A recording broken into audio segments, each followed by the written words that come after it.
Good morning.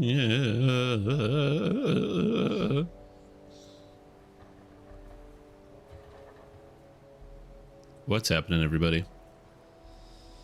What's happening? Hydrate? Oh, I'm way ahead of you. I've got a glass of water on my desk.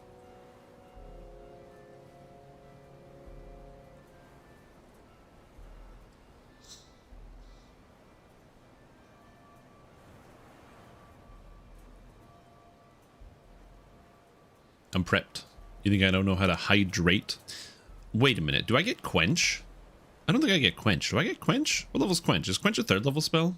Hold on, I gotta look this up. What level's quench? I do like me some quench. Quench. Spells. Druid. Other classes should get quench, not just druid. What other classes would get quench? They can make like a water caster and maybe they give them quench. Yeah, it's level 3. I don't get quench. Unlucky. Basic fighter started doing Reapers. Are you doing well with Reapers on a basic fighter? Hell yeah, man. That's awesome. Make sure to quench your thirst with Brawndo. Yep. It's got what plants crave. True. It does got what plants crave. That movie is so good. Yeah, I don't get quench. Quench is level 3 druid spell. Also, thank you for the bits. Appreciate it. And I don't get level 3 druid spells, unfortunately. I get 1 level 2 sorcerer spell, which I decided to go with knock as the main spell. And then for druid, I got some more spells. I went with fairy fire because it breaks boxes, which is convenient. And then I went with resist energy because resist energy is only level 4 right now. Although actually, if I cast resist energy cold, it's level 3. So I lose a cast level because of my fire savant. But resist energy fire is actually level 7. So it gives me the 20, which is extremely funny. Anyway, I did take this so that way I can cast resist energy as I'm like going into quests and stuff, because I will, not this level, but at level 10, I actually get access to unstable sorcery, which, hello game, hello, there we go. Unstable sorcery, so I get mixed magics. Your cast level of spells is now equal to your character level instead of individual class levels, which is exciting. And then in theory, all my character stuff should work and function properly at level 10, but we gotta get to 10 first. Quest leveling list I found from a video you did. Oh, nice. That's good. Dino R1. Oh, man. That guy's doing Dino R1. I might as well join this guy's group. I want to do Dino R1. So I gotta join this guy's group. Isle of Dread. Yo, on my way. I gotta catch up. Oh, this guy looks like he's dying, so I don't know. I mean, my character's functioning, you know. Just gotta grab the quests. I should probably mount up if I'm gonna grab the quests. Also, for some reason I can't, my keybind's not working. I can't grab the quests fast. Go get the quests. I find sometimes the like selection command just stops working for some reason. Like I'm pressing select 1 and it just doesn't do anything. And now sometimes it does work. I don't know what's up with that. Oh, maybe it's because I press F1 first and I accidentally select myself. That could be it. Good stream, have a good stream. I'm at the beach, will drop by later. Hell yeah, dude. Just, you know, Big, when you drop by later, I'm going to be honest with you. Something that's going to happen is I won't be streaming Dungeons & Dragons Online because the game servers are going down in like an hour. So we'll be streaming Pathfinder for pretty much the entire day. Yeah, I'm just going to stream Pathfinder today. I just wanted to play a little bit of DDO first because I want to play DDO. Also, I feel bad because I robbed several people of their opportunity to continue to watch me play DDO later last night because I wasn't feeling good because I've been dealing with like a bunch of allergies. And for me, basically what happens is I just get tired. I just get really, really tired because it feels like my body is attacking nothing for no reason because it's really, the human body is very smart sometimes. So as a result, I just was completely exhausted. Even at the end of the stream, I like watched back the end of it this morning and dude, I was like super spacey and I like couldn't hold my shit together. I ended up going and like taking a nap for like 3 hours almost immediately afterwards. Like I just like went right to sleep. Are you going to price check my PoE2 items? Yeah, I can price check your PoE2 items. I also bought Gogurt. So I'll get some Gogurt for the stream.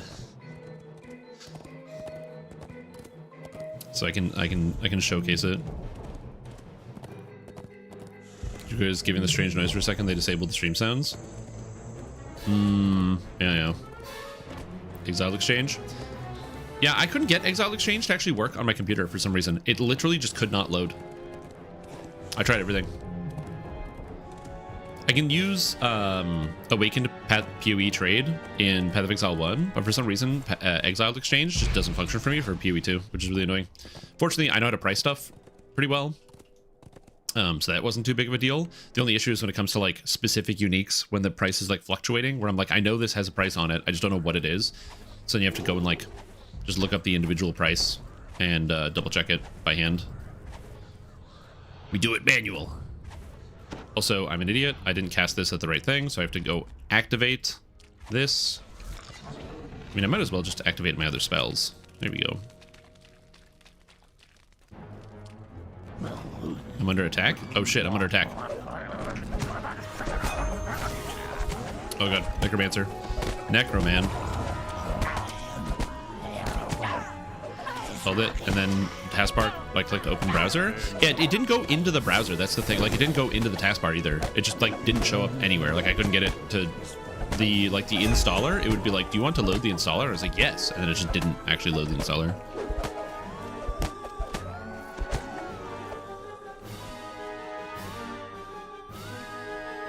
Like, I don't really have the files on my computer, which is annoying and unfortunate.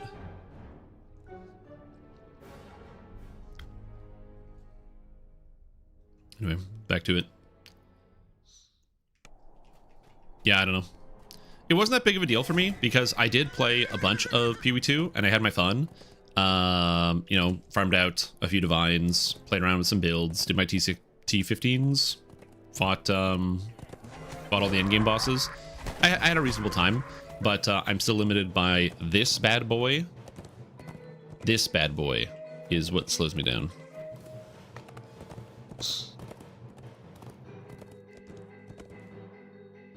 Oh, yeah, 100%. Well, the nice thing, too, is, like, so when I write the beginner basics builds, just take it off. True. I should just take off the wrist brace that I use for stabilizing my wrist when I play games, because I have, my arthritis is getting worse. Good idea. Gonna make it way easier. But no, the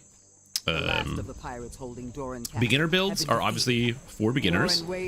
So if you decide to play any of those builds, so you decide to play like any of the beginner basics builds or anything like that, just always bear in mind that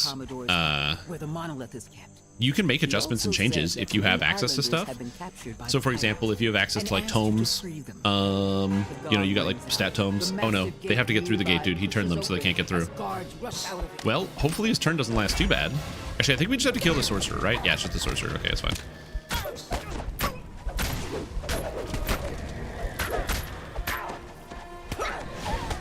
Stun him, kill him. Injecting more cartilage into the joints. Yeah. Time to find the Commodore's heart. One of the problems is I haven't really like I need to go to the doctor about it. I have not as of yet, but I have a doctor's appointment coming up, so I'll be able to actually go through and be like, hey, what do you recommend I do, and can you get me like a referral to like a physiotherapist, so they can be like, here's how you fix your wrist, or give me a bionic one. Like, shit, that's good too. You know, maybe they just need to crack it open and replace like the bearings or something to make it a little bit better. I don't know, but I'd be down for like a lot of solutions. Yo, this guy's using Order's Wrath. Let's go. When problems, just drink milk. True. Also a good idea. Give me some milk. The way into the Commodore's quarters is the Commodore has stashed the monolith that you are here to find inside this place. Ooh, double thing. What's my DC on color spray? It's 36. The monsters are saving way more than I think they should for 36. Also double key. This guy's going AFK. No worries. I can finish the quest. My character is very, very powerful, you guys. I'm not worried about being able to finish the quest.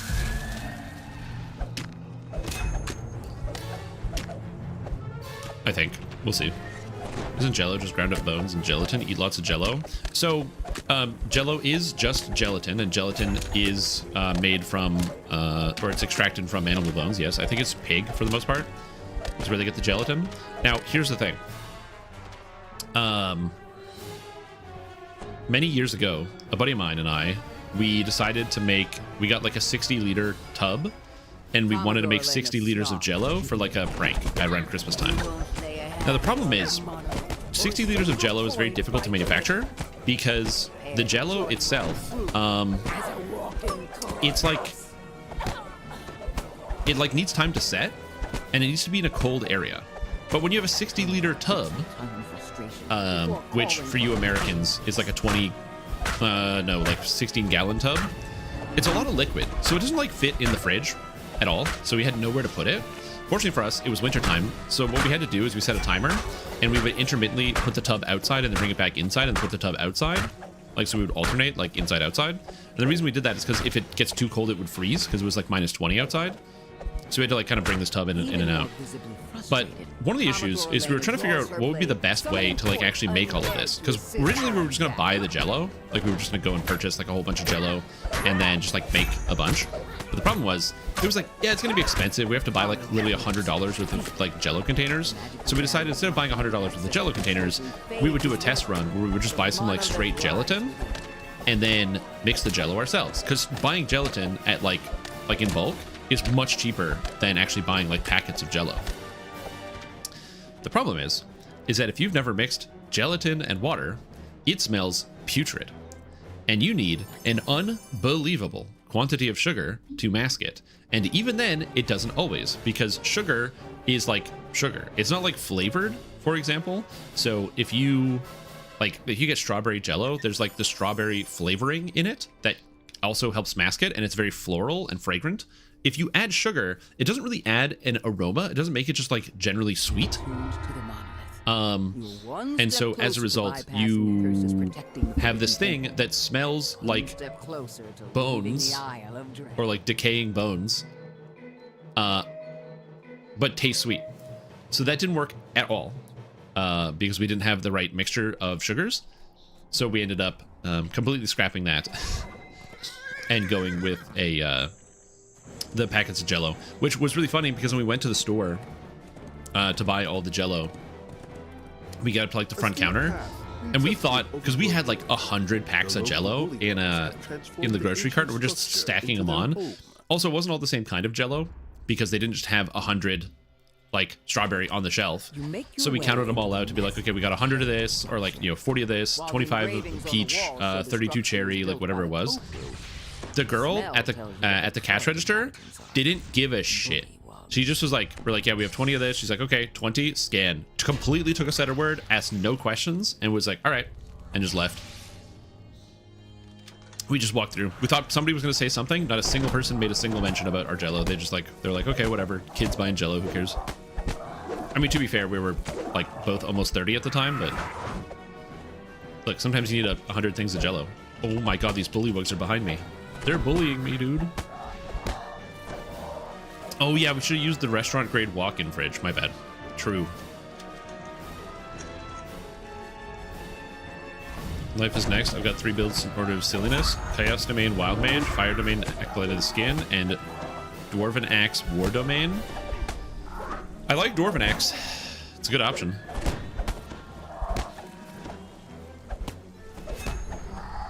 Oh my gosh. Dude, these bullywugs are like impossible to keep track of. I don't know what it is. It's just that they're like hopping all over the place. Hippity hopping frog boys. Acolyte of the Skin was one of the harder, not Acolyte of the Skin, sorry. Dark Apostate was definitely one of the harder beginner basics builds to put together, because I find Dark Apostate kind of sucks. So that was a tougher one. Through the trap and recovering the lost home, got deaded.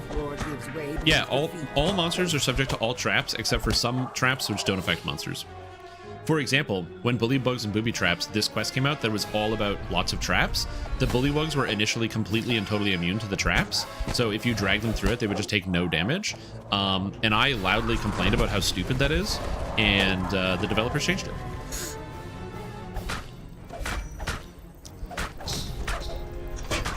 I was like, if I as a player can use a trap to my advantage because I have evasion, that's really cool. And taking that away as like play pattern sucks.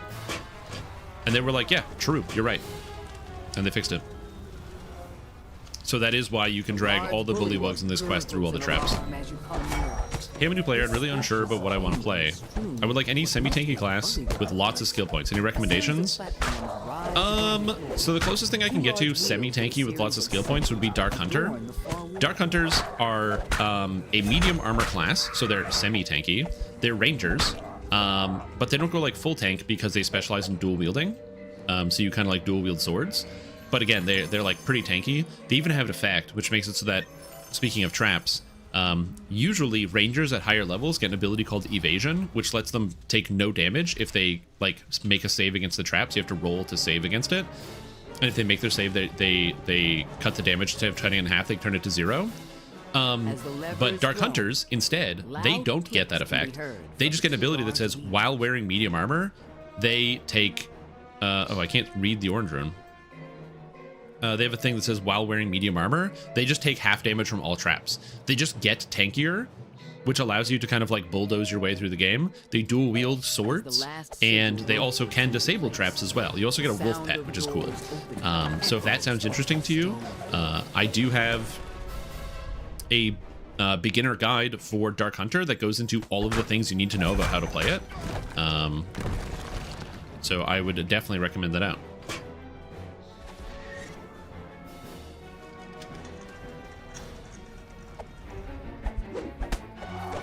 Shadow form and more imbue dice. Yeah, but it's also cool. Uh-oh. Are Dark Hunters good for raids? They're as good as regular rangers. Ranger Tempest is damage is good. It's just not insane, and so you don't see a lot of 2-weapon fighter rangers at the end game. The damage is good. It's just not insane-o damage. Is the best way I can describe it. Like, I would put like Tempest Ranger at high B tier in terms of damage, which is like really good, but like you ain't a shuriken, okay? You're not using a shuriken. You're not Razor Claw Shifter. We're not Razor Claw shifting over here. That damage is a little crazier. Yeah. Here, let me get you a link to the build, so you can follow it yourself. Actually, can somebody hit ! basics in the chat? The bot should be active. Yeah, that's why all the bullywugs die here now. Awesome. Awesome. I love this chatbot. I'm gonna fix it at some point. But it is not this day. Whatever. Oh, oh, you found it. Okay, I was like, oh, the bot that went through. But yes, in there should be what tier viewer linked. So that is actually my guides. There is a Dark Hunter build that can get you started, but there's also a video with it that explains all the mechanics. So if you watch the video, you will understand how the game functions, what some of the different pieces are, as well as how to like advance your character, what are some of the things you should be looking for, just basic stuff. And then that way you can then just play the game for the next 100 hours and just kind of learn as you go. And you might be like, wait a minute, why would I need to watch a basics video? One of the things about Dungeons & Dragons Online is that it's so freaking cool how you can customize and change everything you want. But the unfortunate reality is because you can customize and change everything you want, well, it's complicated. It's complicated. Died at everything at high levels, but yeah.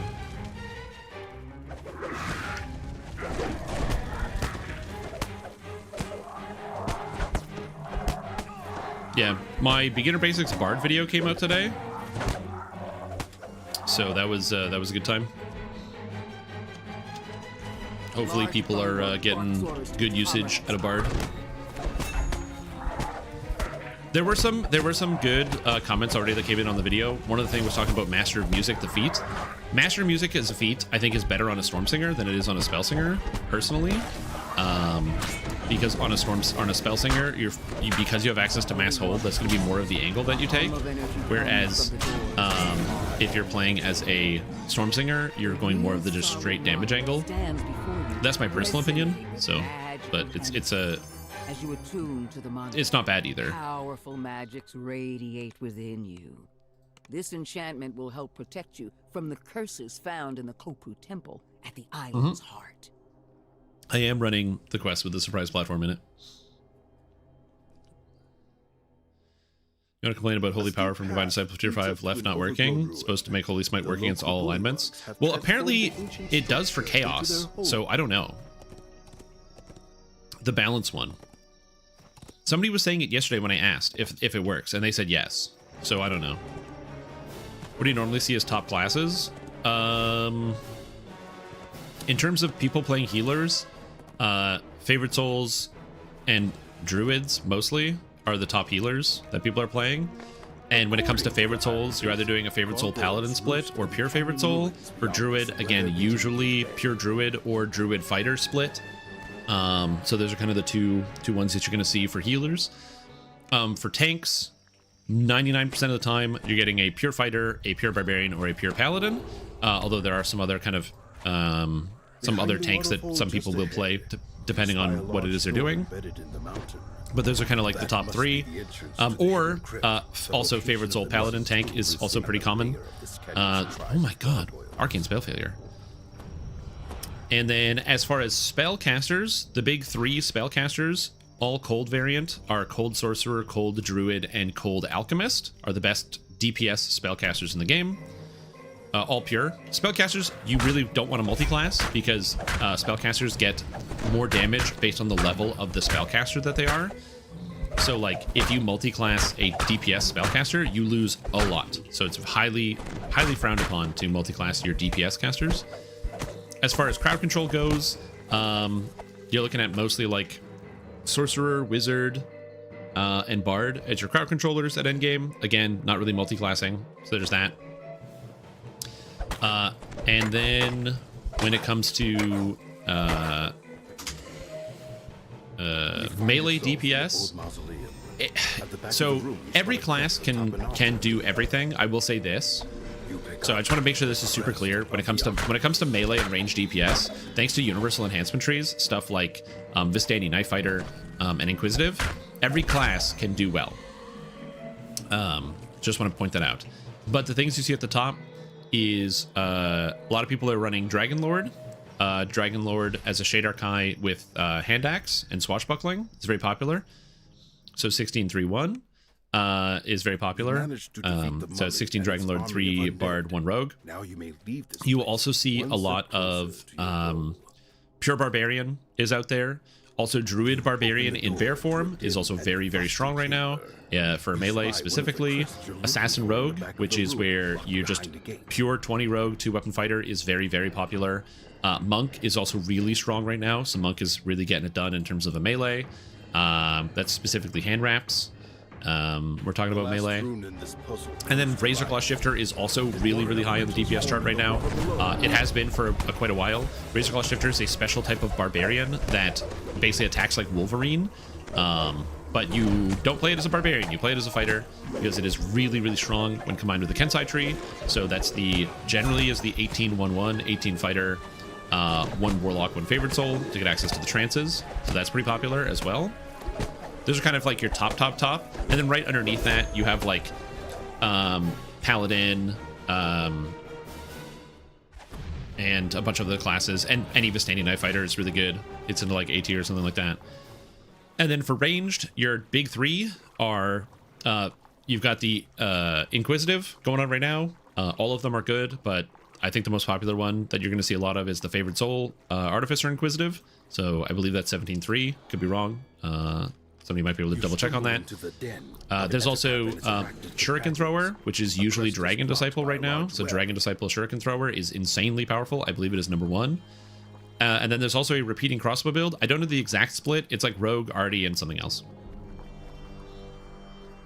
Your final strike fails, Theater Cap, opening your way to the crest. You pick up the crest of the monkey. I hope that was clear, and I hope I was saying a lot of stuff. I might have said a lot of garbage, but the answer is there's a lot of builds. Except for a baguette. It was bred in captivity. Oh my lord. Bobby, welcome back to the stream team. Appreciate the support. Hope you have a fantastic day. Thank you so much for teaching me about bred in captivity. Well, the trick is, OP War Machine, is I have two things going on my side. Number one, I've been playing Dungeons & Dragons online for 20 years, so I've had time to absorb all this information. And number 2, I am unemployed. And with the power of unemployment, it allows me to hyper-focus on paying attention to Dungeons & Dragons Online.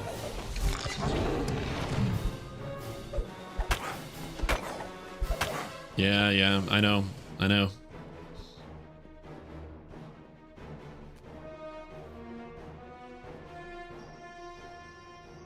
I don't want to be unemployed. I would like to be very employed right now. I'm still searching for a job. But the unfortunate part is, yeah, that's just not... Oh, this has already been done. Okay. It's just not going the way I wanted to, unfortunately. I finished my program in... I did a medical lab program, and I finished it in May. And since May, I've applied for over 200 jobs, and I have gotten... Surely you will find 0 somewhere in the canyon. callbacks, which is cool. Why your chat's not coming through? Your chats are coming through. I'm seeing all your chat. So yeah. But yes, tank builds. When you talk about tank builds, it is sword and shield. Sword and shield is tank builds. Opening your path. Oh, they should be. Tempest Ranger can be more valuable as they can trap and search. Yeah, well, Dark Hunter also just does more damage than Tempest Ranger. Because it's basically Tempest Ranger with more sneak attack dice. You give up on having evasion during the leveling process, but like, who cares? Is the answer to that one.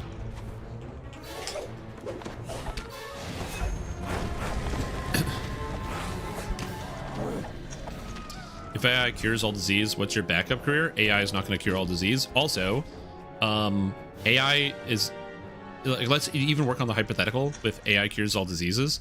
The thing I'm trained to do is as a technician, so that would be administering stuff. So like if AI cures all disease, that's good. That means that somebody needs to administer disease cures, which would be literally my job. I'm a trained phlebotomist, so I can take your blood and I can also inject you with stuff. So that's literally not a problem. If they can make an AI robot that can replace a phlebotomist, then sure. I'll have to think about it. But I don't think they can do that. You take the book from the pile, and also given that AI can barely tell you what day it is, I don't think I want to have one with a needle.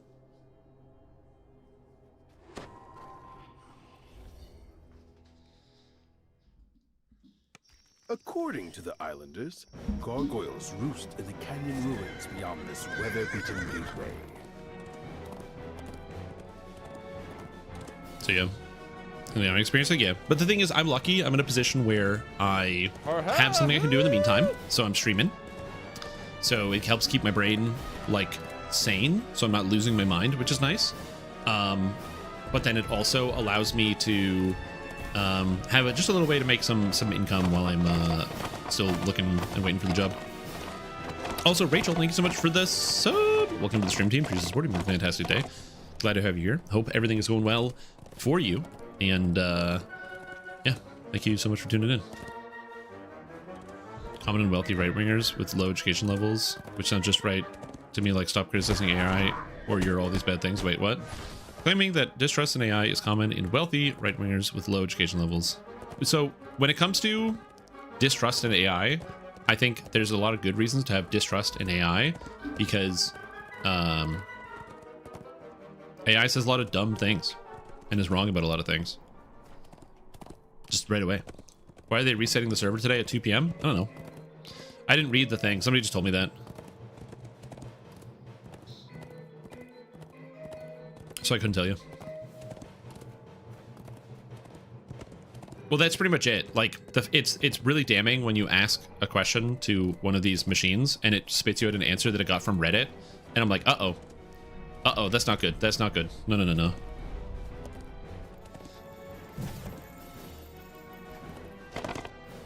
There's something after the patch they gotta fix? Yeah, exactly. Judging from the temple's ornate construction and secure location, this place has been the again, there are a lot of good areas where you can use these machine learning algorithms to do a lot to do a lot of good. Right? So analyzing data sets is for patterns is something you can use a machine like this for. Okay. So I'm not out here as like some type of Luddite or anti-technologist who's like, yeah, all of these machines are bad. All of them will perpetually be bad. In no capacity do I think that. I think that there are absolutely use cases where you can see these things being useful. But the answer to that is, number one, not in human-to-human communication. I don't need AI summarizing my messages that I get from other people I would like to talk to. I don't need AI going, hey, you just got a text from your mom. Do you want me to summarize it for you? No, I don't. I should probably talk to my mom. And I also don't need AI to replace human creativity in terms of like art and entertainment, which it can't anyway, because like even when you look at like memes, like AI generated memes don't take off. Well, just don't like it because it's too slow. You gotta copy and paste some bullshit. There's like a shittiness quality to memes that makes them like relatable. So that's like a big part of it. So that stuff doesn't even take off. So yeah, just get it out of get it into like, you know, your labs and analysis work and as a tool, and get it out of like public life. That's what I would like to see.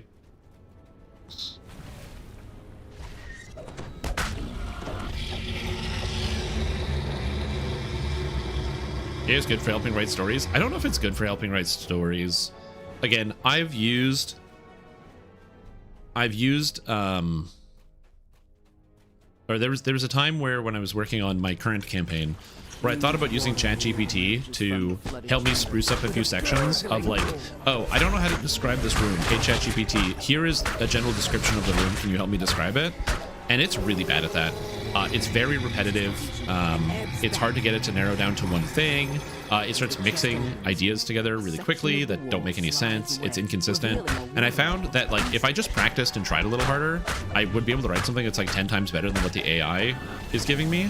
And so I tried using it for, I don't know, probably like 4 hours. And then I was like, Dad, this is a waste of time. And I just learned to write better. How do Dragon Disciple throwers get key? The same way that Monk throwers get key, which is that they passively get key. Up along the edge of the ceiling. As the target lever is hit, the flames of the I don't think generative AI will ever have any amount of societal good.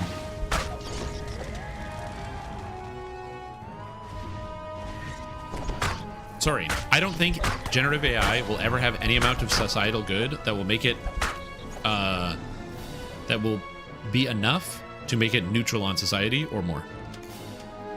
I'm sure there's probably some idea that somebody can come up with that makes it there to be some type of societal good on with generative AI, but the amount of societal damage is extremely high.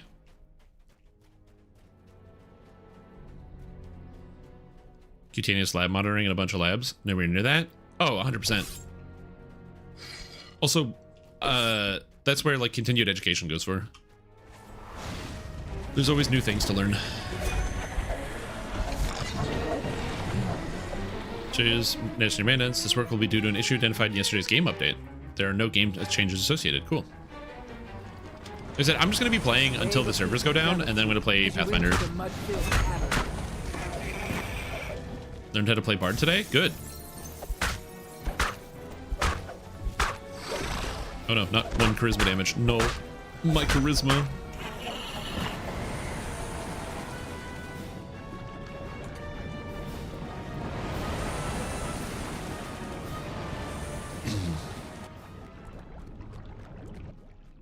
Dangerously disruptive. It's like just dangerous in general. Because like the problem is you get like, this is where it gets like really bad, is just the technology advanced way faster than people's literacy has advanced in terms of like being able to identify and see these things for what they are. And so what I mean by that is, this is not me saying people are dumb, but it's me saying the technology is really new and is too fast for some. So you can go online and you can go on Twitter or you can go on Facebook and you can probably find family members of yours who are reposting things generated by AI like Sora or something that will have the Sora watermark on it, that will look exactly like AI with all of the hallmarks of AI, and they don't realize it.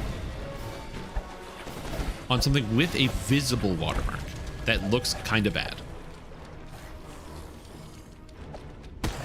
So that's the, you know, the thing where it's like, obviously, if you're any type of like media savvy person, you can look at a lot of things and instantaneously know and go, yeah, that's AI, that's fake.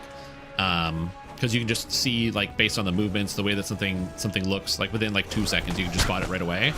The symmetry is a great example. AI doesn't do symmetry. It does not understand how important that is. So if you look at, like, if somebody is wearing like a jacket, for example, the jacket will be different on each side of the body because the AI doesn't understand that it has to look the same on both sides. It just starts drawing a jacket and kind of forgets what's happening as it goes through. So, or like clothing, anything that requires any amount of symmetry, AI can't really figure out. And so there's lots of stuff you can spot in current AI. They'll get better at that, obviously, but it's something that actually, not even obviously, I say they're supposed to get better at that, but you know, we don't know. But again, the problem is that there's just a lot of people who have difficulty discerning these types of things when they have obvious visible flaws. And yeah, I don't know what you do about that unless you have like some type of regulation for it.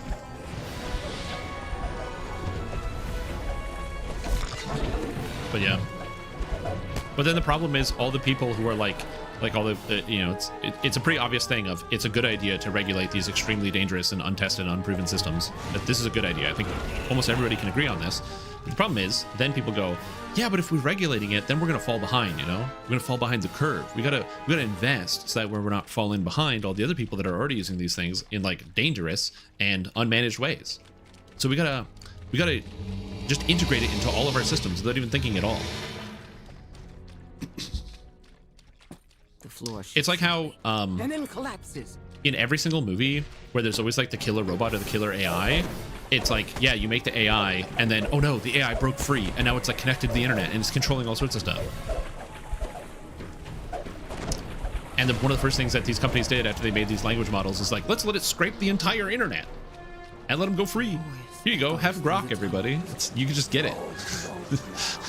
Just put it on the internet. Fuck it. It's just like, I don't know. It's kind of funny. My personal opinion is as long as being a battery for AI is a sick, I don't really care too much. Like if it's like the Matrix where I have to be like a human battery, but I get to live in like, you know, the pseudo 90s forever. I don't know. I guess it's not too bad. I'll take it. Big blood. Yeah, true. Yeah, you gotta do like the movie Morbius where he makes the fake blood. As the last orb is destroyed, the barrier encircling the monolith vanishes. And things like actual locks, they understand every form. Yeah. And yes, tease his part-time job or stepping into for many best of luck. I still like you here. Yeah, like I said, I'm going to I don't know. I have like lots of marketable skills. I've worked and I have a lot of contacts in a lot of places, so it's like I said, for me it's not really the end of the world.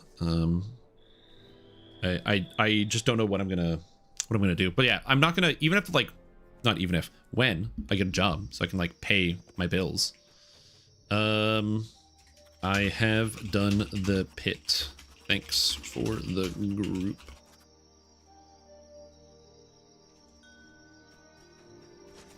I've already done the pit, but I have like a reasonable amount of marketable skills. I've worked a lot of different jobs and a lot of different businesses. So like, I'm not terribly worried personally about like my own future in terms of like what's going to happen. It's just going to be something that takes time to get there.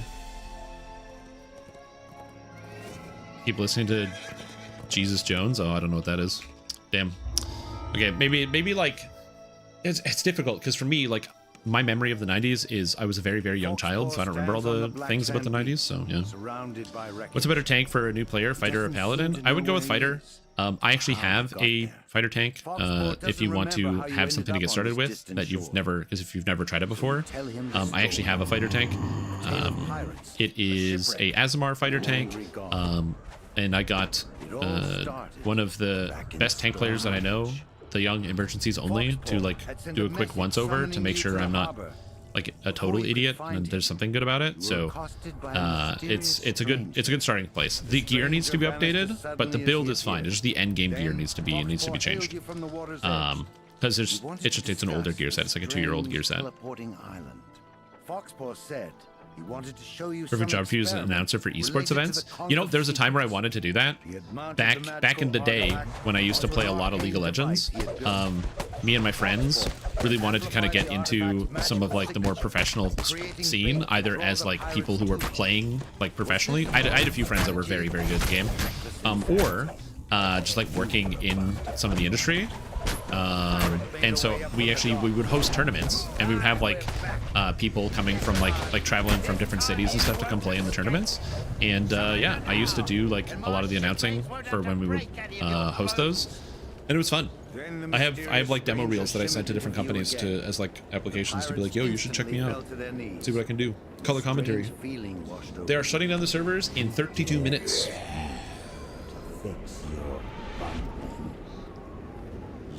Wouldn't Paladin with heal, buffs, and some damage be better? So fighters definitely do more damage for sure. And then Paladin with heals, you're the tank. Your job is not to heal other people. Your job is to keep yourself alive. And if you want, you can pick up Lay on Hands, and Lay on Hands as good as a Paladin as a fighter from epics. So you have pretty much the same amount of healing. And then when it comes to buffs, the only thing that you're missing is that Paladins can cast Death Ward on themselves and fighters can't. So you either have to get a Death Ward potion or have somebody else cast it on you. But other than that, you're immune to energy drain and instant kills because you get Death Block. So you don't care too much. Let us finish the business at hand. Drow, give the artifact to this half. I don't know anything about StarCraft. Take these fools. Watching Star, like actually spending some time watching some amount of StarCraft and watching people like commentate on it. I never really watched a lot of StarCraft, and then it was last year, 2024. Was it last year? Yeah, it was last year, where Day 9 in like March did like a Blizzard month where he played and casted a bunch of Blizzard games because he'd been doing other shit, and so he casted some StarCraft 1, and I watched like one of the games for like an hour, and like one, he's so funny, but also I'm like, man, the information that you and the amount of information you need to be able to take in and then relay to people who are watching is so intense and high volume. I was like, god damn, there's a lot of things going on in this year's StarCraft match. It was very overwhelming, very fast. Yeah, and also second wind is stronger than Lay on Hands. It's another good thing, yeah.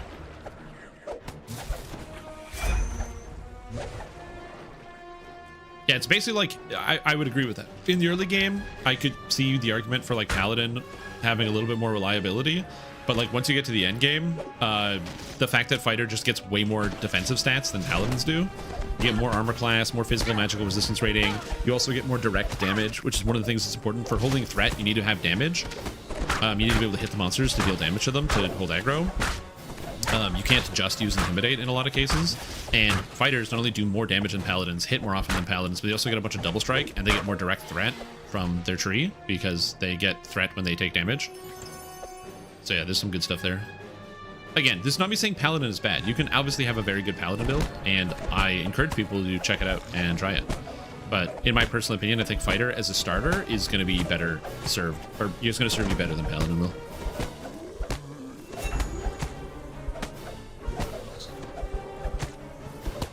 In halfling, oh, compared to an elf, is it a drow that I went with the build? No, because monk gets shuriken expertise. Drow gets shuriken expertise for free. Did I do an elf? Give me a sec. I'm gonna investigate here. Give me a minute. This is the problem with like producing so many builds, is my brain is melty and I can't remember everything. Starter monk shuriken, and I went with, yeah, elf. So the big difference if you wanted to do that is you're gonna lose out on strength. So you just have to make sure that when you do it, your strength is high enough that you don't become overburdened. So something that doesn't matter 99% of the time is in the inventory, there is an actual carry capacity. When you get to higher levels, you're going to have like all the items you want, and you can just get like a plus, 10 strength item, and you don't care about carrying things. If you are playing as a monk and you become over encumbered, then you lose all your monk abilities. All of them. So if you start with a 6 strength, because you don't put any strength into it, and then you, so yeah, your monk starts with like a 6 strength, and then you have the halfling 25% less carry capacity. What happens is you pick up one piece of armor, you become overburdened from a chest, and then all of a sudden you lose all your monk abilities. You don't get any of the double shot, the double strike, you lose your stances, you lose all the attack speed. Yeah, so that being said, you definitely can, just make sure you don't lower your strength. You want to start at least, for my opinion, at least a 12 on a halfling. Because you don't want to, if you get overloaded, you literally lose all your powers. And by overloaded, I don't mean full. I mean here. You hit medium load, which is right around this number here, and it's over. Know this. You are trapped on this plane. Yeah, if you have like tomes, past lives, ship buffs, prepped items, you can be fine. But yeah. I will attend to you in due time. For now, make your way on the Isle of Dread. Yeah, in this case, I would probably... Yeah, like if you want to do it that way. Oh yeah, if you're going with the 32 so you can get 12 strength and 12 con, then you're fine. Sorry, I thought you were going to be using the 28 point build. Yeah, if you start 12-12, it should be fine. You shouldn't have any noticeable difference. It's because in a lot of cases, then it would be like you're starting with the 10 and then having the 10 and the reduction is just really tough. Hardware issue of the server? I don't know. Good question. But yeah, halfling, you can easily swap it out. Also, fun fact about playing as a halfling, and I'll give you this information for free. Halflings are actually better throwers or ranged characters than a lot of other players, and that's because of their center of gravity. So it's easier for you to use the ability Improved Precise Shot, which I don't think you're going to use anyway, but basically because you're lower to the ground, it's actually easier for you to shoot at most monsters because the shuriken comes from a lower point.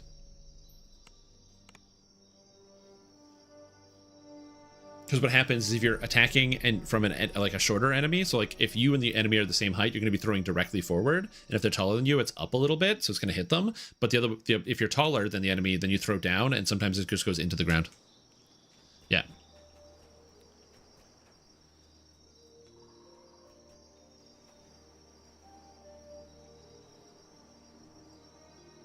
Oh, there's some bugs. Prison of the Plains. Maybe, yeah, because I will say this. We did have a bug where the dog didn't spawn yesterday in Prove Your Birth. And I'd never seen that before. Apply to Bow Ranger? Yeah. All ranged characters have an easier time landing shots on targets if you're a short race. No more halfling. It just is what it is. Stream playing Sturm? No. Blight Blade, not Bright Blade. No brightness over here. Only dull. No bright.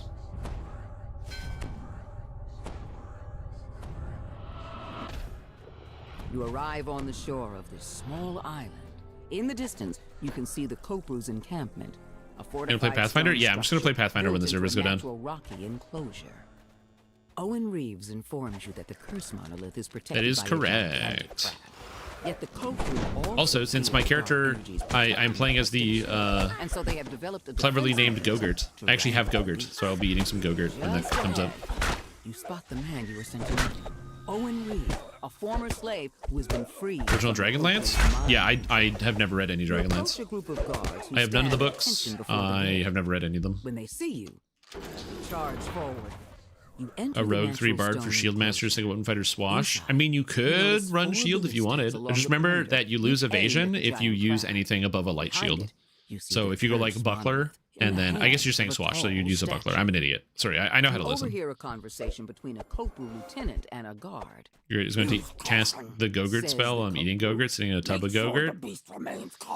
A tub of Gogurt seems like a bit of a, because you'd have to buy so many tubes of Gogurt and then squeeze them into a bathtub, and that just seems unnecessary. Suddenly turns toward you.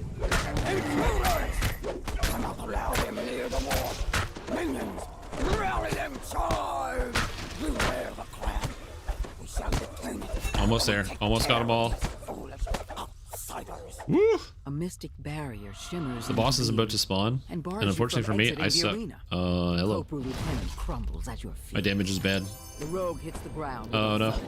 Die, shambolic dominion. Die. Oddly enough, because the orange name gets oh, right, I have to do this. I'm slow. Dodge? Can I just dodge? Dodge, please. Deflect arrows. Let's go. Deflect arrows. This is going to be a tough one. I don't know how I can, because these guys are going to respawn faster than I can kill them, and I'm going to take so many shots, so I'm not sure what I'm going to do about this. Do they ever stop respawning, or do they infinitely respawn? If I recall correctly, they infinitely respawn. So this is going to be a tough one, but we'll see how this goes. I'm gonna have to fight these guys for a little while. I think they stop respawning eventually. I know they stop respawning when you hit the crab. I don't know if they actually stop respawning though, the bad guys. Rears up, exposing its belly. I usually do Now this is the quicker, chance so to immobilize the I'm being shot. Okay, if I just leave that raptor over there, is that fine? Okay, so what is this? That's 2, so now it's going to be 1 here. Which one of these is 1? That's 4. So we oh no, it's 4. Okay, 4. Puzzle solving. Okay, that's that one. Is it this? Is this good? crab Good, emerges perfect. From the sand. Go. It rears up, exposing Got its it. belly. All right, we're good. We're good. I was like, there's a way to do this. I just don't know what it is because I'm bad. The bolt careens into the crab's underbelly. Use shields. I knocking prefer it 2 off weapon fighting over balance shield. I and like to see stunning. a build with one. I mean, you will, when you start playing with it, you will see why most people prefer to use shields. But yeah. You can use evasion as long as you have a buckler or a light shield. If you wear a heavy shield or a tower shield, you can't. But if you're playing as a swashbuckler, you need to have a buckler anyway. Putting a jello in a bathtub. She actually did it. The problem with jello in a bathtub is that you need to chill it for it to set. So if you don't chill it, then what would happen is you would just have a tub that has like red liquid in it. Also, if you sit in a jello-filled bathtub, you run into the much bigger problem is that there's a lot of dyes in jello to give it the color. So it would dye your skin, and your skin would change Feel color. a jolt of energy as the attunement is bestowed upon you. So you'd have to overcome the challenge. You have to overcome a lot of physical challenges. So you need a way to get the room cool enough that it would set. So you need the room temperature to be like 5 degrees. And then it would also take like a week to set as well, because it would take a long time for something like that to set. Unless you added like a ton more extra gelatin, but even still, it's still going to take a while. And then you have the second problem is that the jello has to stay cold. So once you get into it, it's going to drop your temperature really low, really fast. It'd probably be really dangerous. So yeah, it would probably be very bad. Like it wouldn't be room temp. We're talking, it's got to be like almost ice cold. Like it's a few degrees above freezing.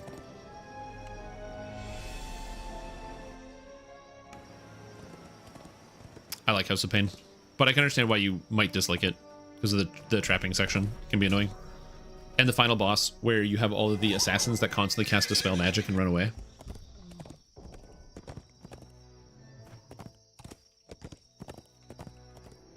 That sort of stun mobs, wouldn't that allow increasing weapon DPS? So the buckler modifiers that stun monsters is you're talking about the guard breaking effect. So the guard breaking effect is a daze, not a stun. So if you hit them, they lose their stun. Like the daze goes away.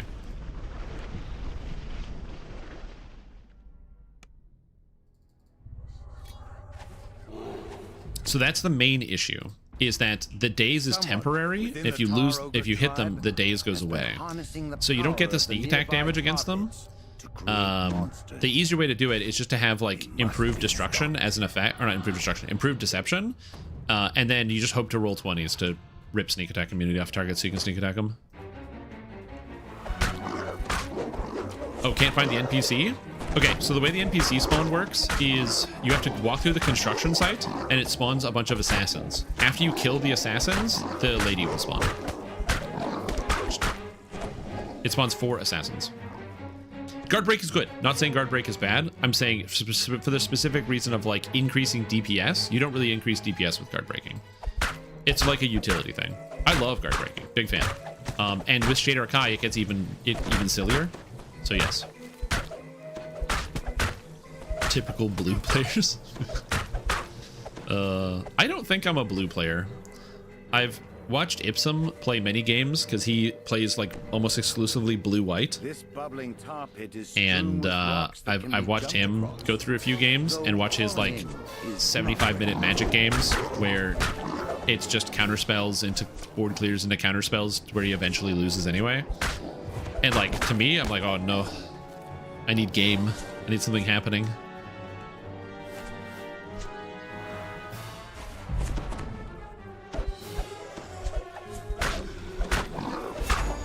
I need somebody to win or lose.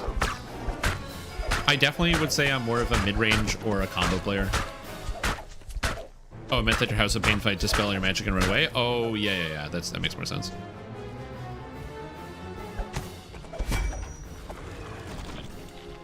since the late 90s. That's okay. If it's any consolation, it still plays the same. In fact, some of the cards you probably remember using are probably still good now. You're like, no, dude, I used to cast Armageddon. Yeah, I know. It's you can still do that. Actually, I don't think you can still cast Armageddon, but you can cast there's a lot of similar cards.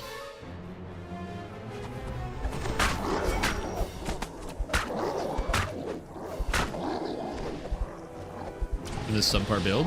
Oh yeah, that's Greater Color Spray for you. Greater Color Spray is amazing. It's like the cheat code. This is the reason why, like, sometimes when it comes to the recommendations and the beginner basics, obviously a lot of the build guides that I'm going to be putting out are like designed for people who don't own anything. So you don't have to own anything to be able to use any of the beginner basic builds. But, you know, if you decided that you thought it would be interesting to maybe buy something in DDO, Universal Enhancement Trees are sick. Which is why I put out the Universal video, so I can be like, hey, have you ever enjoyed playing a caster at any point in your entire life? Well, guess what? It's actually really good to have access to Fate Arc Illusionist on all characters, because as it turns out, Greater Color Spray is the nuts. Are you no haste pots? What? I'm drinking haste potions. I have 100 on my action bar.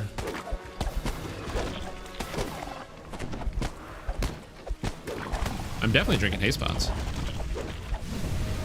Does Crush Weakness work for spells? Yes. Helpless damage applies to damage, so it will apply to spell damage. I actually didn't know that for the longest time, that it would apply to spell damage. And then somebody was like, yeah, but it's damage. And I was like, oh. Why 2-weapon fighting slow? Because I'm level 9 and I'm a druid wild mage and I don't have action boost haste. I don't know. I literally don't know how to answer your question.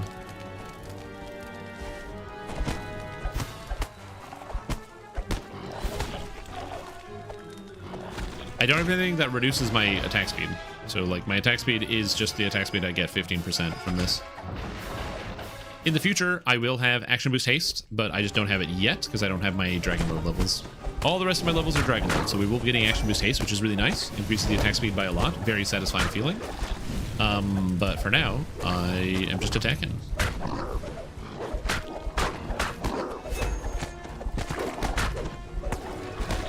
Loads of counter spells. Oh yeah. I did play a little bit of some blue-red, and one of my favorite spells to have was a spell called Dazzling Denial, and it was a counter spell that they could pay 2 mana to keep playing, but if I had a bird creature, they had to pay 4 mana, and nobody expects the bird wizards, man. The bird wizards come down with the slick shot show off and the what was her name? It's like the bird wizard that's a knight. It's a 2-mana card.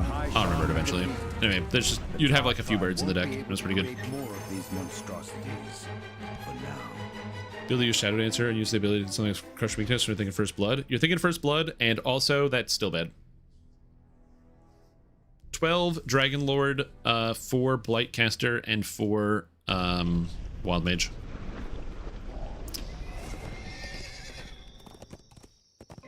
Yeah, you take First Blood, defeat, and then in Shadow Dancer is a thing that says a First Blood applies to spells.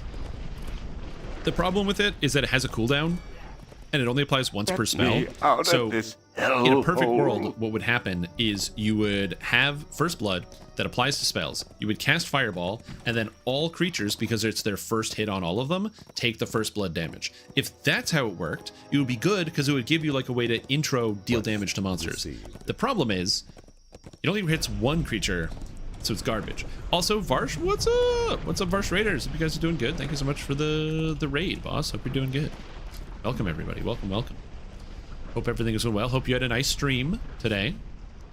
I can see, you know, obviously the servers are coming down, I believe, in 13 minutes. So it's time to abandon ship and jump off of the DDO for a little bit. But I must stay strong. We have to go deeper into the jungle. I need experience points.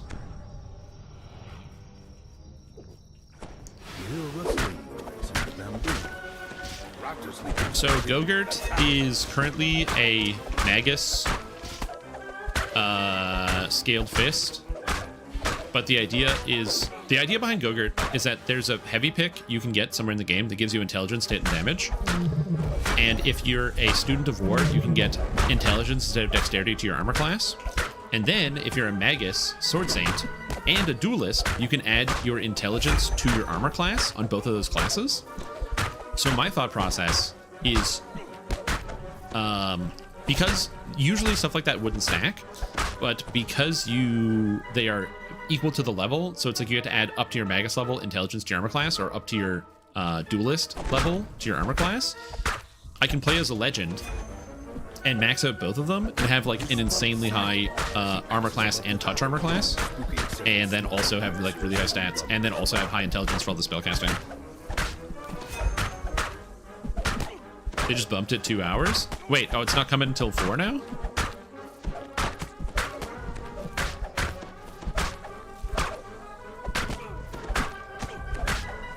So the problem with using it in the Bardish form is, or Bardiche, when I was a kid, you could get them. Bardiche was a weapon type in Diablo 2, and so I was like, 11 when Diablo 2 came out, and I remember reading it, and I thought it was a Bardiche.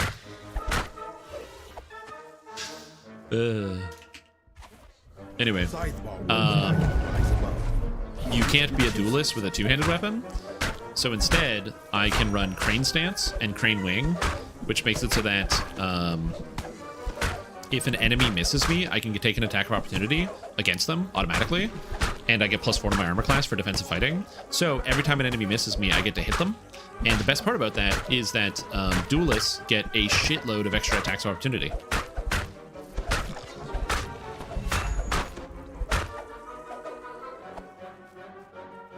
Yeah, and Magus. The other somebody pronounce it Bardike. Bardike.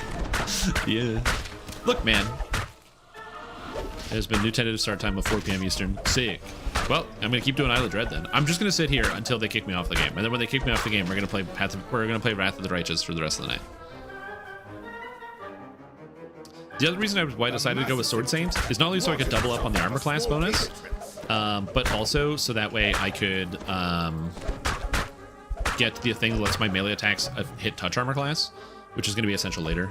I think for the most part, I'm not going to worry too much about armor class, but I will need touch for stuff like Playful Darkness and things like that.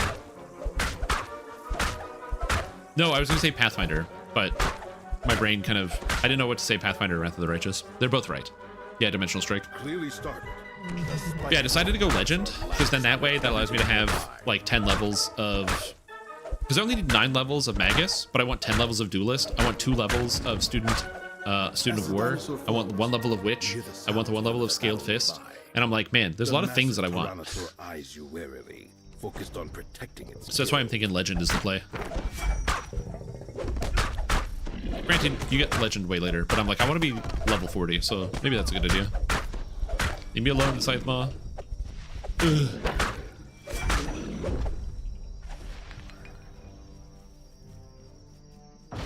Shaken by your Dimensional Strike is really good. Scythe Maw smashes through the bamboo, exposing another trail.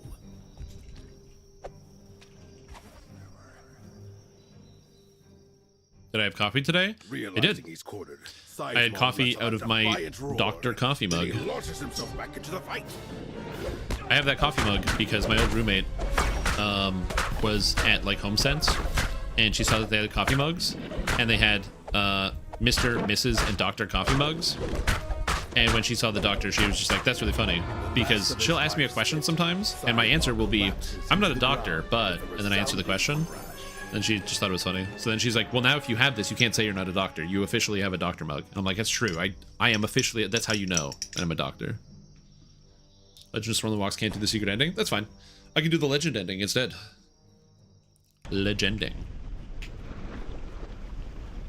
I want to play all the mythic paths, so we'll get there eventually. True, I was overruled.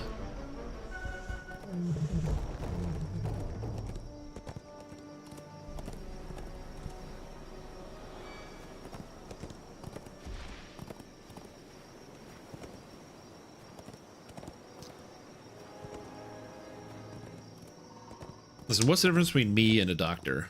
Schooling? Probably. Does DDM need quick draw? No. Don't you get quick draw for free? No, that's Central Mystic that gets quick draw. But no, you don't need quick draw. My party all ready for Go-Gurt? I have. Dude, I'm in Act 2. I already have my whole party.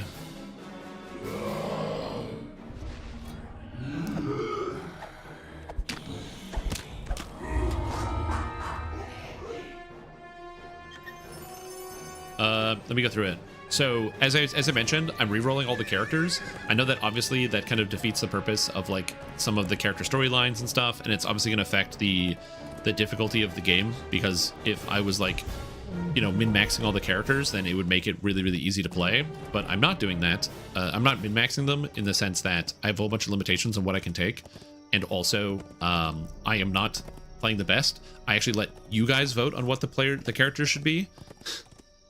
So, I have, so the main character is Go-Gurt, and then I have Sela, who is a, War Priest Shield Bearer, which is the 2-weapon fighting shield character, where it's all about shield bashing as a weapon strike. So, that's been interesting so far. It's not very good, but it is cool. I have Ember, who I am using as a bard, so I have a bow Ember build. And you guys voted on Chalexian Diva, so she's a Chalexian Diva. What else do I have? Nenyu and Diren, I'm actually just playing them as they are. Oh, I'm bewildered. I'm in an anti-magic field. I'm bubbled. So, because I never played an Oracle or a Scroll Savant, so that seems fine. And then who's the last person in the party? Oh, and then Lan is the psychokineticist that you guys voted for. Explains that several small hunting parties have gone missing. So I've got 2 melees. In terms of Sela and Go-Gurt, I have a bard bow build for like buffs, and also I have a ranged character. And I have 2 ranged characters. I have the bow build, and then I have the bard bow, and then I have Lan on the psychokineticist, and then I have 2 casters, the wizard and the oracle. The sound of excited chanting No court poet. fills your ears as you approach the bars. On the floor below, the captive is being crushed by a triceratops. Thanks, in what Lan. appears You're to so be an awesome, arena. Lan. You hear the sounds Well, of a door Diren is going to opening start to doing release healing, as the and then I'm lever going to is slap that, the ring that gives him all of the fire spells, and I'm just going to have him blast people with rays, because rays are really broken.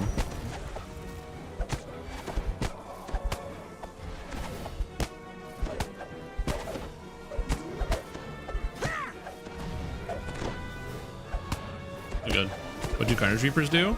So Carnage Reapers hit hard. They have all their attacks are frontal cleaves. So if a Carnage Reaper is attacking somebody, you want to get behind it, because again, all their attacks hit all monsters in front of them. And on top of that, Carnage Reapers also apply Epic Vulnerability, which causes you to take 20% more damage per hit. That stacks up to 20 times. So if a Carnage Reaper hits you once, you take 20% more. If you hit you again, you take 40% more. And again, it stacks up to 20 times for a total of 400% more damage taken. So Carnage Reaper hitting you once or twice is like pretty bad, but it gets worse. By a group of marauders, led by the cruel druid. Several of the prisoners were led off. Decided I'll stick with ramps, so it would be a good short sword returned. build. Short swords aren't good. It's a difficult question to answer, but I will do my best. Probably your best short sword build you're going to find is something involving Swashbuckler, because Swashbuckler makes the short sword critical threat range a lot better. So Swashbuckling is probably what I would do. So maybe you go like Swashbuckling, and then depending on what type of short swords you want to use, if you're like charisma based, you could use the Fade Arc Illusionist ones. So you can do like Swashbuckling with like Warlock, if you wanted to go with like Enlightened Spirit with the Aura, or something like that. You could go like a Shader Kai and have like the Spike Chain attack, which could be kind of cool. You got some options, but I think you definitely want Swashbuckling. Yes, or yeah, Swashbuckling, Fade Arc, Illusionist, Eldritch Knight could also be kind of cool.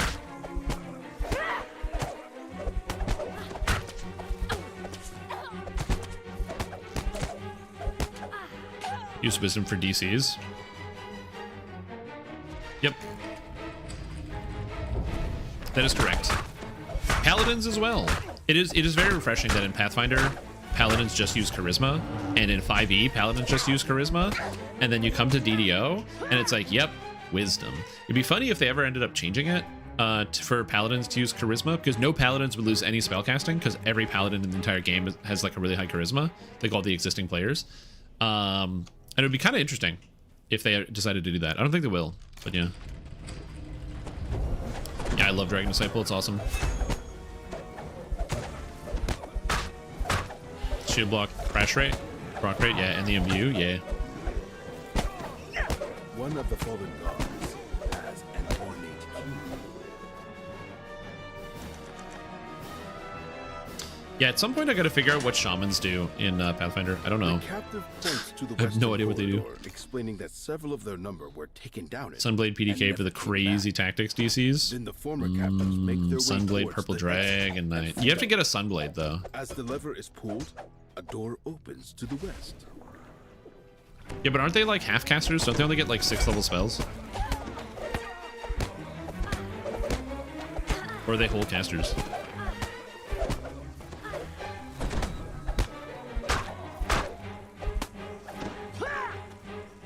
There's a Sunblade from Threats Old and New. Oh, is there? I didn't know that.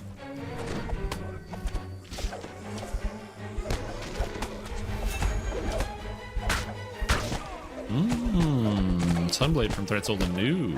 I didn't know that. I have to look this up.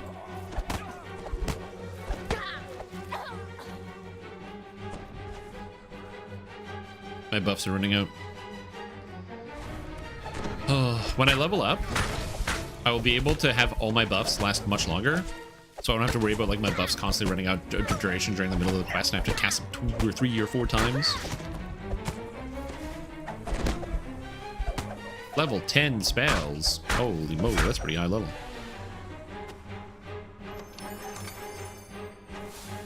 I forgot I can break everything with Fairy Fire. A grate can be heard closing as you enter the chamber. A druid stands nearby. Finality, Fall of the Sun. Yo, this is a... Oh, it doesn't look like a Sunblade. That explains it. It's a D6 plus 3, so it's not a D10. Flame Scale, Legendary Negation, Sealed in Fire. Its Corrupted Blade is under the sun.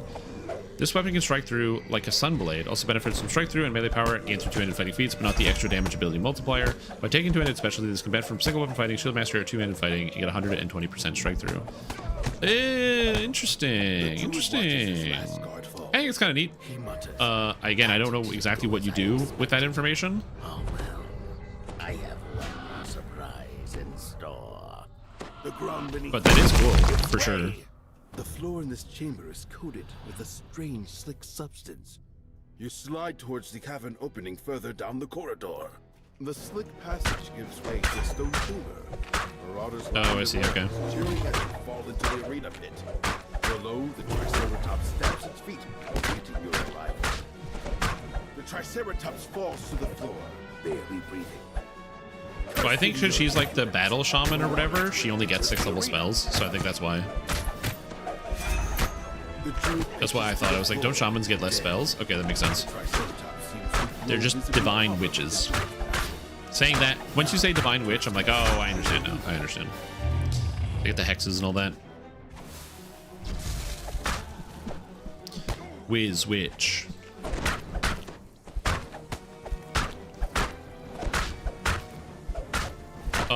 It worked right for me. Like, I clicked it just fine.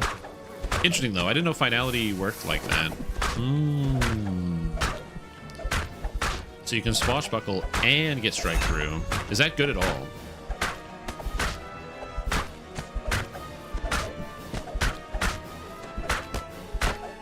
Oh my god, the dinosaur almost killed me.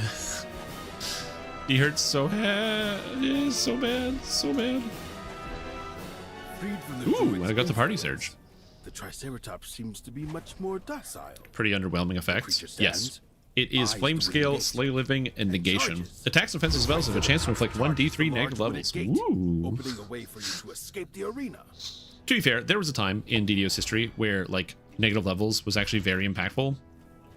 And being able to inflict negative levels on multiple targets was a really big deal. It is not that anymore, but yeah. But there was a time where it was kind of good. Not really good. Not really good.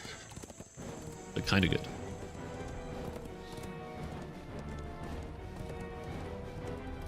Oh, question. Because I didn't play last night because I went straight to bed. Did anyone play DDO last night? And if you did, how was the lag? Lag check. Because after I turned the stream off yesterday, I was so tired, I went right to bed. So I don't know what happened. Moonsea was smooth. Utgard says horrible. We got conflicting ideas. No lag on Moonsea. Oh, damn it. The Europeans got better servers, dude. What the fuck?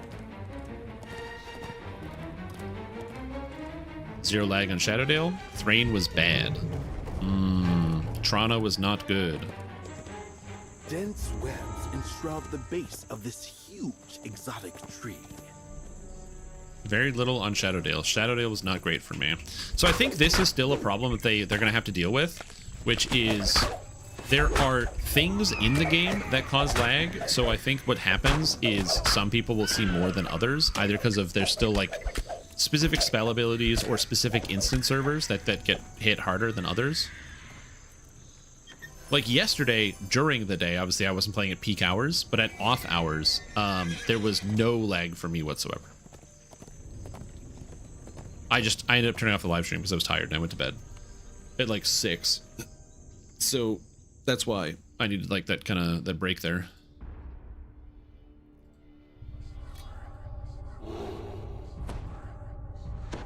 Yep, that's fair. But I'm just trying to get a gauge on how some of these things are still working out so far. The interior of this vast... Very little. You did VOD, Hound, Vipers, Baba, and Threats. But you did Viper, and you didn't have a lot of lag. Yeah, so again, it still looks like it's intermittent. Like, some people will play the whole night and have no issues whatsoever, and then other people just get a bad instance into a bad instance into a bad instance. Because that will happen to me. Like I said, over the weekend, I was helping, or some friends wanted some help farming out some stuff. So I was like, yeah, sure, I can log in. I joined their group. They were not lagging whatsoever. I think they were farming for heart shards. No lag whatsoever. This second I joined the party, gigalag. We gigalagged on 2 quests, like 2 runs. I left the group, and they didn't have any lag for the rest of the night. It was literally me logging in and joining that caused the lag. Well, it's not what caused the lag, but that was like part of it.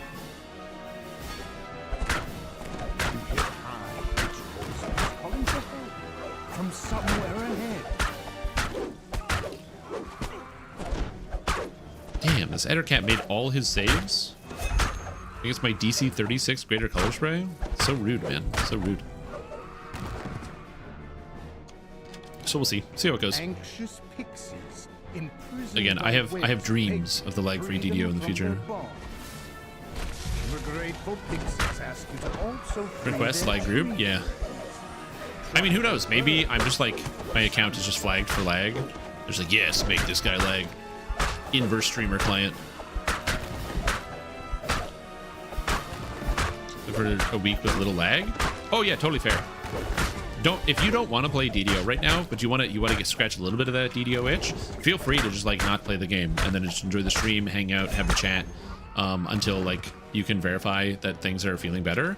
For me, I just have like a brain disease that prevents me from doing things other than playing DDO because I have a lot of fun with it. I'm just like, man, this game, the lag is annoying. It's so frustrating. I hate how bad the lag is. Anyway, I have this cool build I want to play, so check this out, guys. Did you know you can combine this and this? I'm gonna flip the green switch, yeah. I did post it in my like build thing. What was it? I'm soloing, so I can actually look at this here.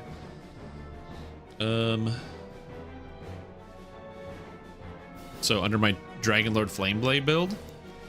So it's like, good morning, blah, blah, blah. It's like, so here's the TLW. Flameblade is cool, blah, blah, blah. Charisma hit and armor damage, let's go. I have brain damage. Like, I don't have a good reason to play this. So I have brain damage. There you go. Why should you play this? Well, I don't know. You're asking the wrong guy. play it again as well. Yeah, sometimes you just see like a good video.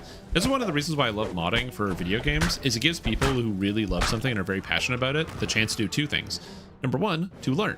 Modding for video games, or creating mods for video games, is a really good way to learn about how video games function. If you want to become get into the video game industry, into programming, or making your own games, modding video games is an excellent way to start learning, or start that journey and start that learning process. But then two, also, it helps breathe life into like older video games.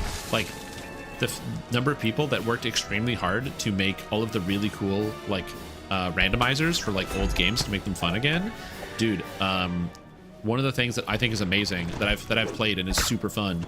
So Super Metroid has like a randomizer you can get or play on. But the problem with the Super Metroid randomizer is that like some spaces need physical items to get through them. So no matter what, if you play a Super Metroid randomizer, you're always going to get the morph ball pretty early. You're always going to get the missiles pretty early because you need these things to go through doors right at the beginning of the game. You got to get bombs early, stuff like that. You're always going to have the same start kind of. And then some mad lads decided, hey, what if you looked at every single room tile and programmed them together about what the limitations are of each room, and then made a map randomizer that re-stitches the game together and moves all the rooms around. So now, if you play a randomizer and the randomizer says, yeah, you don't get the morph ball for the first 4 hours of the game, it just keeps giving you rooms that don't have morph ball required. And now you have to figure out how to solve these problems in ways you never thought you would ever need to. Which is sick. And then some mad lads were like, yeah, but the problem is it doesn't feel appropriate, you know, to go from like a fire room to like a grass room to like a water room, like based on the different levels. That's silly. What if we like made a mod that could give custom texture packs to all of these rooms? So that way, if they're all supposed to be in one area, they're now going to have special custom textures to make them all look congruent. So if it's in the forest area, even if it's a lava room, it gets retextured, so now it's all forested textured. Dude, that's so cool to me. I love that shit. And it's because, so now I can be like a grown-ass adult and go, man, you want to play the new Super Metroid thing going on in 2025, 30 years later? To me, that's sick. And so I always appreciate when people who like take the time to like mod and build things for games. Like, that's so awesome.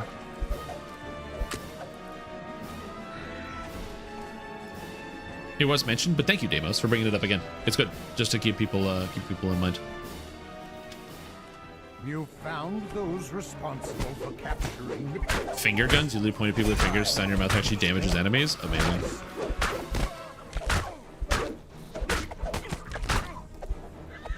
You improve it. You only get one dark gift. The only way to get 2 dark gifts is by playing as a dark bargainer. Okay, this is like really hard here.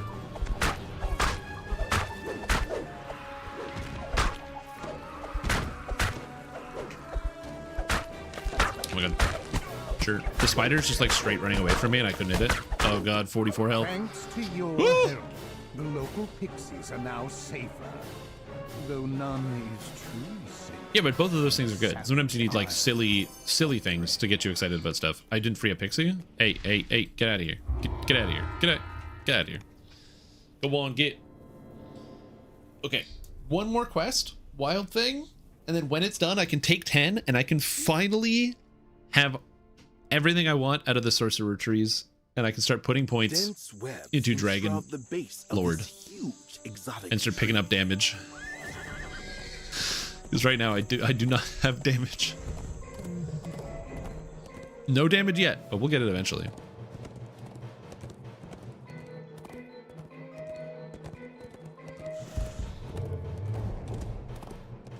That's always the hard part about modding games, is sometimes you'll spend a bunch of time like looking at and downloading mods, and then by the time you actually have the game set up the way you want it, you get like that fatigue where you spent like 6 hours looking at mods and customizing everything, and then by the time you get in, you're like, ugh, do I really want to play this now? It was more fun. The idea of it was fun.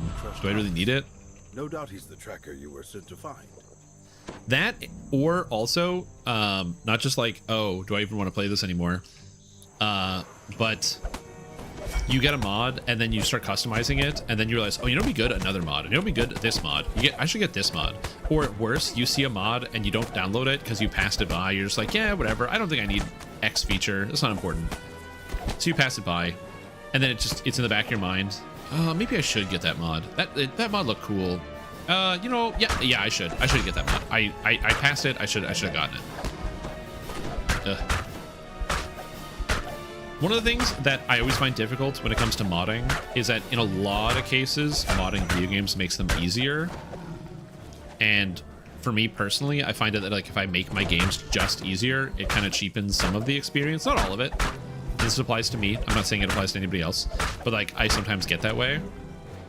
It's the reason why with the full respecs of the characters in Pathfinder that I'm playing right now, I don't mind doing the full respecs because on the one hand, it's a mod that could technically make it easier if you customize the full builds of all of your characters and basically have 6 versions of the main character.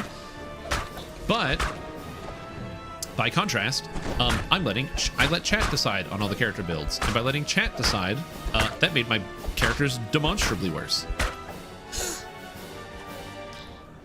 Because instead of being like, I can do this perfect thing, chat goes, nah, that one. Pick that one. That sounds good.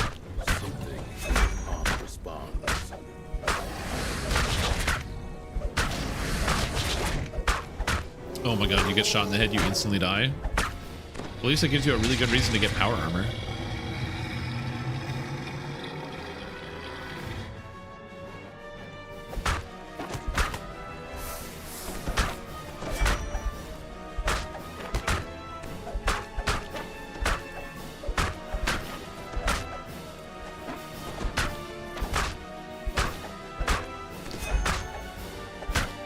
I don't think I could play a game where you get die in one shot to headshots.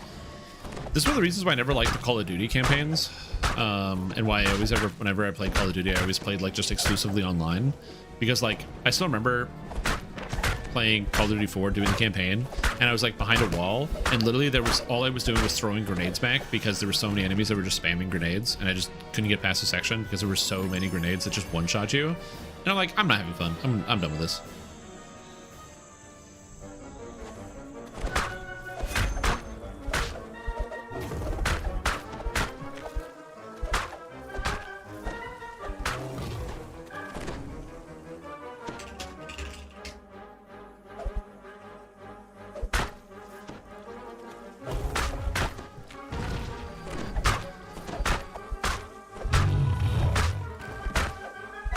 Mocking my typos?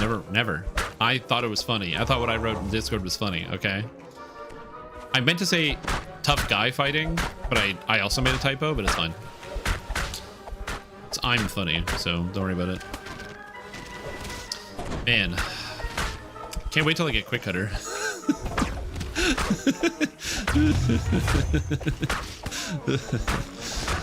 Shit.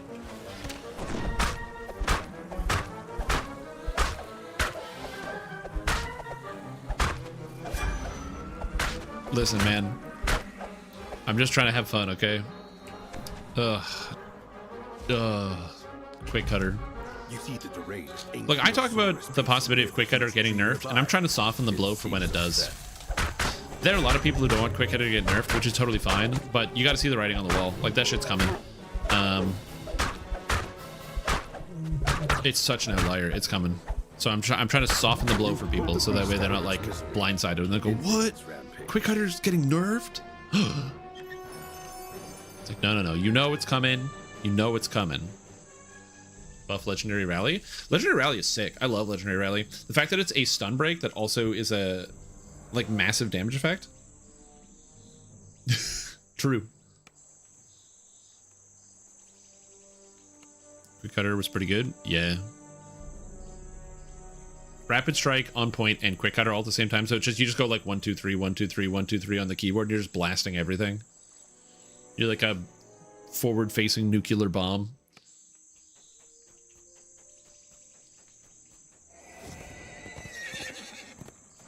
Completely the wrong time. Yeah. I will say, the only issue I do have with the fact that it is a stun break is like, if I get stunned, Legendary Rally is probably on cooldown because I'm using it to attack guys and not to stun break. But I have had it happen once or twice where you press it and then you go, oh, oh.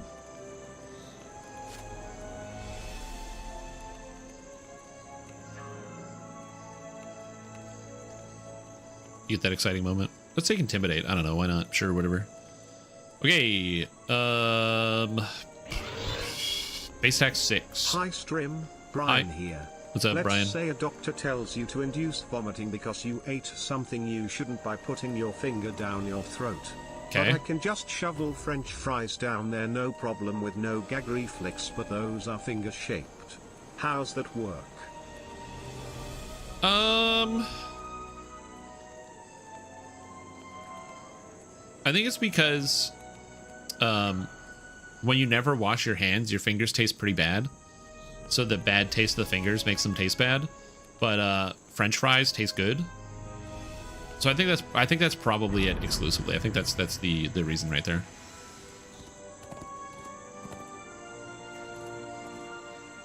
I think that's why. Because the big damage button? Yep, exactly. Yep. Are you guys ready? Here we go. Mixed magics. Boom. So now my level 10 character, 4 Blightcaster, 4 Sorcerer, 2 Dragon Lord, gets to summon level 17 Thornblades.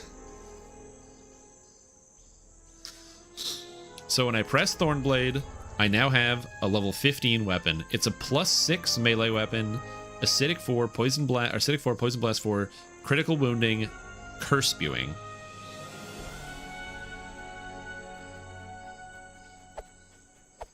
Does Earth Savant not increase your Thornblade caster level? I don't know. That's a good question. I do not know the answer to this. For science, we are going to find out, because I don't know. So I took out Fire Savant, which drops me by 1. Earth Savant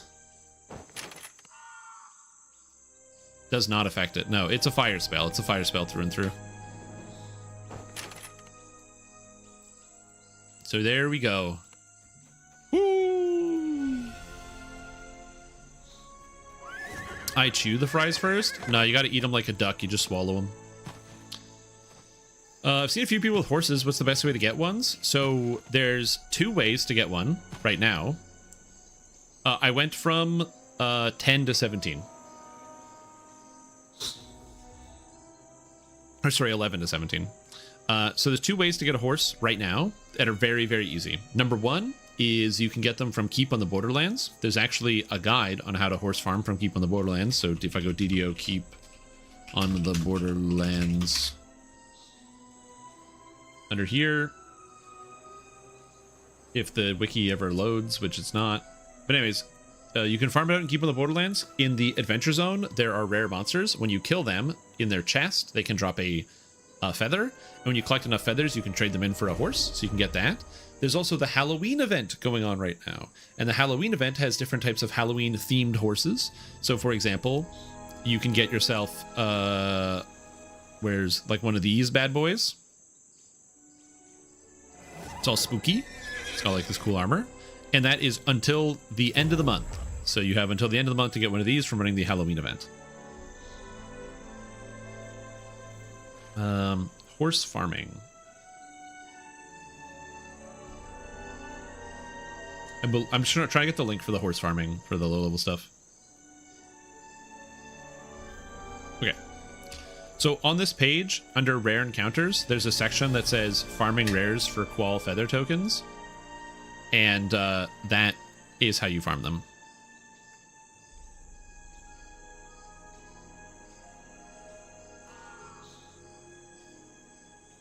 Thorn Knight is an upgrade to that. I'm in Thorn form. I am in Thorn form. You can see it.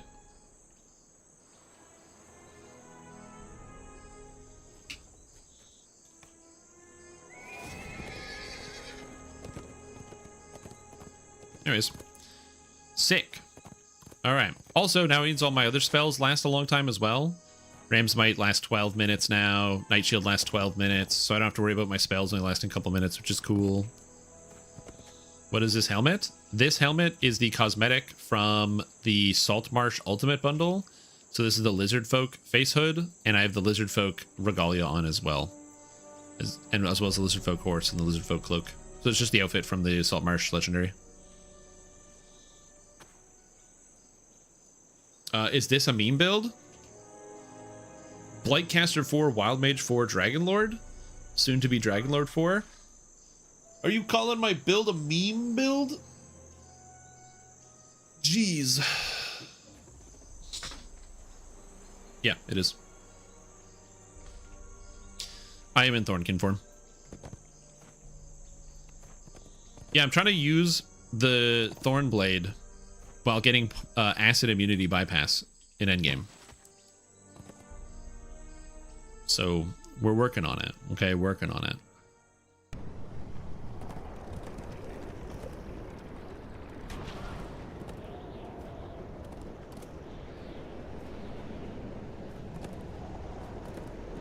All right. Anyway, we are good. Where's the what am I doing? Who am I? How am I getting to places?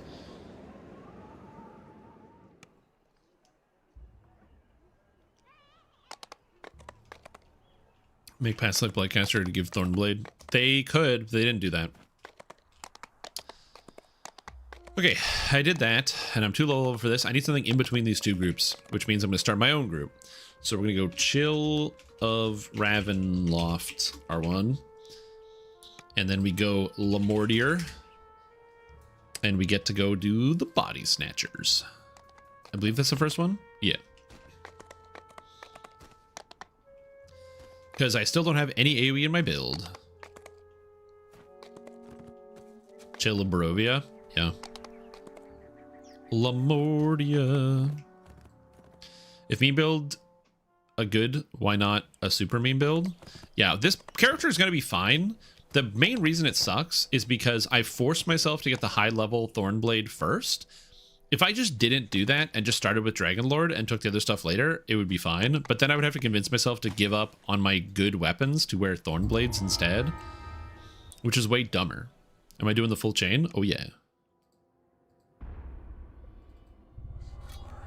You stumble out of the frigid mist. I like Chill of Ravenloft.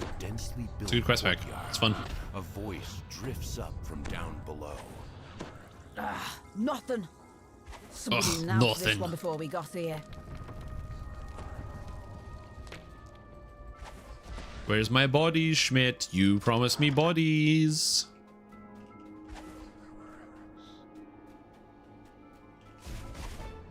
Yeah, it's really good. Big fan of the quest pack, personally. I really like Lamortia.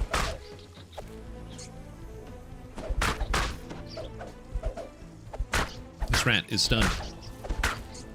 It's... The best way I can describe it is that it's like, it's like Frankenstein sort of storytelling. So you get a lot of like much more modern looking buildings. Modern in a very loose sense of like brick houses and like this in the construction design, they have electrical power, that sort of thing. Not modern as in like, you know, they're looking at their iPhone or sort of nonsense.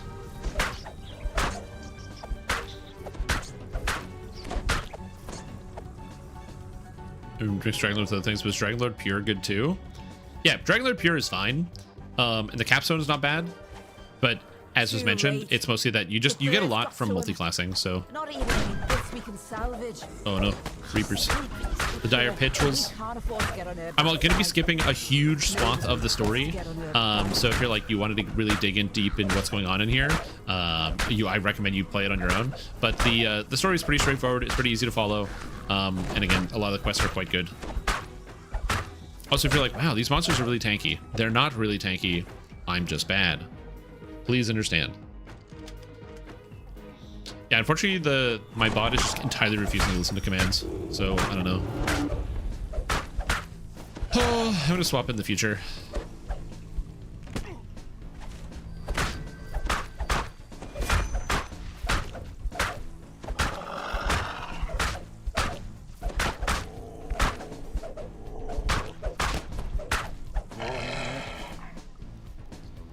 Let me see here.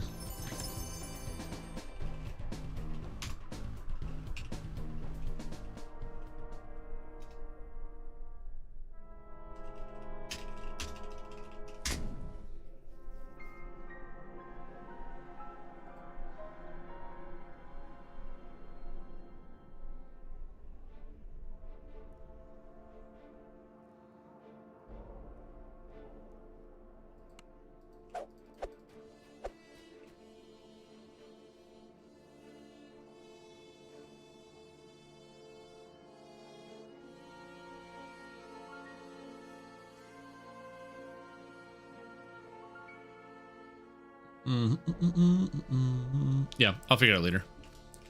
The problem is, after I turn off the stream, I completely forget that the chatbot stops working because I'm not looking at chat anymore. And so I entirely space out. That'll do, Schmidt. You can slink back to your hut now. That's my main issue, On, is that, lads. like, I should solve the problem, but the second the stream is over, I, like, completely forget that that's a thing I have to do and I walk away. Not like before, when you could just pluck them out of the ground. You've been asked to retrieve a cookbook from the neighboring apartment. Eerie laughter fills the room. Time for when it lowers and it gets blurry and then it clears up again? That sucks. Entirely my own fault for going from nearest quest to nearest quest? Yes. If I didn't do that, so when I did the quest line, in town, there's like the quest chain giver. I just, in between each quest, I went back to town and talked to the quest chain giver and then talked to the next person after that. If you do it in that order, it's fine. If you pick up all the quests and run around, then yes, it's basically impossible to figure out what the story is. All the expansions are like that. If you just pick up all the quests, except for like Ravenloft and Sharn originally, but like all the modern ones, if you just pick them up and run around, the story is intelligible or unintelligible. You can't figure it out.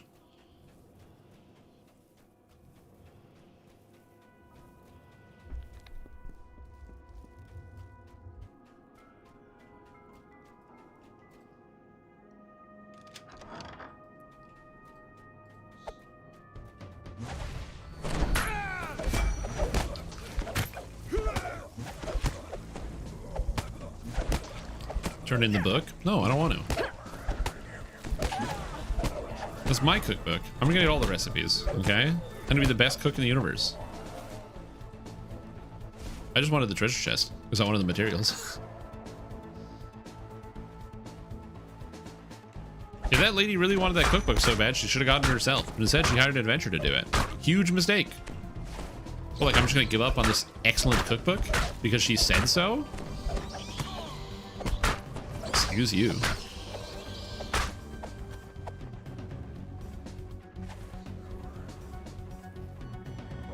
Can't sous vide everything and call yourself the greatest cook in the universe? Okay, okay. Why do you have to say such hurtful things? I mean, you're not wrong, but I am actually doing sous vide tonight, which is funny.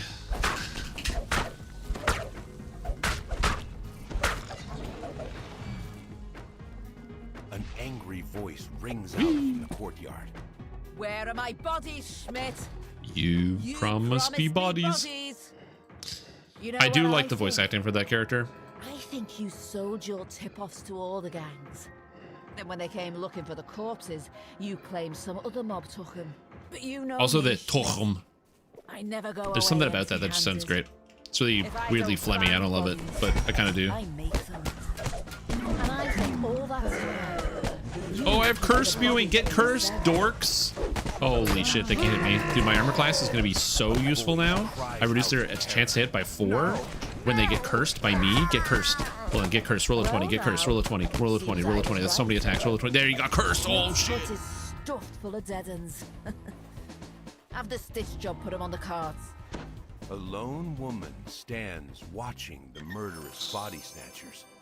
DDO, but only now, so server sees word server, so soon locking Microsoft accounts can't use personal account anymore. One of the body snatchers spots you. Boy, get your hands off our property. That stitch job belongs to the deadmongers. Deal with this rat bag, lads. I'm off to Dead Man's Crossing. I've got Off to some Dead things Man's to talk Crossing. over with the others. Gonna You've share defeated all the body-snatching quests. criminals. What sort of place? Yeah, the did XP you in Chilla stumble Ravenloft is nice now. You found Again, Cousin the reason why Oliver's Chilla body. Ravenloft XP was kind of bad was now because it gave less than, or like the same amount of Isla Dread, or same amount of XP as Isla Dread, but obviously you need more XP to level up than you do when you're doing Isla Dread. So now that they updated the XP, so you actually get like a real amount, it's nice. They updated and added some like real XP now.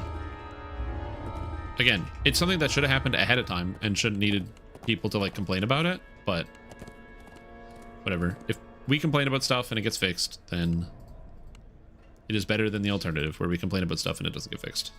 And before somebody says, yeah, but I complained about X thing and it never got fixed. Look.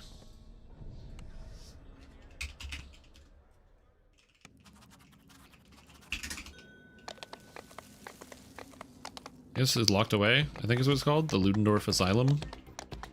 Is it locked in? Is it locked away? Locked away. There we go. I'm gonna take what I can get.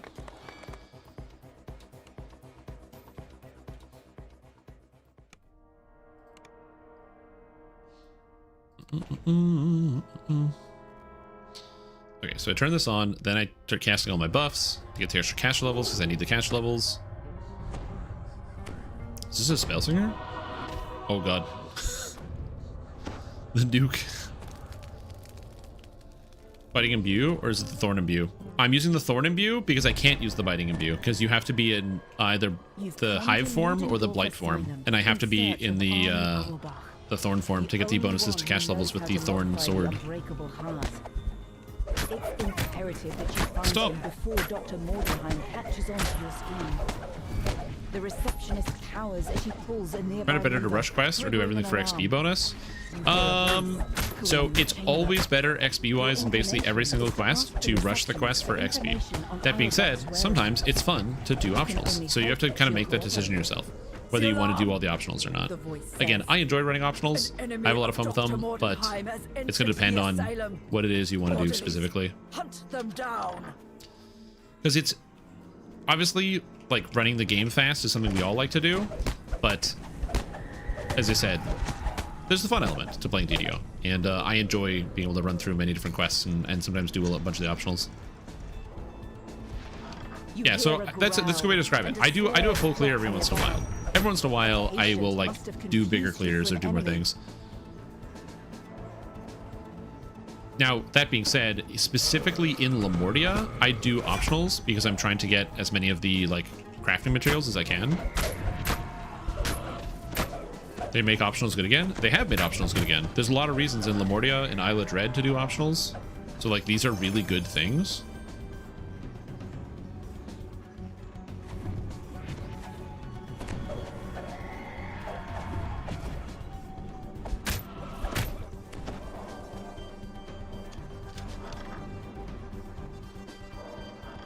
An imposing figure stands in the center of this room. He The scrutinizes comma you sorcerer build you have for the guide, it's insane. Nice, I'm glad to hear that, Zach. stretches across I'm glad to his hear face. that you've been enjoying the Sork build. It's a little old, obviously, but the comments are still good. Again, I used to rate on that. I only swapped into a paladin build, which I'm posting the video for this weekend because I just wanted to try something different. Ground. Let's have a chat. Perhaps we can settle this without our fists. He beckons you over to him. Very well. Then I'll make you wish you left. Come on, I gave face you the wall, chance. face the wall. Stop This wall moving. looks What the fuck? He keeps wanting to like not face the wall. It's so annoying. He's like, yeah, I actually don't want to face the wall even a little bit. Stupid piece of shit.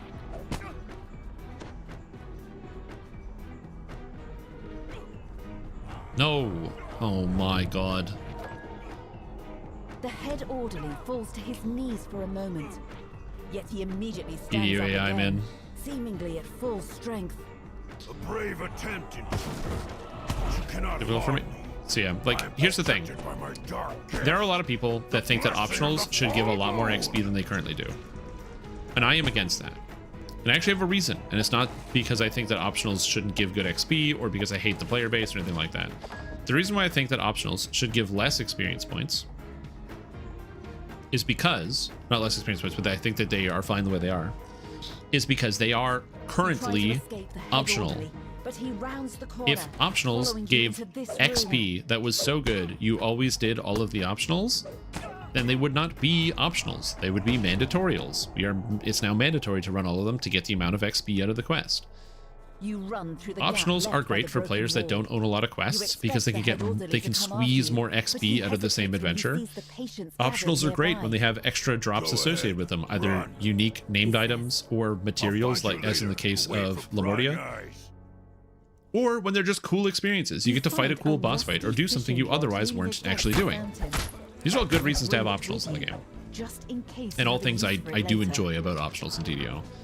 But like upping the experience points just because the XP is generally not as good on optionals, so you can get more XP per minute or per second, I don't think that's inherently a terrible idea, like 100%. I could definitely be convinced that there's good reasons to do that. But for me personally, if we're running all the optionals in every adventure, for the XP every single time. They're not really optional, because right now, if you run a quest and you don't do the optionals, it's like you don't really feel bad because you're just playing the game and having a good time. But if the optionals were worth so much that running them was actually a XP, or like avoiding them was actually an XP loss, then if you only had a little bit of time to play, or you skip an optional, or let's say that there's a conditional optional that somebody screws up, or you pass something, or you forgot about it, well, now you're like, oh shit, I missed this. Now I gotta go back to get this extra XP, or I'm missing out on something. But it just feels bad, man. It just feels bad.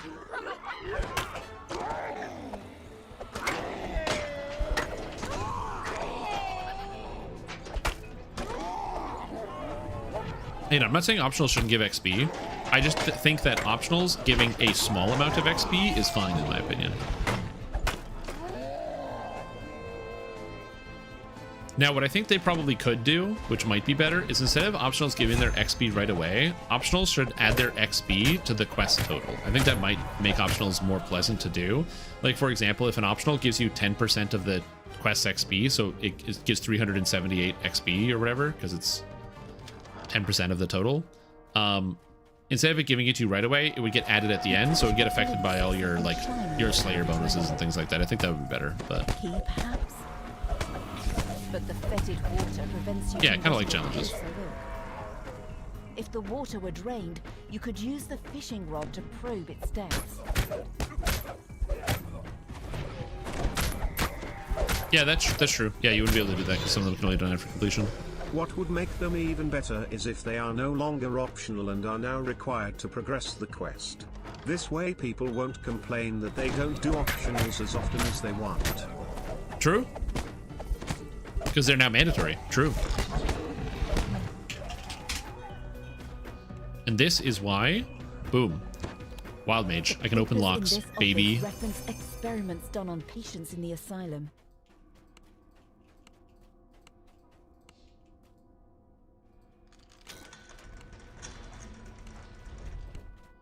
Sharing quests, sharing quests, sharing quests, sharing quests. Where am I going? I'm lost.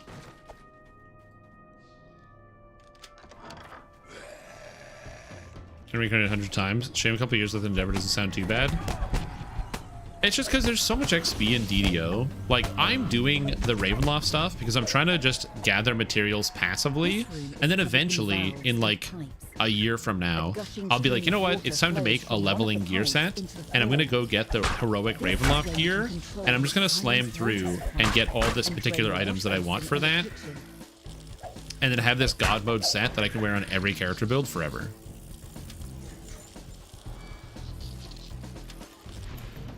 The valves lock in place and the door opens. Now that you've drained the water from the wash basin, you can use the fishing rod to reveal what lies Mandatory within. full search and rescue, no thanks. You hear a creaking noise beneath your feet. I like curse spewing because applying to a curse to a monster debuffs them, and debuffing is cool. The OTL Cold take, debuffing is cool.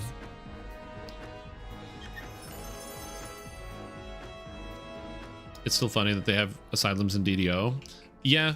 I wouldn't say everybody is crazy, because remember, we are adventurers, so we're going to interact with a lot of people that are pretty extra, whereas if you're playing, you know, if you're playing the game normally, or like if you're like a real regular person in the world, like imagine that the world of Dungeons & Dragons Online is real. Like, bro, you're, for the most part, you know, you're just like a laborer, like a day laborer, whatever, you're just chilling. Like, if you go through Stormreach, there's like tons and tons and tons of just regular people. You use the fishing rod to latch onto whatever is. Yeah, it also doesn't help that Zendrick is like heavily influenced by the planes, so shit's random there all the time. So people having bad reactions to stuff or go a little cuckoo bananas sometimes is fun. You'll need a silver key to open the door. You use the silver key to unlock the door leading to the patient's wing. A silver key must mean there's a silver door. Part 2. Update the text. Part 2.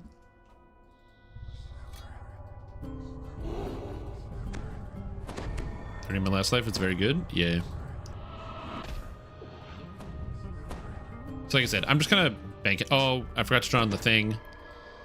Ugh. You return to the asylum, I'm just gonna get my buffs on. ready to find and free Armin Auerbach. You need Like having his buffs, help man. to modify the Unbreakable Heart, so that Gotta you have can 'em. use it in your confrontation with Dr. Mordenheim. You step out of the asylum's reception area and into the dark and quiet patient's wing. Now you can continue your search. for No, the Armin asylum Auerbach. orderlies, get away from me. I love the noises that those guys make. Man, this expansion really hits with the flavor. They did a good job with that. With the noises that the flesh golems make is so fantastic. They have those like Frankenstein grunts with like, "Mrrr." It's Frankenstein's monster. You find a small manual. It contains instructions. These, oh yeah, right, they're on stun how to immune. I can't stun them with color spray. that will counter the head I also can't keep them off the special bard, power, but that's fine. the blessing of the Can I intimidate him? full moon. Oh, I can. Nice. It still wants to kill that guy after intimidate, which is really funny. But you know, whatever. I can heal him. I can heal a bard. I'm a druid, I guess.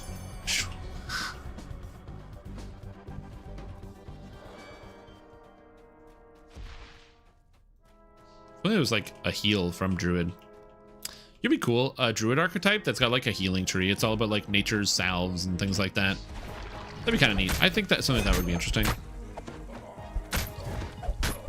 Or like a druid tree that is all about like plants. So maybe, oh, or like an artificer or an alchemist character. No, alchemist already has apothecary. Maybe like an artificer that's all about plants. Oh, what about an artificer that's like all about plants? And you get like a plant dog, and you can like craft things with plants.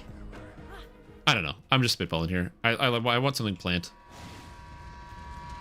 Dino druid. Yeah, imagine if you could get like extra ways to like change your shape. It'd be cool.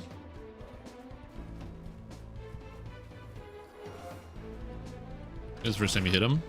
Oh, it's too bad I don't have fire. A mysterious woman stands in the center of this room. She startles at your Yeah, approach. it probably should be based on heal, Dr. but Bauer describes how the they put director negative of the on heal, asylum has so I don't been know. abusing his power. You also learn that the head orderly cannot be defeated until his dark gift, the blessing of the full moon, has been dealt with. The deputy director describes a nearby storage room that's on the brink of collapse. If you can lead the head orderly there, you may be able to trap him inside. Come on, Mr. Head Orderly. There he is. You remember what the deputy director said. If you can destroy And then he gets crunched. this room, you should be able to trap the fiery debris. It's rain convenient down that on only the he head gets crunched orderly, and we don't. killing him. It's very nice. Now's your chance to escape. You flee the crumbling fiery room. But, oh, we already got the Enter key? correct Oh, that was easy. I passcode. didn't even have to The unlock safe anything. springs I open, love that. Revealing an iron key. You find an Oh, there's like a iron bunch of key monsters in here. inside the safe. I don't know these quests that well, but I have a This will cleric unlock the that's door literally to just the carrying my entire dungeon, so I don't have to do You anything. find an incomplete passcode inside this journal. Ow.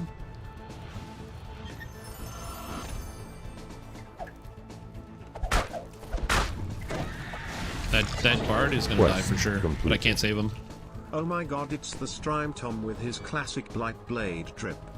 Yo, what's up, Officer Skeleton? Welcome back to the stream team. Preach the stream, fantastic day, glad to have you here. Thank you so much for tuning in. I hope your day is going good. Thank you. Thank you. Welcome.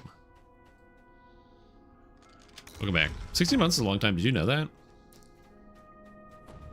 Oh, wait. That's not how you get out of here. This is how you get out of here. Like, there's a way out of here. I just don't know what it is.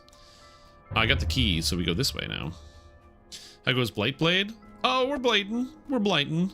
It's honestly, I just finally got the Power and Chaos. So now my Thorn Blade, when I have Power and Chaos turned on, is currently level 18, even though I'm level 10. So we're doing stuff. I'm gonna have an epic weapon in Heroics, which is kind of neat. Like early Heroics. Not like, well, not early, but like, it's not that late. Rope. Yeah, the way that it works is that, so Wild Mage gives +2. Fire Savant gives +1 because Blight Blade is considered a fire spell. So that gives +1. And Season's Herald, Summer, for some reason gives +3. Which gives us a total of 7 right now. Extra levels. I can get 8 if I decide to go further into Fire Savant, but I haven't done that yet. Oh, right, that way. Silent patient, hello. You see a sturdy crafting table in the Yep. center of this room. You can use it Chat to command for craft how a the build bomb. works? Yes, you're You've probably found right. all the But the materials problem is the needed bot's to just create ignoring the me bomb, currently, which is as really annoying. described in the manual All you of the found settings are earlier. turned on properly. It should Now just be to responding to combine people in the chat. pieces. It's just currently doing literally You nothing. find a green key on the dusty floor. You combine the materials to create the bomb. You can use it in your next confrontation with the head orderly to dispel his special power. Blue You brain see a wide to array of blue lab equipment dress. in this room, Black along brain. with a row of brains Black and jars. dress. A panel in the wall slides open, revealing a hidden Flankers passage. revolting. Yeah, I don't know about that. It's just something that's broken. I don't know what it is. Oh, it's the wrong way. Yeah, it's just something broken. I'll figure it out at some point. I keep The saying that. wall I'm not going to flips figure it open, out. revealing a large laboratory and a metal cage. A gnome imprisoned in the cage. But like, I calls literally out have as you everything approach. turned on, and I can't get. It's not doing any of the timers. A friend? Impossible! Who are you? You use the green key to open the cage holding Armin Auerbach. Armin Auerbach. Yeah, it's just literally not doing anything. The asylum's director would never allow him to leave. To prove the point, both the director and the head orderly immediately walk in. Can you sunder with a ranged weapon? You can sunder with a ranged weapon insofar as you can apply the debuff sunder with a ranged weapon, because artificers have shattered defenses, which lets you do that. But you cannot sunder with a ranged weapon, as in you can't use the Dragon Lord sunder to strip immunity with a ranged weapon, because you have to click the button sunder to apply the immunity strip.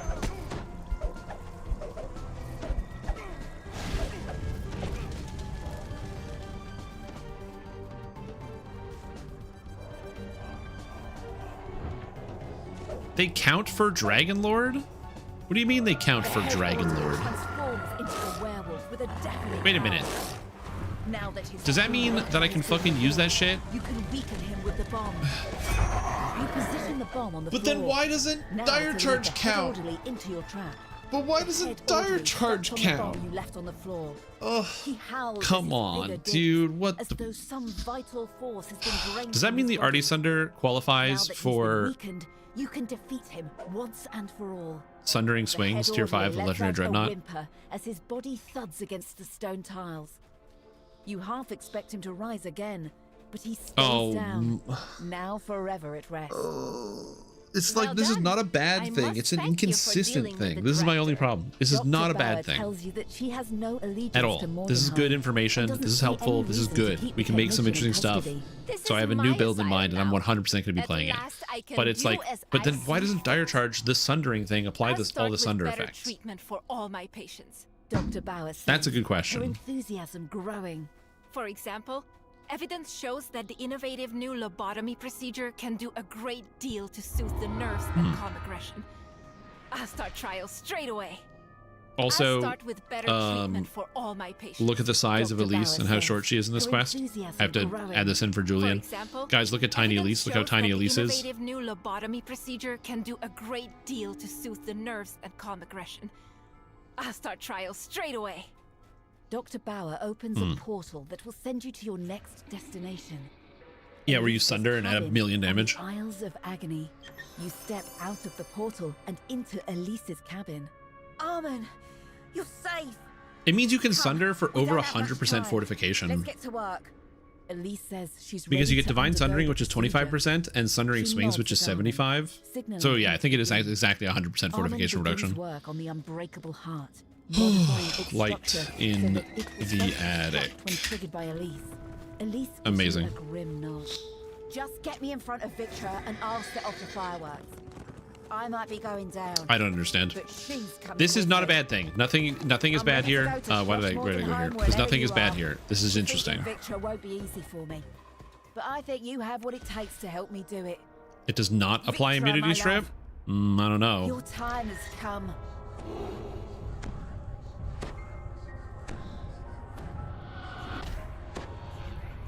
This is also something that can be like verified and tested. I could do it. I'm not gonna, but I could.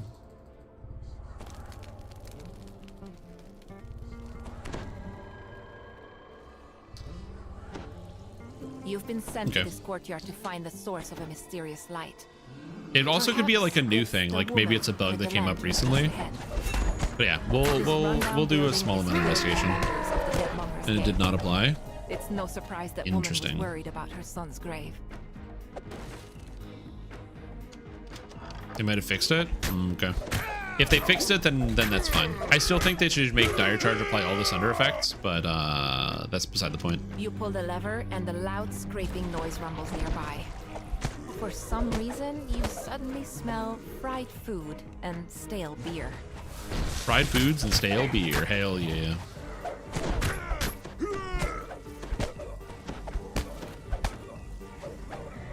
I like how everything dies slowly. You didn't say the password. It dies slowly because I'm slow, but, you know.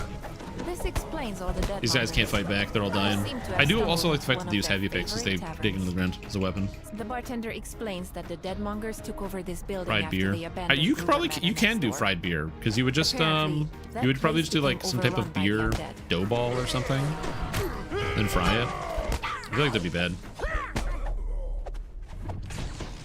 2 rogue? Interesting. With the last Oh, there's a dog. of body snatchers defeated, you can now explore the upper part of the tavern in peace. I will say, I didn't even think about the idea of just turning on the negative effect for buffs. So it's just like, or not a negative effect, but turning on the plus to cast levels for buffs specifically and then turning it back off so I don't have to deal with any of the consequences. It's a neat idea, and it works really well. There's no secret door here. Yeah, 10% MU and strip. Yeah, because that's what I'm thinking. Like you could strip poison immunity and then also deal all the extra damage. Of like get the sunder so that it's like, oh, when you sunder it applies like a bunch of d10s of extra damage on top of that. Or is it d10s, d20s? I don't have to guess, I can just read it. It's a d6 per character level of the element with 200 melee or range power. Wait, does it say melee or range power or just range power? Melee or range power. Range power stack. So what you're saying, what I'm reading here is you got to do the Vistani, stack up all of the stack the range power to then get really high range power, then use the versatile, or you don't even need versatile fighter, you just swap. Yeah, you take the versatile thing, then you swap to a melee and use the range power for melee attacks, and you melee attack your way through, and you kind of swap between ranged and melee. Even though throwers do more damage.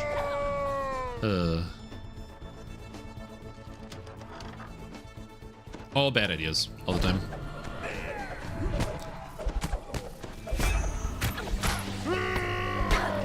Okay, so I don't have my next build idea on lock. Because this build I had to play immediately. This was like, this had to be the next build. I couldn't think of anything else. This grisly depot is where the local deadmonger stores some of the corpses. Oh, it's not locked. Snatched before I'm delivering like, them onto their customers. I can't knock this chest. Why can't I knock it? It won't let me. Dire Charge would have to compete with Quick Cutter, and we couldn't have that. No, I don't think Dire Charge would ever compete with Quick Cutter. They're different abilities, right? Like Dire Charge is a crowd control, and Quick Cutter is a damage effect. So they shouldn't be in competition with one another. So I don't really understand what you're saying. Then the snow itself begins to melt.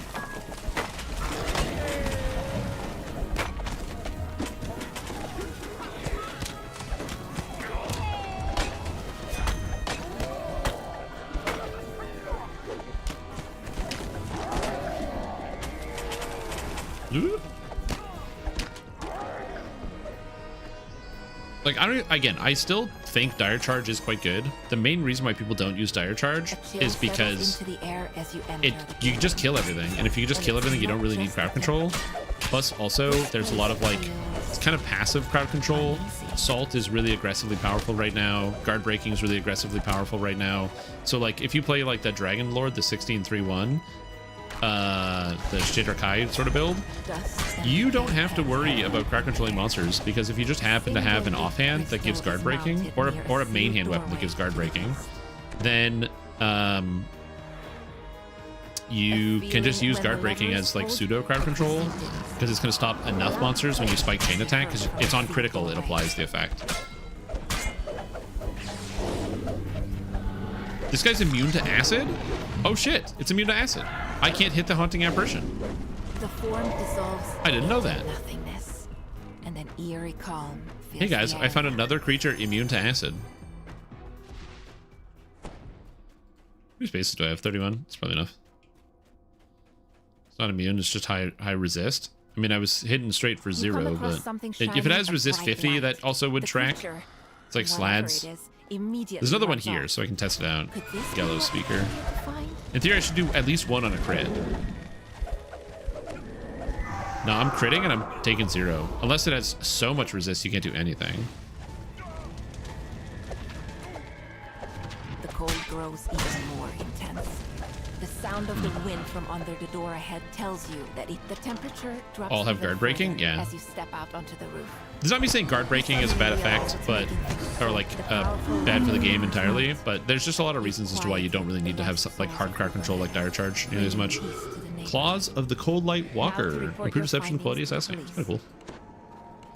Collecting all the gear as I go. One step at a time. Alright. Mine quest.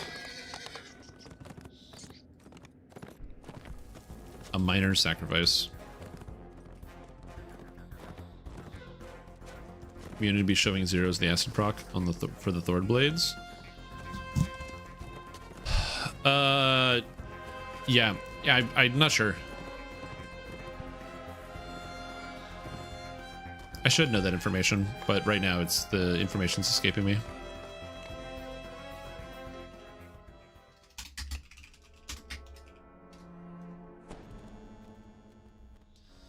Now we do this. I think I turned my imbue off by accident.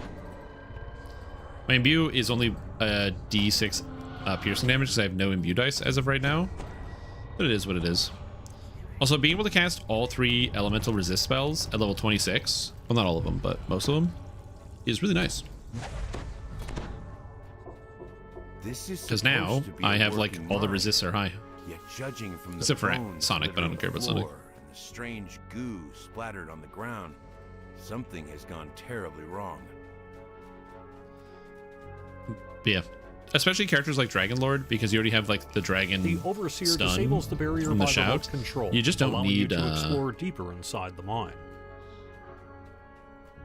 Because I have the shout, I just don't really need any type of like dire charge based crowd control.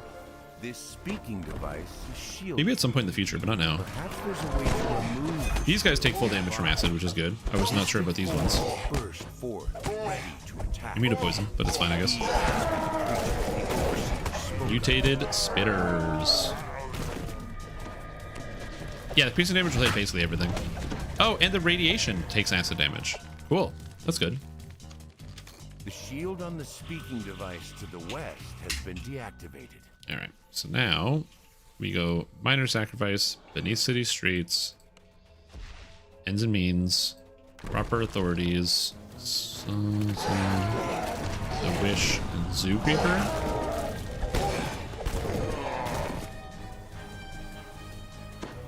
This speaking device is shielded. As you examine it, an unfamiliar voice calls to you from the west. All right. Fortunately, No, not a Sega fan. it's an ordinary I never woman, got that. I like not played Sonic as a kid. strange Or sorry, creature. let me try You speaking hear a piercing English. cry I from never behind played Sonic you. as a kid.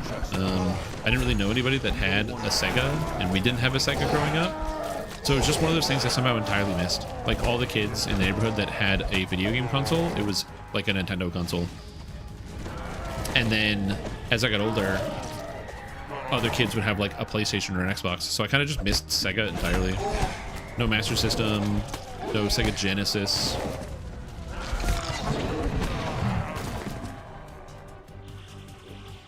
No, it will trigger imbues. Because I use that on my Flame Blade to trigger the light imbue from Sacred Fist. As you listen more closely, So that is not correct. you can barely make out some people calling for help. Well, all the Sonic games are on Steam, so you can just play them.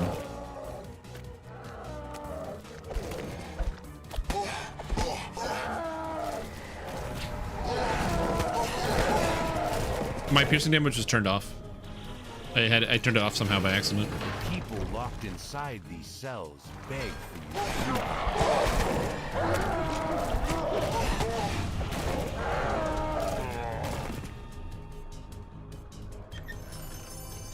You see years later? Yeah. I'm sure Sonic is good. I just never played it as a kid. So because I never played it as a kid, I just don't have a lot of experience. Cell doors unlock, and the survivors make their I don't have way the back to nostalgia or the exit. desire to go back. Which is why, like, getting older and then finding out that, like, young people making Sonic their entire personality, and there was like Sonic TV shows and Sonic comic books, and how you can Google your name and then the Hedgehog, and there will be some kid's drawing of that character as a Sonic character, because it's just so ubiquitous, which is great. You recovered some Victranium ore. You know, one young of the people getting minerals the excited Overseer to asked draw you and to finding find. any motivation to be creative is cool. That being said, I didn't do any of that.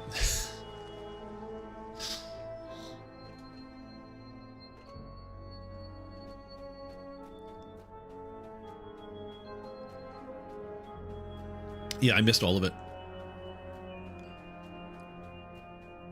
Sonic is where Zerging started. I think Zerg is where Zerging started, but I'll double check my notes. An unusually large Also, my posture is very good. I actually lumbers just forward corrected my and posture. attacks. So I'm feeling good. I do have to get some more water, though. I'll probably do that in one of these quests later. Smash crates. Keep smashing those crates. Is that like all the crates in one room? Almost. You have recovered a sample of Elysium, one of the 2 types of ore the Overseer needs. Man, I gotta get all that extra things. The whole point of the game was to go fast. Yeah, for sure. But Zerg also, like the Zerg rush, like StarCraft. Zerg. Also, welcome back from the beach, Big. I hope you had a nice time. Unless you're still at the beach. If you're at the beach still, god damn it, enjoy that fun in the sun. And if it's not a sunny beach, maybe it's a rainy beach, maybe you're out fishing. Some people will do, or they'll be out on the beach and they'll be like fishing in a boat in a cloudy day. The Overseer says he's going to take part. Cleaning out the mine. Now you say it's Zerg is where Zerging started tracks? Yeah. He just has to take care of one loose end. You never put... first. Oh, yeah. No, because Zerg rushes. The device Because the whirs Zerg light, attack you then right marks away. So it's location the of Zerg rush. unbreakable heart And then of a people map. just shorten It's a Zerg place rush the to north known Zerging as when they're the running through Isles quests. of Agony. With this information, you can now track down Elise Yeah. and enlist her help against Dr. Mordenheim. The wish. Checking the giant on the way.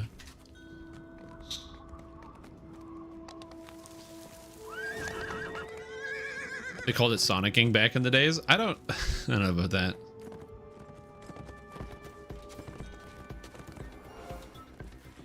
Some said a remake that I got together. Some friends emulated the original start to finish. Oh, that sounds fun.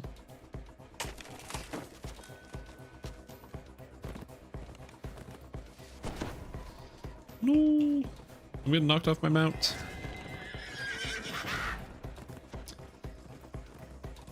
I never played Final Fantasy Crystal Chronicles. Isn't that the mobile game? Or isn't there like a mobile game that's based off of this? That could be wrong, but my brain immediately...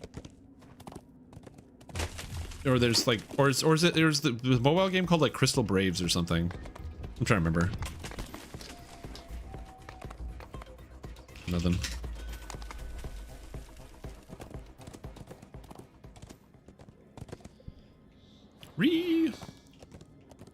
Maybe I'm talking about the OG GameCube game. I did have a GameCube. I feel like I should know what this is. As a GameCube haver, I will look it up. Final Fantasy Crystal Chronicles. I feel like I've seen this before, but I don't know.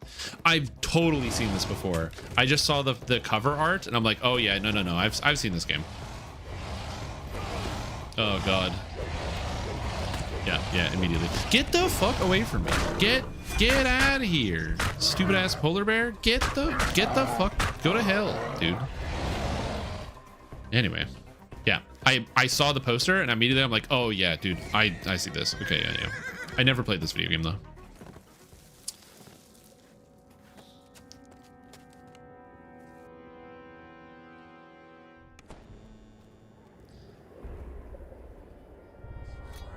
How to carry around a crystal? I couldn't tell you. I did not play this. Guys, I was busy playing other Nintendo GameCube games, like Custom Robo. Yo, that shit was tight. You never played Custom Robo for the Nintendo GameCube? You're missing out. Devoted to the dark powers. Dr. Mordenheim came here in the past, and you're determined to find out why. Bricklings. Oh yeah, you'd have to have that like adapter that lets you connect in your Game Boy Advance to it. I know. Remember they did a thing for Metroid Prime where you could get the Fusion suit in Metroid Prime if you connected Fusion to Prime. I remember that. That was cool. It's like DLC before there was DLC, because people think about DLC, they think about like the horse armor for Oblivion, but Nintendo was already doing that shit where they're like, yeah, you got to buy this stupid cable that connects these two consoles that shouldn't connect to get a cosmetic in a game. As figures take form. It must be one of the visions of the past you were told of. Here we are. The Sleeping Beast Mountains. Ready to get your wish granted? If we don't plummet to our deaths in the process. Oh, back up, Victor. Power of crystals to group has crystal chalice that holds it back. There you go. Yeah, like I said, I didn't play. So I don't know. Trying to think of like classic GameCube games. Your vision of Paper Mario 1000 Year Door. I didn't play the 1000 Year Door remake, even though I really did enjoy 1000 Year Door. I ain't paying on Nintendo $100 for 1000 Year Door. I don't know what to tell you. I'm sure the remake is cool, but no. F-Zero GX. That was not a good game. It's a good game, but it's also like it's a good game. It's a timeless game, I'll say that much. It looks really good for a GameCube game. Prime, obviously, Prime 1 and 2. In GameCube have the nanites that made everyone drones. What? Or is there a game like this? I don't know what you're talking about. Or a game that has that? I'm not sure. Eternal Darkness was also really interesting. Eternal Darkness, Sanity's Requiem, which is the game that your character, one of the early games that actually had like a sanity meter, and as your sanity would go down, the game would like fake crash on you, or like they would it would like pop open like the disc tray and things like that to spook you out. Yeah, Custom Robo is a good game. Wild story. Swirls as another vision of Victra. They pushed the shutdown back to 4 o'clock, so they haven't shut the game down yet. If the legend is true, you mean? A strange clacking sound echoes. So the shutdown's not happening for another 49 minutes. The secrets of I don't know if I'll be able to finish this quest chain in the next 49 minutes because I'm slow, but we'll see. That's just your research. Well, what about you? Die, hook horror matriarch. A lifetime supply of mince pies. The thing crashes to the ground, causing. I have a bunch of GameCube games behind me. I can just turn around and look at them. You must be joking. I am serious. Oh yeah, and all the Resident Evil games. Like me, you wouldn't It's honestly mostly just So, Metroid. We have the pursuit of truth and the. Yeah, it's honestly pursuit it's of mostly just Metroid. I have so many. food. It didn't actually have that many GameCube games. Technically, there's other games like Time Splitters 2, which is not exclusive to You'll GameCube, but that was a still good be game. here, At least I will be. But I'm trying to think of like GameCube exclusives. There's also like portion of the wall Mario crumbles Sunshine, when the obviously. vision ends. Double Dash was pretty good. Life and Responsibilities. Yeah, but that's okay. Thanks to the modern power of emulation, you can still play a lot of those classic video games. Just remember, whenever you do decide to emulate a game, it's very important that you go and take your official copies of the games that you own and you dump the information from the existing cartridges or discs, so that way you can make sure you're emulating 100% legally. And I know all of you guys would do that, so make sure you definitely 100% do that every time you decide to do any type of emulation on your computer. And because I know all of you guys, that's the only way you would emulate. If you say, hey, I played this emulated game, I already know you did it 100% by the book. And I'm proud of all of you. Yeah, Resident Evil 0, so good. Hell yeah. That game is intermittently extremely easy and then extremely hard. Where you're like, okay, zombies, no problem. I can deal with all this other stuff. And then all of a sudden, it is just like, oh yeah, I'm being charged by apes from all directions that are mutated with zombies. And Rebecca Chambers is not that tanky.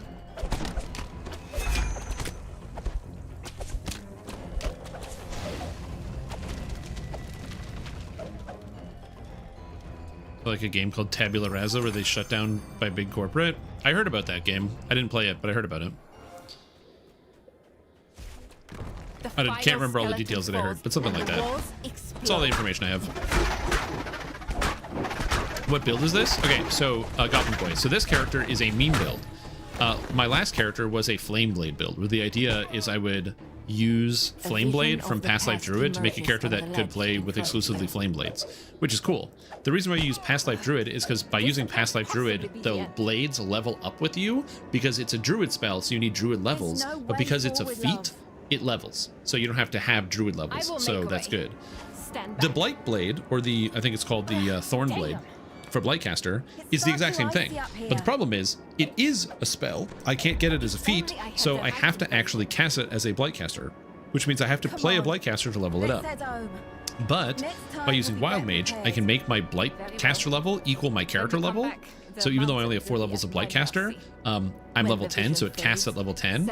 And then, due to a series of hilarious bugs and weird interactions, I'm able to cast it at a much higher level. So right now, I can cast it if I turn on this effect. It casts at level 18, even though I'm level 10. So I can summon a blade that's much higher level. And when I get to level 12, I'll be summoning an epic level sword. So I have an epic level sword, which is cool. And this time I'm prepared. Before long, the big thing about the GameCube is it was shaped like a cube and you could play games on it with your bros, with your pants off. That's true, you could do that. Yeah, not other game consoles would allow you to do that as well. The vision ends with Dr. Mordenheim triggering a switch in the also, wall, the Resident Evil causing the remake that was concealed door just to slide shockingly open. on GameCube, which I cannot explain why it was on GameCube, but the original Resident Evil 1 remake, where Resident Evil 1 was like this super campy, like 80s action movie inspired, like pseudo horror game. The game looked really bad, so it wasn't like entirely scary. The music was like amazing. The lines were really cheesy, and it was kind of designed in that style. And then they did the remake for Resident Evil 1, and the remake is genuinely really terrifying. Like, that shit is scary. So if you have never had the chance to play, I need a death word. Where's the helmet? Oh my god. If you never had the chance to play the Resident Evil remake for GameCube, holy moly, the lighting, they went insane with that game. That game to this day still looks good when you compare it against like modern games. It is very beautiful. And it just goes to show what you can do even with a video console like the Nintendo GameCube that has very little power. Because of the pre-rendered backgrounds, because of the fixed camera angles, they could make it look like 1,000 times better than you would expect with the actual power of the hardware. Like, really impressive stuff. Darkness blocks the path ahead.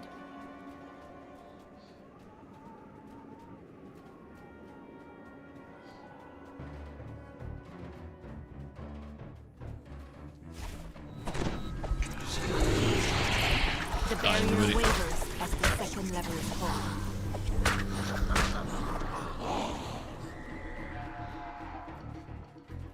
Yeah, really good game. The final lever is pulled, and they're the GameCube games. I'm just trying to think of.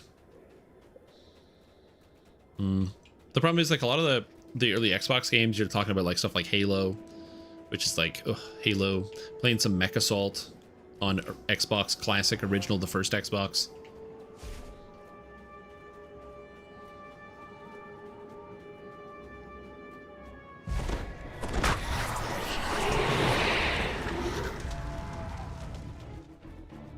I have a lot of good early gaming memories.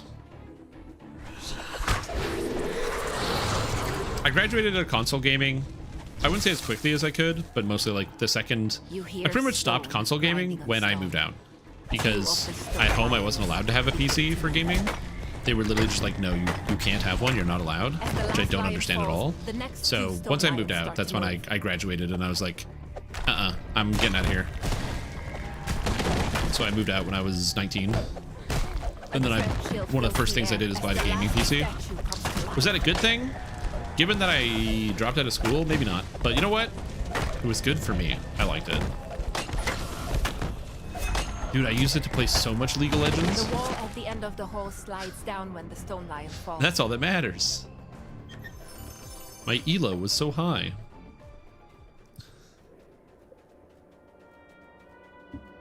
Good times. I think it's also the reason why, like, I wouldn't say a bad habit, but I definitely have a strong habit of replaying a lot of video games. Is I didn't have a lot of different ones growing up, so I ended up, you know, you do what you do. Didn't have a lot of different video games to play, so I just ended up replaying a lot of the same video games over and over. And so now, as a grown-up, I find myself also drawn towards doing that, where if I have a video game I really like, I could play a different video game in a similar genre, explore, expand out, find more things to do. Especially because usually when you look at like the cost of these things, like one of the things that prohibits you from being able to play lots of video games is the cost. But like Steam Summer Sale happens and you buy like 8 video games for 20 bucks. And it's like, yeah, okay, I could play these. I have lots of games I could actually go play. But even still, my brain is like, I could play a new video game that I own, that I already purchased on Giga Sale. But now I'm like, what if I didn't? Like, I haven't played Kingmaker, Pathfinder Kingmaker, even though I own a Kingmaker, because I'm like, I just want to play Wrath of the Righteous again. Even though I should probably play Kingmaker at some point. It is incomplete. It cannot save her. Solid 4 days, but I did it. Be the power of creation. I see. Addicted to EQ and dropping out, yeah. I dropped out of school is unrelated to gaming, but it is just a funny story to connect two separate things together. In my opinion, it's funny now. Now that I'm way past that point. You know, that was like 13 years ago. So, oh wow, what a thing to say. 13 years ago, huh? Shit. Been what is it? Beneath the city streets. Yeah. Now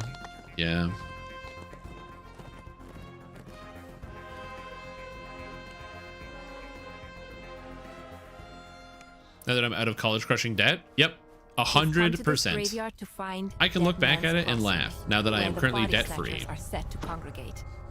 I don't owe anybody any money, which is a very satisfying feeling to be, or a good place to be in, for me personally. Looking inside, you can see a ladder poking. Not that that's been like a huge worry. I've always been pretty good at managing my money and not overspending on things. I'm actually really bad at spending money, which sometimes will like agitate people that I know, because they'll be like, why don't you just buy this thing? And I'm like, well, you know, I don't think I need to spend the money. I don't exactly need it. Other uses for the passages. Like, I slept on a futon for 2 years because I could have bought a mattress and a real bed, but I was like, I don't need to. It's fine. I don't need to.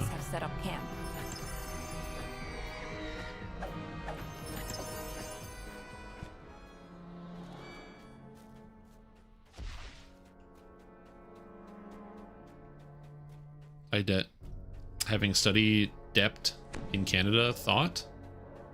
What? Beds are overrated. You found another large cellar. The nice thing about the futon is that if you put it in couch mode, you kind of like fall into the corner.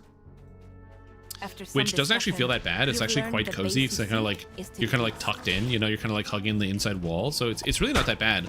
The real problem with it is that if you bring a girl home and then you're like, hey, by the way, I have this futon, it doesn't work. Yeah, that's some people would describe that as unappealing, which is fair. It's a fair call. Can't argue against that. But you know what? It is what it is.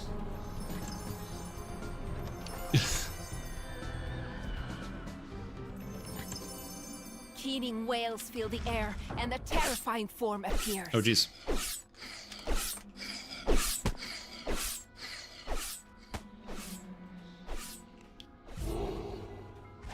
Oh, I'm big.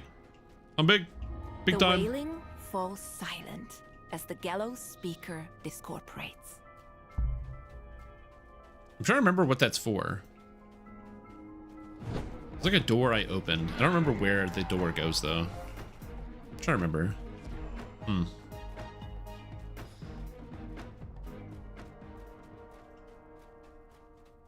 did this. I don't remember what it does.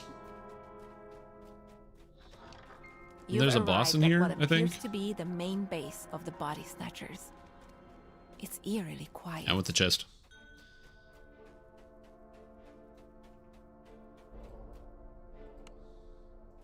I was sick of lugging my big unwieldy piece of crap bed frame new places when I moved. Yeah, getting something that is like actually like constructible is so nice. Yep. Simple build video, putting it to use on a monk right now. Nice. Second room with the drapes. Oh, yeah. When I explored this the first time, I remember going through all of it, but yeah. I'm like, I know there's something here. Bingo, it's on. Yeah, it's all about the scented candles. I mean, to be fair, you know, atmosphere is important to many, so. Although you always got to be careful with scented candles because some people are very allergic to scented candles, especially if they're like they have like a very sensitive olfactory sense. I actually know a lot of people that are very sensitive to like different types of smells. I really like scented candles though. I do. Leave well enough alone, could you? Time for you to get what I gave old Schmidt. Well now, guess you're better than I. Overrax and Dover Reaper Soul. Soul gems are the worst. Oh, you're talking about you want like Evil Outsider Bane? Yeah, Evil Outsider Bane is one of the options. You use Evil Outsider or Lawful Outsider Bane weapon. Both of those will beat up Reapers pretty good.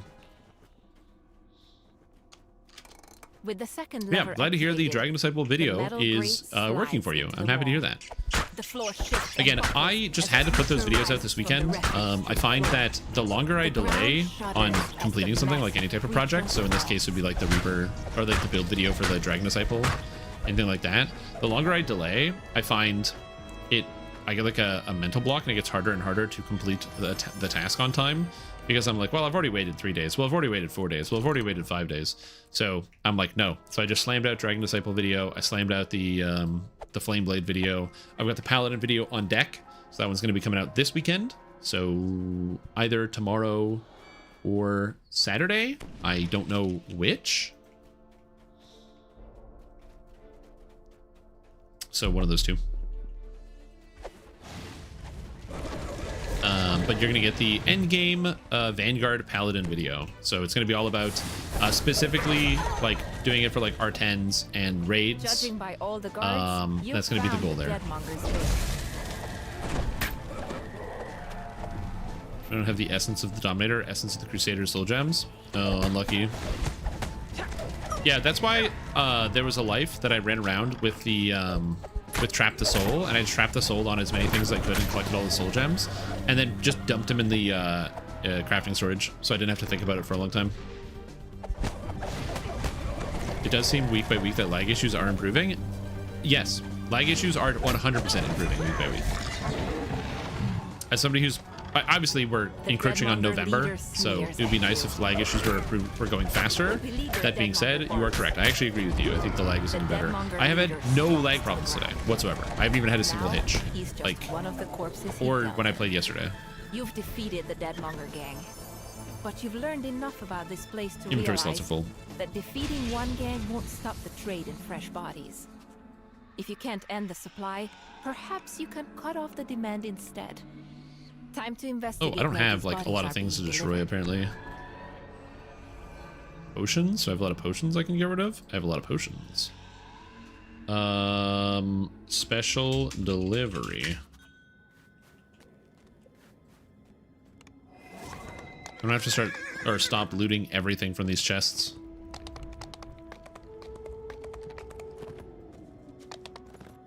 So I have no idea what's in my inventory. Oh, repair kits. Let's get rid of that. Silo Chanticleer. Thieves' tools. Those are rare somewhere. Rare? Cathode, electrical servitor. Eat melee attacks, bastard. Bleak wires. But I agree. I will say that the lag is slowly improving. But again, I'm not at the point where I can say like it's good, because as I said, I still don't play this game on the weekends, and I still don't really play after 8 o'clock because you still run into a lot of issues with both of those time periods. The narrow-minded adults in the university look down on me. At some point in the future, that might change, and when that does change, I will be very excited. But for now, I'm still not doing it. He suggests you find the Institute director and ask him about it.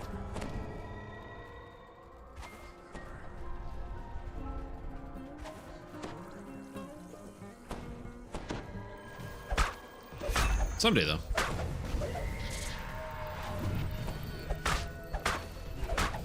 Scientist luresman? What's a luresman?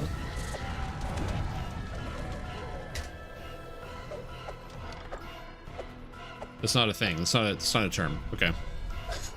I was like, what's a luresman? I don't know this profession. There is no luresman. That's made up for the game.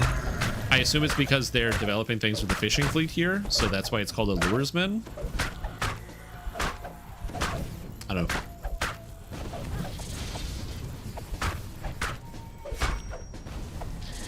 Couldn't tell you. Change my build to have artificial use Necronomicannon. I do like the Necronomicannon. Oh, does that have a Trap the Soul proc on it?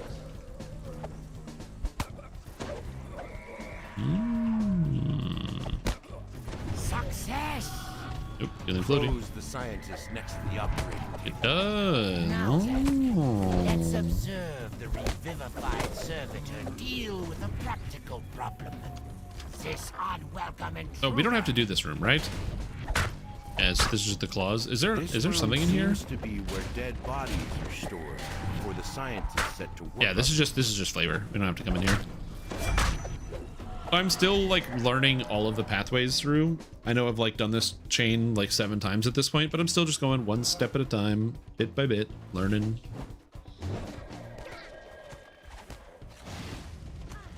I know that around here somewhere is a secret door. Is it here? No. There's a secret door somewhere that leads to a treasure chest that's locked, and I can open it.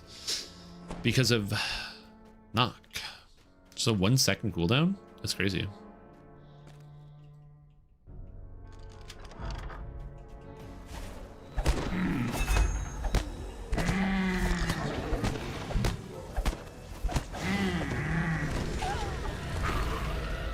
Also, again, I understand why, like, I don't have all of the information in DDO kept up here. A lot of it, yeah, but not everything. So if you're ever confused and you're like, you know so many things, but you don't know this really simple thing, but that the Necronomicannon has life stealing on it, or soul stealing, I don't know. Remembering stuff is hard. Laboratory. Beautiful. I even said I'm going to stop looting all, and I just keep looting all. You found the director's office, but the Institute director isn't here. Perhaps the memo on his desk contains a clue to his whereabouts. Yeah, I'm going to keep clicking loot all, but I probably shouldn't. The Institute is creating a huge number of flesh constructs to work in Lamortia's fishing fleet, under the supervision of Dr. Also, the shadows in this room look really, really good, and you can't convince me otherwise. The shadows in here are amazing. What a! I remember stopping when I got to the room. I just had to look. I was like, look how nice the shadows look. It's so pretty.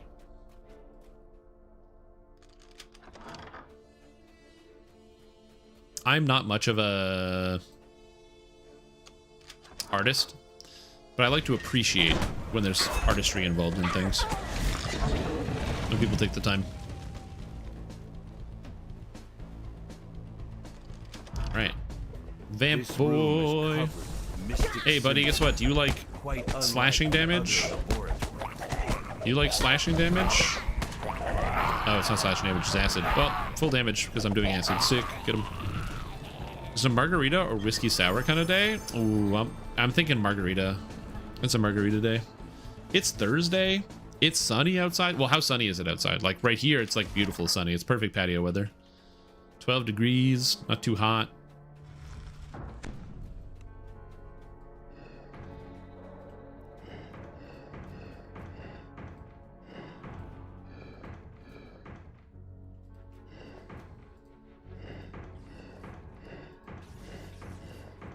Wonderful patio weather. Yeah, then you gotta go with the margarita. Whiskey sour is like when you're inside, you know. We're inside, we're not outside. That's when I'm hitting the whiskey sour. So that has to go here, so that has to go here. Based on the indicators near That has to the go doorway, here. You'll probably need to Let's go power here. up some devices to get it open. You hear a Ding. metallic groan as a door swings open in the distance. You spot the Institute director working on an array of equipment. I haven't had anything to drink in designed weeks. create I multiple don't really drink anything over constructs at Thanksgiving once. because I He was immediately driving rushes to everywhere. attack. You can And when dealing with my out allergies, it's just easier if I don't, because if I end up Too drinking a much lot is at stake. when I have allergies, I kind of like don't deal with them properly, and then it's like hangover times 10. So skipping out on that is ideal. It's just the winning move.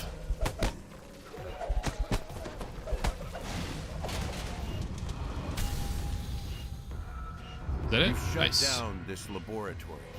Yet Okay, to don't stop loot this all. morbid scheme completely, you will need to confront Victor Mordenheim Nice. herself.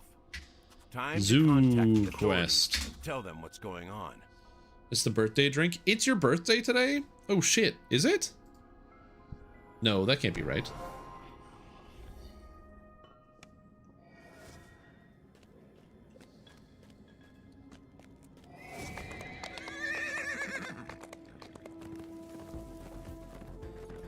It is? Oh my god. Happy birthday, Fairy. Congratulations on getting hella old. That's sick, dude. I'm glad to hear you're aging a ton. And your age continues to increase. And getting older means... I used to, when I was younger, I used to be like, yeah, you get older, you get more aches and pains. And, you know, you can't respond to things as quickly as you used to. I can't... you know, my reaction time gets slower, my body starts breaking down, and some of that's definitely true because I'm wearing a wrist brace right now. But the other part is like, I don't know, I really enjoyed getting older. My 30s have been really great, and yeah, I've been really enjoying myself as I've gotten older, for sure. The effects of the blizzard on the zoological gardens are still apparent. Huge snowdrifts fill the cages and block doorways. Your Reddit's birthday account? Pack of strange creatures burst Or into Reddit the account's courtyard, birthday? That's funny. shouting for food. This must be Round a of maintenance leaves. area, judging by the tools scattered about. You found Good chance a someone else shovel. also has the same This birthday. There will is a good come in chance, yeah. handy when faced with a snowdrift.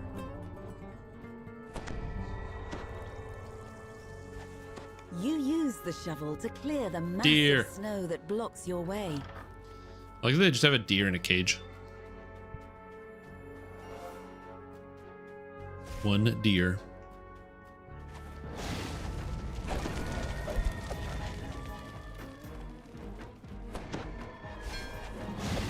At least it's like a goose and geese. I hate how it's 1 deer and 10 deer.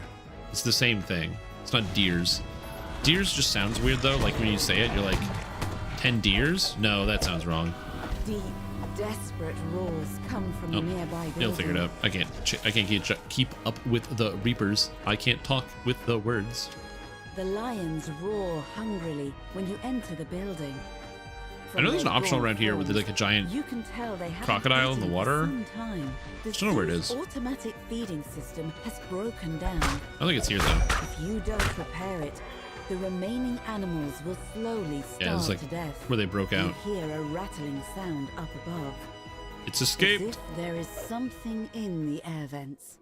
The collapsed roof. Domesticated and versus blood-soaked prey animal snow distinction? Show that something terrible happened Really? here. That a This thing? is a component part of a larger machine. Because deers are 100% not, or deer are 100% not domesticated. They're absolutely wild animals. They are prey animals, but that is at the very least true on that one. Deer bite, apparently. When presented with a frozen So do mass zebras of intertwined as well. keepers and animals, Dr. You can't ride a zebra Mordenheim because did they not they hesitate. don't have the same She horse took software. her scalpel and her bone sword, and from the icy They kind of remains look like horse because they got like a, you know, they got hooves and they got legs and they got a horse-like body, but no. What's my favorite weekend bonus?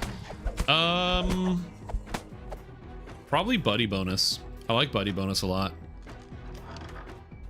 Buddy bonus is fun because it allows you to it gives incentive for people to like run into groups, and I find that whenever the buddy bonus is active, you just see more people gathering together at the same time, which is just fun.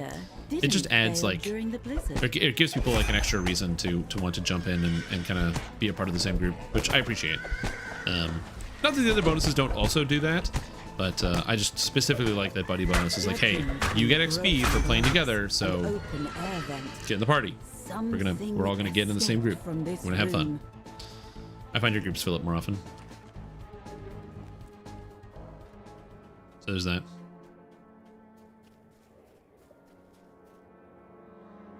But yeah, that's I'm trying to think of the other boosts. There's like there's XP, there's VIP XP. The VIP XP is good, if only because it affects autos boxes, which is kind of weird.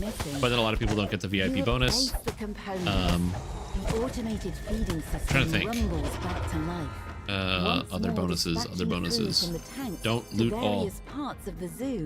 Oh, that was a dimension door scroll. The zoo's animals There's will that. be safe now. Oh, hey, Skull. How are you doing? A bizarre form drops down. Wait, from horse the has air vent, software? No, horses have attracted horse by software. The sound of the working feeding system.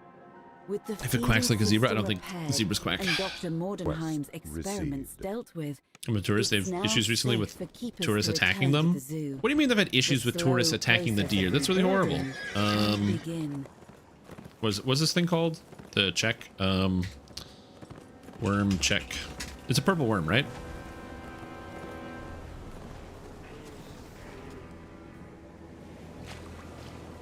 Or it's a frost worm? There's like a worm.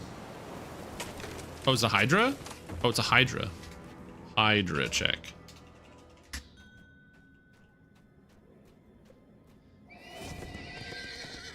Oh yeah, it's in the light, right? Like you walk in and you can see it right away. So there's no hydra here.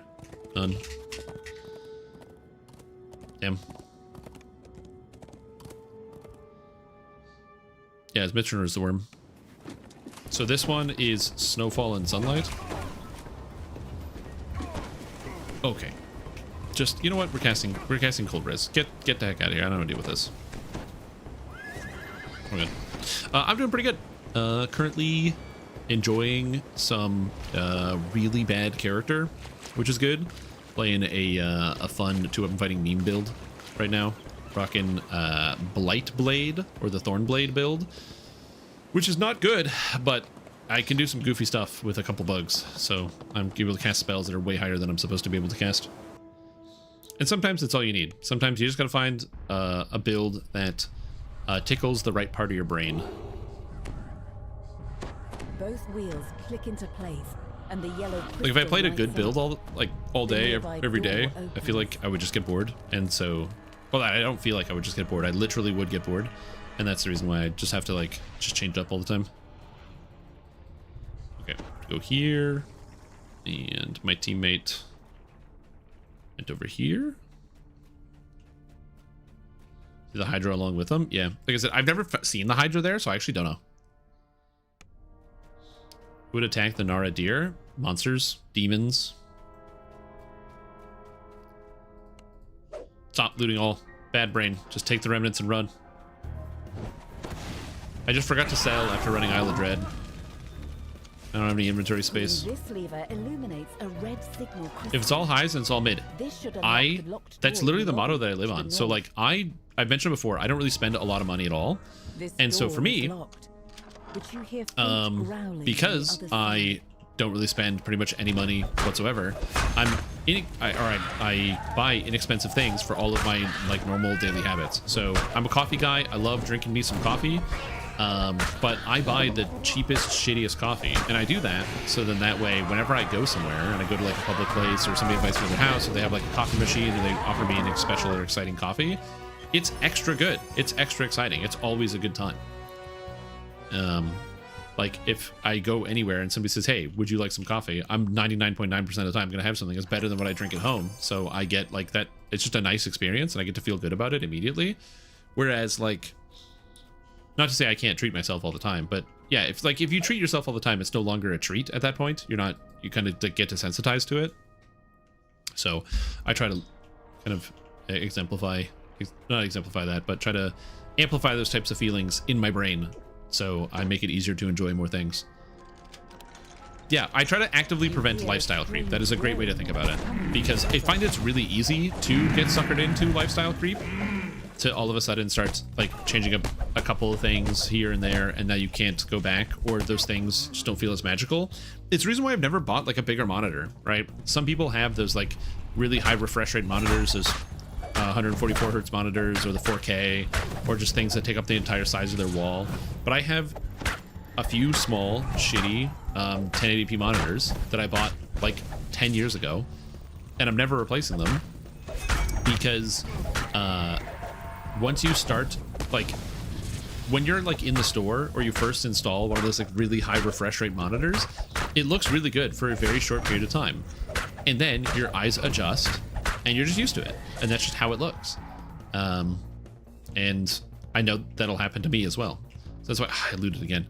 So that's one of the reasons why, not saying you shouldn't do that. I'm not advocating for people not to buy nice things for themselves, but that's why I specifically am not buying like these types of nice things for myself. I don't do it because by keeping it on the low, I get to enjoy pretty much everything. Like when I go out to a restaurant, I don't cook bad food for myself, but if I like go out to a restaurant or I go to a friend's place, I just cook a lot of basic stuff. I cook staples, so then that way I can always enjoy when something else is provided for me or I go somewhere. Like I've definitely had that experience where like I will go with a friend to a restaurant and they will be like disappointed by like the food that they got, because they have higher expectations from either eating certain other things, which I do understand. I'm not saying people shouldn't have low expectations, but like I never have that problem. I never run into the issue of like, oh, I didn't enjoy this because I thought the quality was lower than I expected, because I don't know, I don't put expectations on stuff like that, and I have a good time every time. Also, what's up, Dorn? How you doing? Oh god, that's a wall. Elevator has been powered. You can now access the next floor. You step out of the elevator and onto the experiment floor. What happened to my cooking show?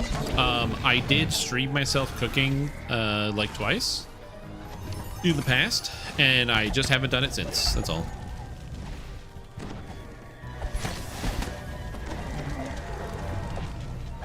Much different than your old one, yeah. It gave shared bank transfer. Is that gave you shared bank so you can transfer? Is that character based or account based? It's account. So if you put in the 100 slots code, that's on your account. It's your account storage. Various types of lab equipment are scattered throughout this room. A complex configuration of tiles sprawls over the floor.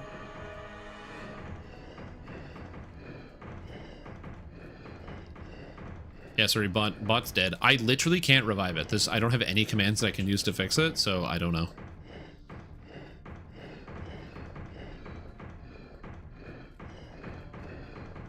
Where are we going? Oh, this way? Okay. Ow. This guy's gonna die. You solved the puzzle, allowing a door on the far side of this room to open.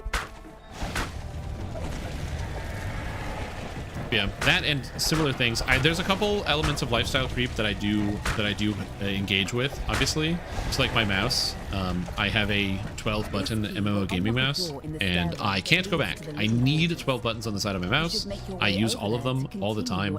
I understand that it's not an expensive product either, so it's pretty easy to like to use. But wait, did we go the wrong way? We totally went the wrong way.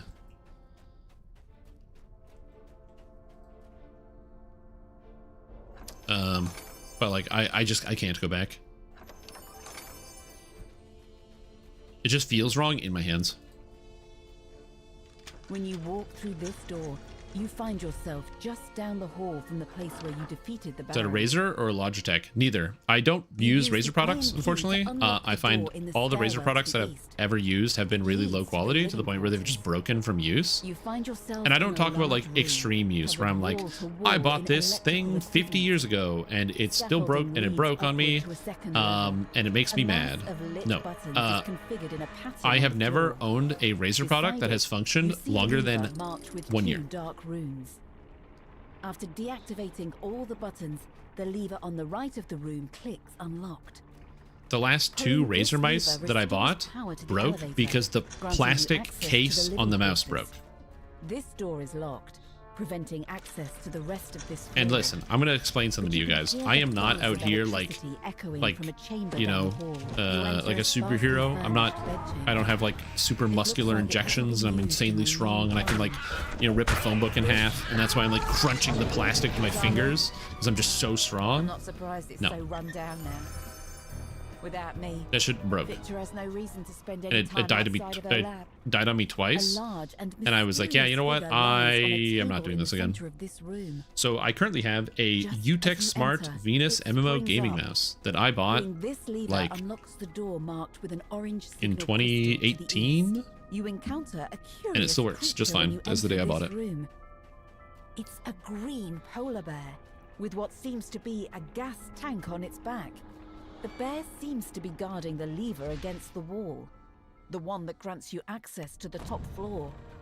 Before you can get close, the bear and this mouse was cheap. It was like 30 bucks. The mutated I bought like a $30 mouse 8 years ago, and I love it. Big fan. Noxious mist dissipating around it. You can now recommend use the lever it had been guarding. Pulling this lever restores more power to the elevator. It slid all over. You've unlocked after only a few months. To the top floor, where Dr. Mordenheim waits in her tower. All the rooms on the elevator. Like I said, if you have good experience, now you can travel freely between all floors in the castle. With products from a certain brand, I'm not trying to tell you that Razer makes bad products all the time. I'm trying to tell you that my experience with Razer products has been always bad, and so I have no intention of buying another Razer product ever. Engrossed in an experiment is the woman you've come Some people have like peripheral sponsorships. Like different gamers will have like sponsorship with a different peripheral brand. So if Razer sent me an email and was like, yo, we want to make a mark on the DDO gaming community, would you like to or would you be willing to do a partnership with us? I'd be like, you got to give me your product and let me use it for a year. Because if this shit breaks in a year, I can't do it. I've had 2 mice break in less than a year. I cannot recommend it to another person. It's my heart. I need to see the wear and tear. Let me slam it against some concrete walls. Any more unbreakable hearts.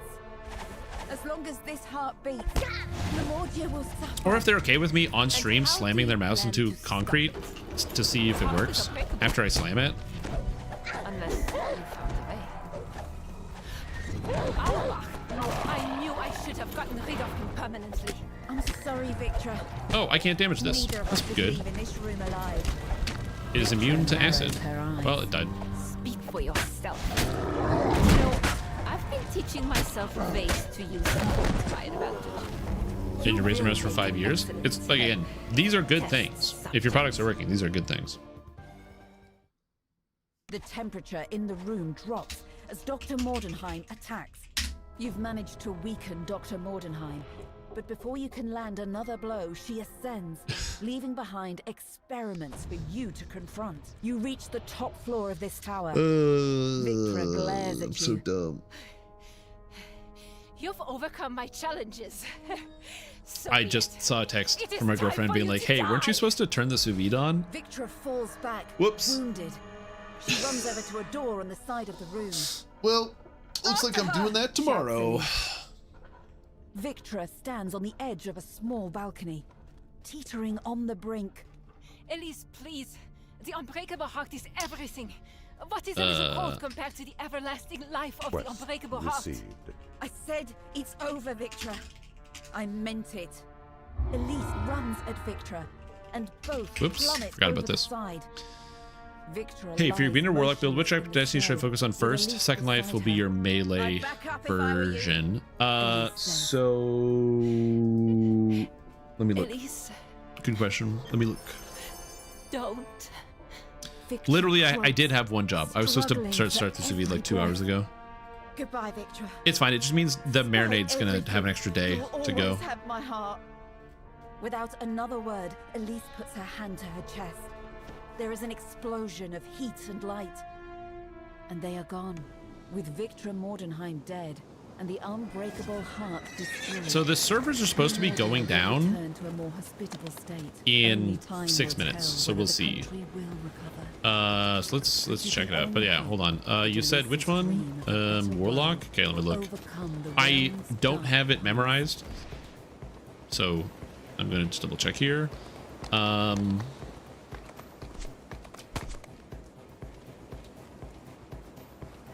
Draconic Incarnation, Exalted Angel, and Primal Avatar. Oh, so in this case, you want to get... You're going to be spending all the points in all the trees. Like, you're not really focusing on just one, because you get a lot of points as you level up. But I would recommend making sure you have, like, the Cure, or, like, a Rejuvenation Cocoon from Primal Avatar sooner rather than later, and Healing Pillar from Exalted Angel. Just get those, like, right away, and then spend most of your points in Draconic first. Because that way you've got the heals, so it's just, you've got the convenience of being able to heal yourself, which is good. Oh, the diver. Restart or maintenance? There's supposed to be maintenance for like 3 hours. Apparently there's some type of horrible bug. I couldn't tell you what it was, but yeah. Defeat the diver. Also, I like that I got the noir color right when I found it. Okay. Servers going down. So it looks like we're done for now. Thank you for the group. Smiley face.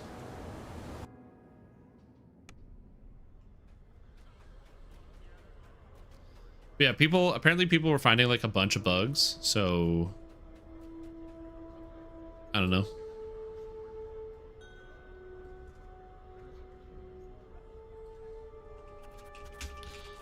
Down for maintenance in 5 minutes. Or 3 minutes. Server shutting down. It's shutting down in 3 minutes. Please log out. I will. I just gotta sell. Hey, got on the game. Thanks to your channel. Currently playing out a Melee Artificer. Artivice VT. Hey, hope you're having a good time. Glad to be of service. Hopefully the build is helpful for you and is able to help you guide you through the beginnings of Artificer, and you're having a good time. Usually maintenance is earlier in the day. Maintenance got delayed today. Well, usually maintenance is like 11 in the morning. Then they've said they're doing maintenance at 12 or at 2 o'clock, and then they delayed the maintenance until right now. So what are you gonna do? Whee! Loopsie whoopsie, push to prod. Yeah, basically.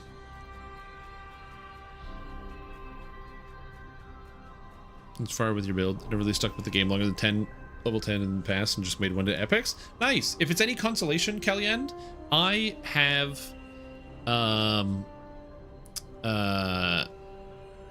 when I started, or like I came back to DDO in like so I took a break from DDO from like 2011 to like 2015. And I took a break specifically because I just was doing other stuff. I was like in school and I just had other things that was going on. Actually, it was before that. I think the level cap was 16 when I stopped playing. So it was like around Shroud times. So when I came back and they added epics, I didn't hit epics for the longest time because I just liked making new characters. I played new builds all the time. I would just like make a new character, start over, which is a really, I wouldn't say it's a good habit, but it's a habit that I have for sure, like getting that alt-itis where I'm like, ooh, I want to play this build now. Ooh, now I want to play this build. Ooh, I want to play this build now. So always wanting to like play the next build and play the next thing is definitely something that I have a pretty deep desire to do all the time. Yeah. Warlock, Exalt Angel, Macrotech. Nice. That's good, dude. All right. I'll be right back. The server's going to crash out, but I have to use the bathroom, so I'm going to let them. So here, this is my character. You can analyze all my stats. I will return shortly, but I must use the washroom and get water. Ugh.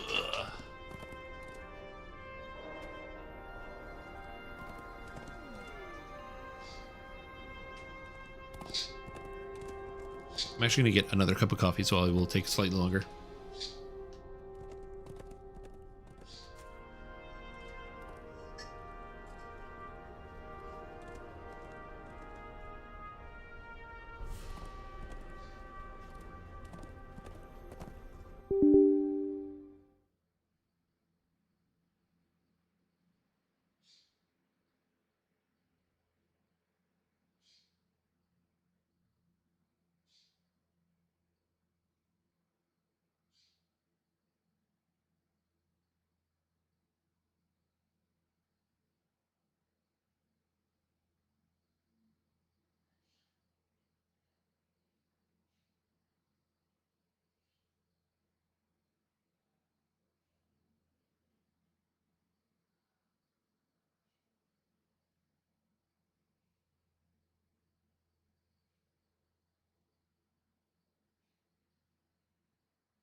Game error. The world has been shut down.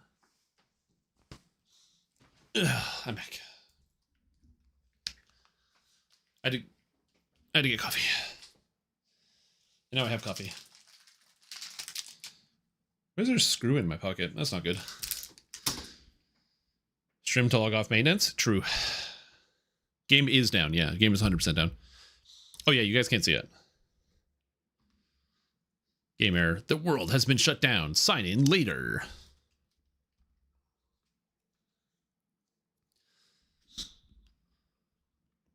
$20 instances of shared bank. Bought all plant crafting storage in the first 25% sales. And now this one 30% shows up. Unlucky.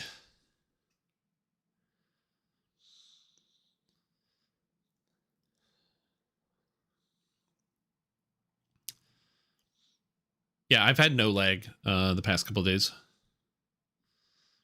Anyway, we're gonna do some other stuff. But yeah, I got some coffee. I got some water. I got a piece of Halloween candy because I decided that was a good idea.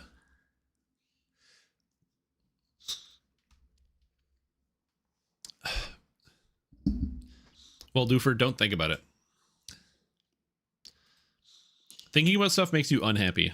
So don't think. No think. Only do. That's a real trick. Okay, so let me... DDO.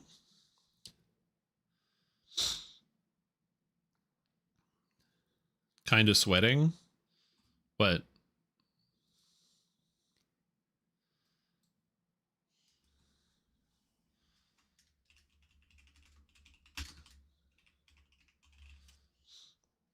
because of his thinking. Don't think. Yeah. It's like when I play Helldivers with my friends, I will we'll be playing on Super Helldive mode.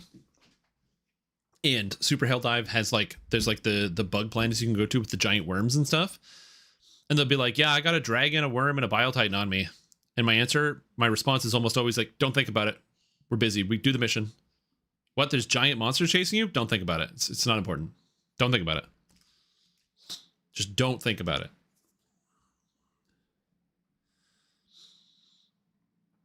Oh, fire is strip immunity. Immunity stripping is going to come at level 14 or 15. But I should be okay until then.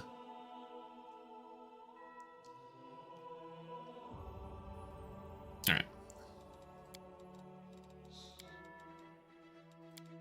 Gogurt.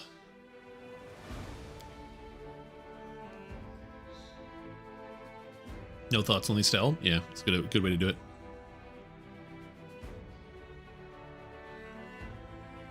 Yeah, if anyone's wondering why the game is down, why DDO is down, it's because Dungeons & Dragons Online is likely experiencing, or people have noticed that there's some problems currently with the game. So problems as in there's some issues with just a bunch of weird quest bugs that people have been reporting. So there's probably something with the spawning that's kind of weird. Anyway, in the meantime, we're going to be playing Pathfinder Wrath of the Righteous while the game is down. For those of you that don't know what Pathfinder Wrath of the Righteous is, it is like an RPG. It's like a top-down sort of RPG where you go with your friends and you go on an adventure. This game is unbelievably good. I am going to do my best to not explain or show off or spoil too much of the story, so I will be skipping through tons of dialogue, but I can highly recommend this game to anyone that wants to play it. It is unbelievably good. A very, very fun game. So we'll be doing that. This is my main character, Gogurt.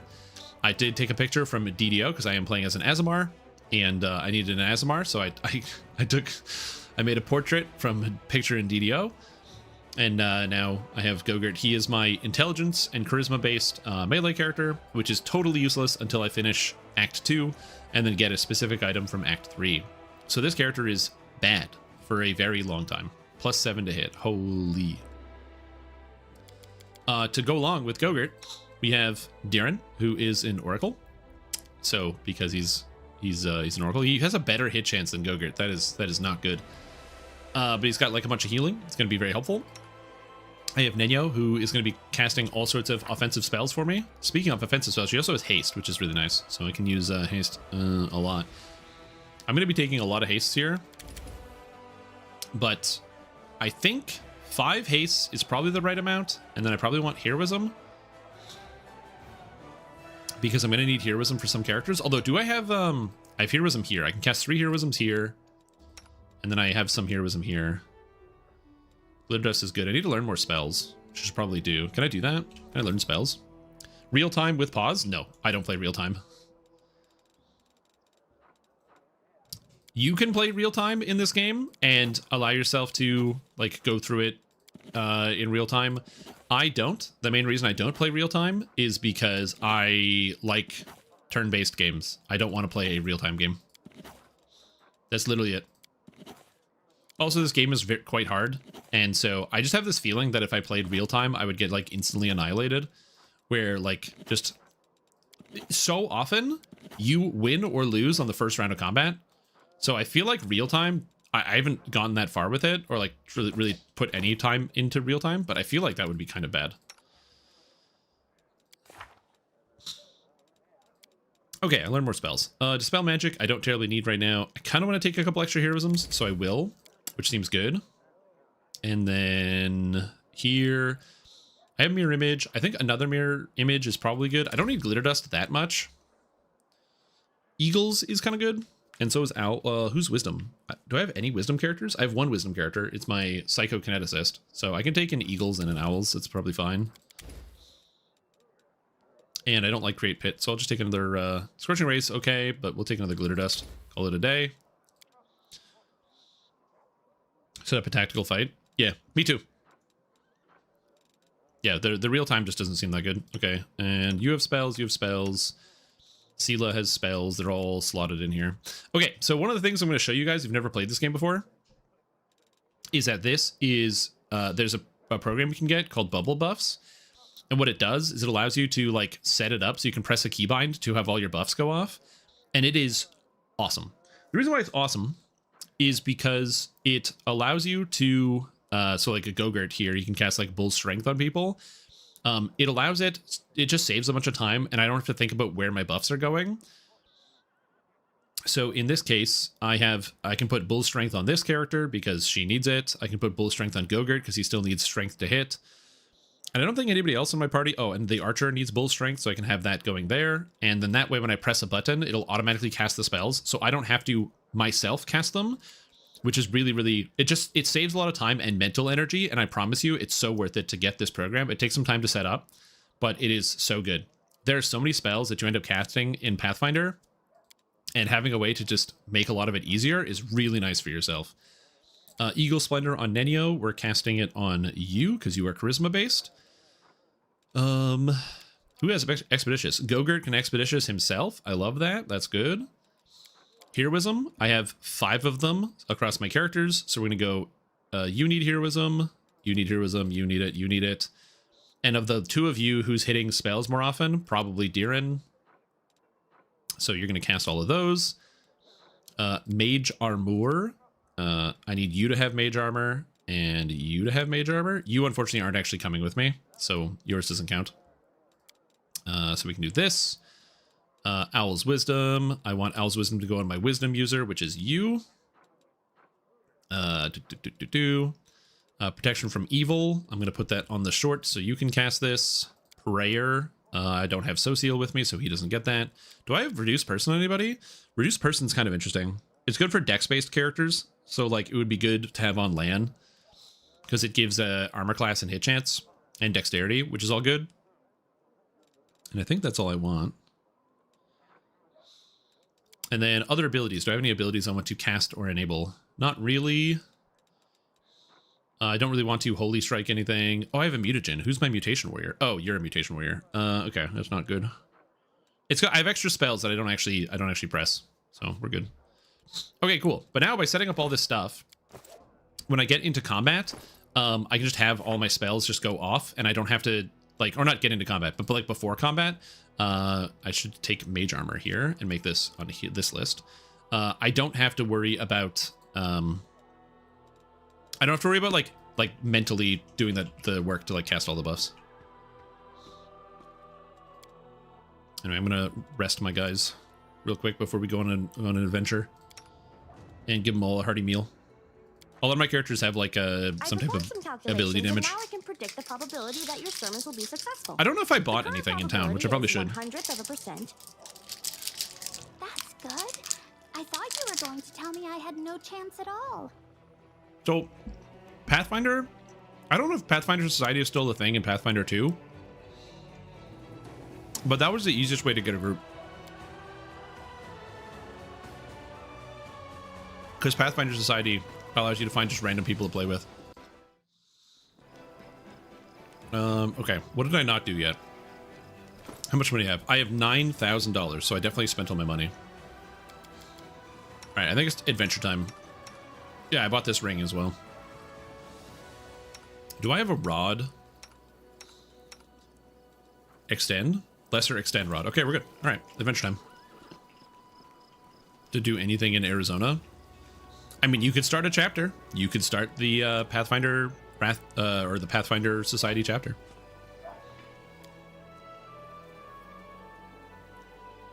You're the commander, you can just print money? No, I'm not going to use Toy Box to cheat and add more money.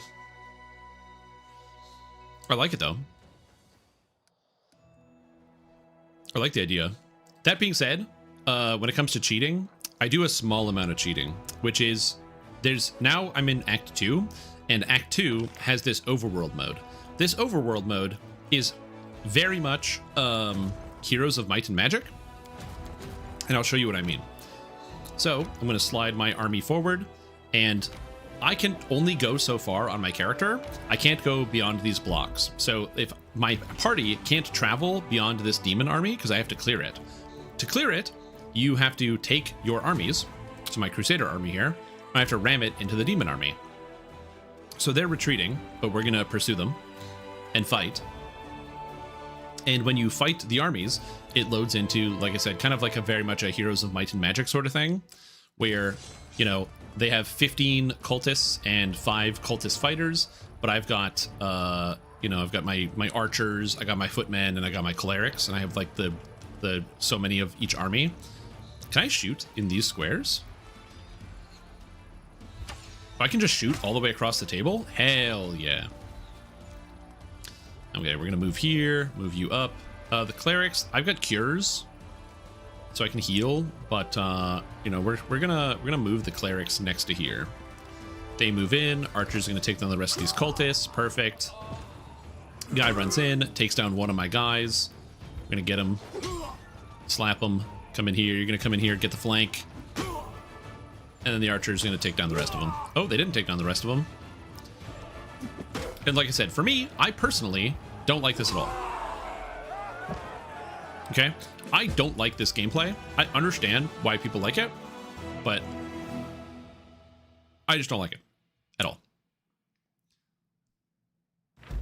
So I don't want to engage with it. So, there is, I turn on run the combats tactically, and then there is a mod called Combat Relief, and Combat Relief allows you to just auto win the Crusade battles. So now I don't have to deal with it at all, and that's how I'm going to play the game. I don't care if somebody's like, yeah, but now you're cheating, man. You're just going to like automatically win the Crusade battles. I just don't find it fun. And for me, I'd rather play the game and enjoy it and have fun. So this element of exploring the world with the Crusader army, I just don't enjoy at all. So instead, I just auto win. That's it. This is all it is. I interact and then boom. So I get, you know, my rewards, I get the little story element, and I don't have to actually think about it in any capacity. Because again, I just don't want to.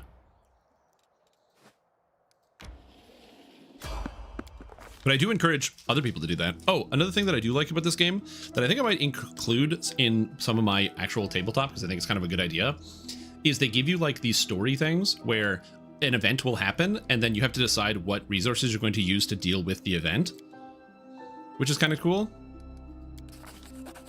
So it gives you like ways to kind of deal with an outcome without actually having like a combat. That's right, I'm cheating in a one-person video game. I am.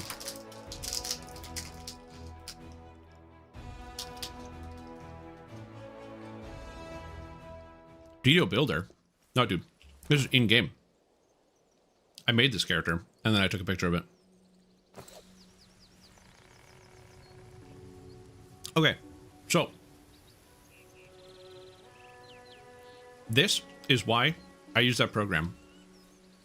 I want to cast a bunch of buffs on my characters. Here's how we do this. Check this out. Boom. And now I have all my buffs spread across all my characters. I don't have to think about it. That's why I use that. So now I have the Bull Strength, the Cat's Grace, the Eagle Splendor. I'm gonna get Fox's Cunning at some point. So there's that. Can't hide from me. Perception check. Also, I have to burn land. Trouble yet? I think I have to burn twice because I'm level 6. Which reduces some of my stats, but accepting the burn is good for damage. So that mod is one of the big differences between your Mythic Path is unlocking units, or in which case making huge death balls and resurrected enemies turn into your units. For sure, but again, I just don't want to deal with it. So I just don't care. I understand that it's like, you know, there are benefits, like you said, as the Lich, where you can resurrect Lich armies, which is cool. I'm not saying that isn't cool. I just personally don't have an interest in it.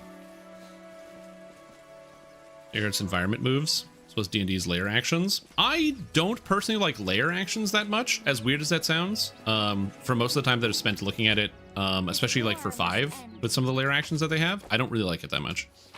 Oh, shit. The Hat of Heartening Songs. When the wearer of this hat uses any song, this also grants Fast Healing 1, Fast Healing 2 at 5. Ooh, I'm level 5 Bard. So it grants Fast Healing 2. And look at the hat. Hell yeah. That's fun. I'm gone. Oh, so what's up, Cozy? How you doing? How was your day going? Hopefully you're doing good today. We were hanging out, playing a little bit of Pathfinder. We're finding the path. Also, again, I am skipping all of the cutscenes. I don't want it to be like you guys don't enjoy what's happening in the game. It's actually quite the opposite. This game is unbelievably good, and it's not expensive. So I would highly recommend, if you think that this is at all interesting in terms of like the overarching things that are happening and some of the stuff that we're gonna do here. I'm actually gonna do a little bit of cheaty. I know what's gonna happen. PD and cast haste before I walk over here. But this game is 100% worth taking the time to like read everything. Careful, everyone. All right, and now we have a fight with a bunch of Babao and a Quasit. And my first action in combat is protection from evil, because it gives me +2 to armor class against everything, which is good. Okay. Quasit, I don't like that. All right, Mr. Lan. So Lan, I can now turn on Metakinesis and Power, so I can empower my Kinetic Blast. And we're gonna Kinetic Blast somebody. So we're gonna go with probably this guy who's closest. Whose turn is next? It is, who's this? That guy. Whose turn is next? I should probably hit that, because I want to stop guys before they get their turns. I don't think I can kill it in one hit, though. How much do these have? 74 health? I don't think I can do 74 damage. Oh, we'll try. I did 33, yeah. Because I don't have, I'm not close enough, so I'm missing. I have the +4 damage from Elemental Overflow, plus everything else. -10. Yeah, 33 is still good, but... Yes! Attack Gogurt, you fools! Gogurt is my main character here. It's this guy. Good old Gogurt. And Gogurt sucks. He's totally useless. So every time they attack Gogurt, it's actually really, really good for me. Because it's a huge mistake on their part, because Gogurt's totally useless. No contest. Never mind. I don't know why I was talking smack about Gogurt when I roll a 20, because I'm using a heavy pick. He's a heavy pick guy. And I slam a 20, and I hit him for 42 damage. With the ×4 crit. You know what? Gogurt, actually pretty sick. Big fan of Gogurt, actually. What did I take on my Mythic Path? I took Cleaving Shot. Okay. I was going to activate my Bard Song, but I'm not going to do that. I think I'm going to start killing people. This guy haven't had a turn yet, so we're going to go on him. 8, 11, beautiful, and 12. Babao going for... Oh, Gogurt needs a 20. Going for Gogurt. Needs a 20. Love that. I love it when people need 20s to hit me. And that's when we grease them. This guy hasn't had a turn. Can I grease just these 3? Oh, hell yeah, I can grease just these 3. Drop the grease. And by I can grease them, I mean it's technically possible that they could become greased. All right, and Sela. So this character is a shield bearer. which is what you guys told me I should play. So we are playing as a shield bearer. That is a vanguard, so I have to hit with my shield. I don't have a good enough shield for my offhand. I probably should have bought one, but what are you gonna do? Is this a swift? Holy Strike is a standard. Yeah. Into the fray. Wait, are all my weapons? No, did I get the thing? Oh, the holy symbol of Iomade. So all my weapons are considered good aligned. I forgot I had this. So my shield actually does full damage because I need good bypass DR. And then Gogurt, the tank, god. Fantastic. I have taken 0 damage this fight, so my healer has nothing to do. So I'm just going to shoot with a crossbow. Out of my sight. 7 damage. Yeah, I forgot how powerful Gogurt was.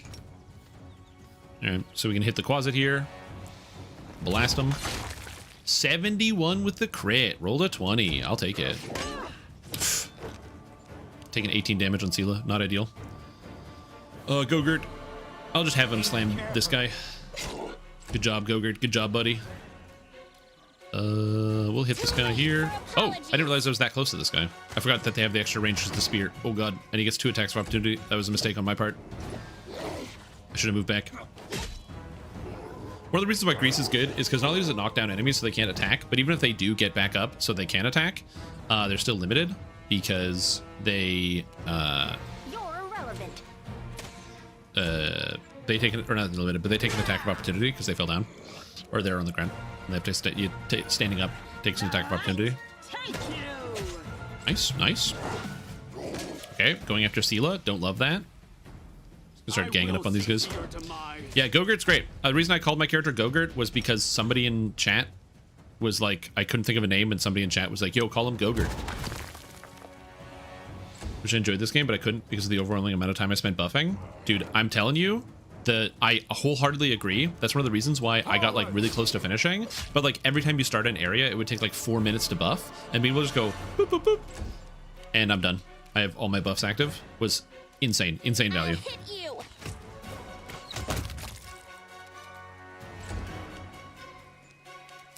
I should probably blind this guy. Maybe we can kill him.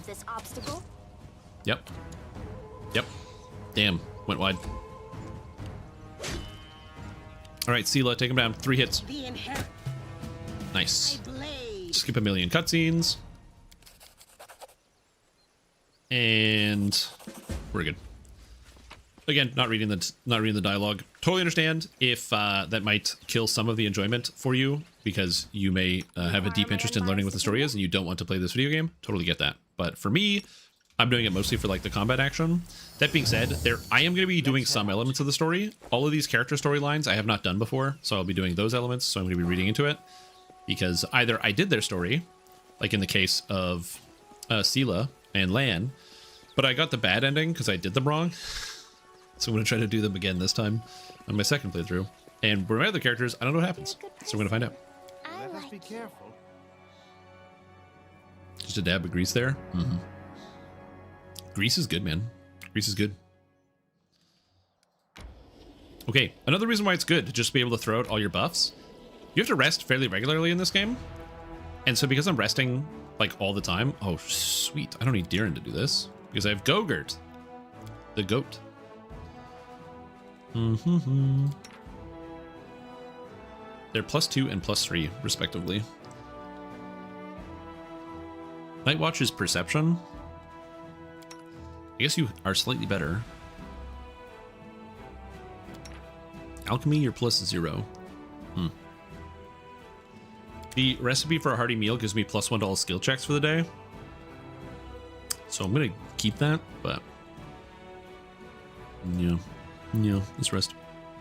Relax. And now I have all my spells back, so I don't care about casting all of them.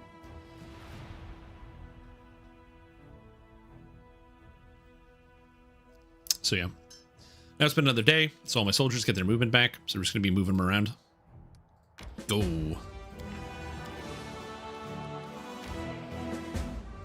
Gogurt and the Goon Squad. I wouldn't call them the Goon Squad. Speaking of which, I just got a +2 breastplate. And I already have a +2 breastplate. So I was wearing breastplate 2 and I just got another one. But this one's a different color? Huh. I mean, the green's kind of cool. I like the green. Versus the kind of brassy, kind of coppery tone. Very weird. I actually didn't know you could get different colors of chess pieces. So that's kind of neat. Anyway, I'm going to go take down this demon army. Oh, do I not have to do that?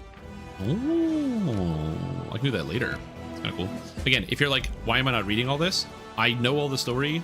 I just want to make it so that if you decide that this game is cool to you, you'll have the opportunity to read and learn all about all the different story elements that is going on in the game. Because this game, one of the things that got me about this video game and why I burned my way through this very recently, and I played through the entire video game in a very, very short period of time. And I kind of like destroyed myself in the process because I had so much fun. I had an unbelievable amount of fun playing this game that when I finished, because I just like kind of machine gunned my way through it, I lost myself. I like didn't know what to do.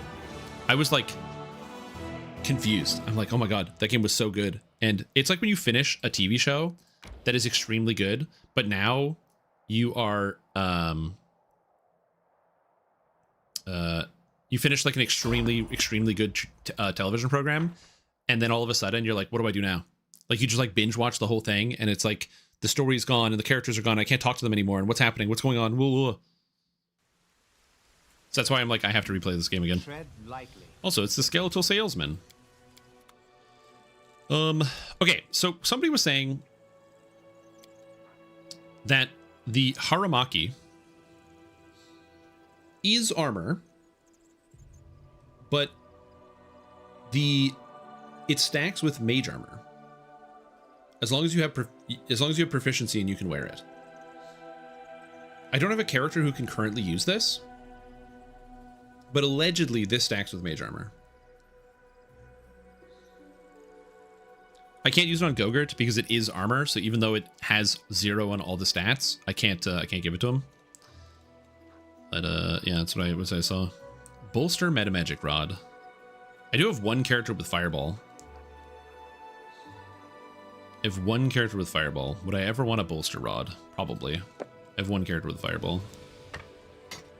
We gotta think. I'm just gonna sell some garbage out of here.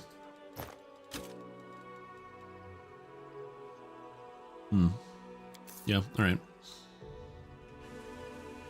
Yeah, this game's great. Also, yeah, I can use a free scroll. What does it give me? Angelic Aspect. That's kind of cool. Nice, thanks, Fed. Yeah, you still get the plus enhancement bonus. Yeah, so like because it's a +2 Haramaki, it gives you +2, even though it shouldn't. Which is again kind of weird. Someone's on the road. Gotta get ready. The Skeletal Salesman is cool. You can ask him what type of wares he's carrying, or like you can tell him to get different wares, and the next time you encounter him, he'll have different items equipped, which is kind of cool, or different items that he's selling. And then we're going to use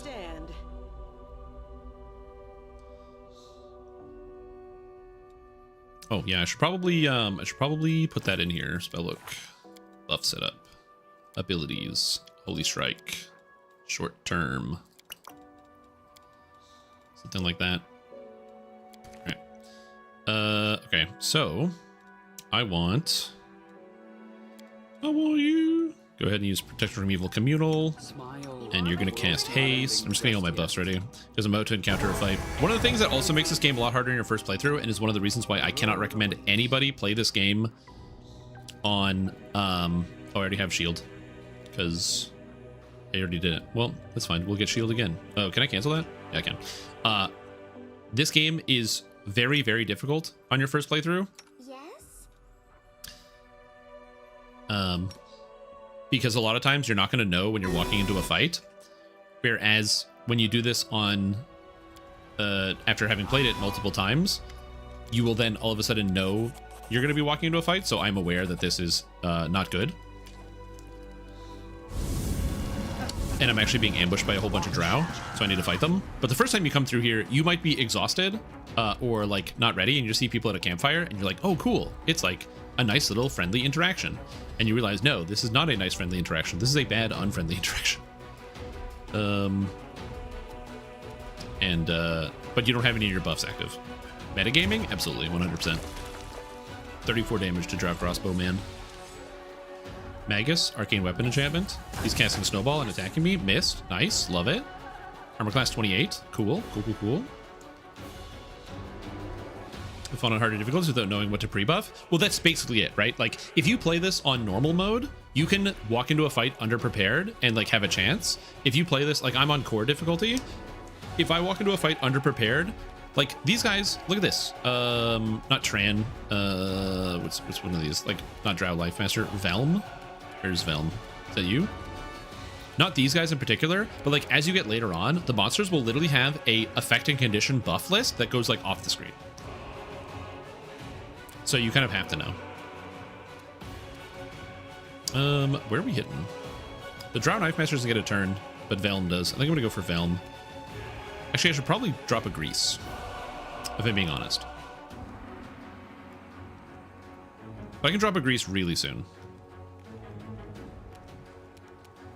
And actually, I'm gonna go for Atsy because Velm has to move to attack. You won't stop us. 14, 18. Oh, that's what I'm talking about. This is one of the reasons why I appreciate having plus 17 to hit on the Bard. No. Yes, go for Gogurt. Yes, waste your time. Attack Gogurt. You just get bored in Act 2. I love this video game. It's so good. Okay, so now this is where we want the Grease. Le Grease. I'm gonna drop the Grease here. Oh, right, Drow. They have high reflex saves. I don't know what I was thinking. Whatever. Oh, God. Oh, nice. He came into perfect melee range with me. Hey, bud. I have really bad news for you. This is why I love having scimitars, because you can critically hit all the time. I do wish Sila's hit chance was a little higher, but what are you going to do? I'm going to get a little bit more when I can, but... You're in melee. You're going to die. I'm going to go after this guy. Ever found a dragon build? What do you mean a dragon build? Oh, that's right. You can't hit Gogurt. Sorry, buddy. My stats are too high. Gogurt's useless. Oh, baby. Did I just hit that guy in a 2? Plus 15 on the to hit on Gogurt? Holy. Yeah, I also have a character that's a kineticist, that's Lan, and kineticists are like... They're kind of like warlocks with the Eldritch Blast. A lot of these guys are just like trying to shoot me down. Okay, we're gonna go here. I'm gonna take down this guy. Ooh, goodbye. Ooh, goodbye. A build that was tailor-made for the Gold Dragon? Oh, I see. Yeah, my most recent playthrough that I played of this game, I did it as Gold Dragon, and Gold Dragon is insanely strong. The abilities just scale off of whatever your highest stat is. They scale all your stats really, really high. So for me, I just found it like just really good. Ooh, stunned by the abrupt force. Beautiful. I love that. I'm gonna shoot this guy. Oh, get out of here, Drow.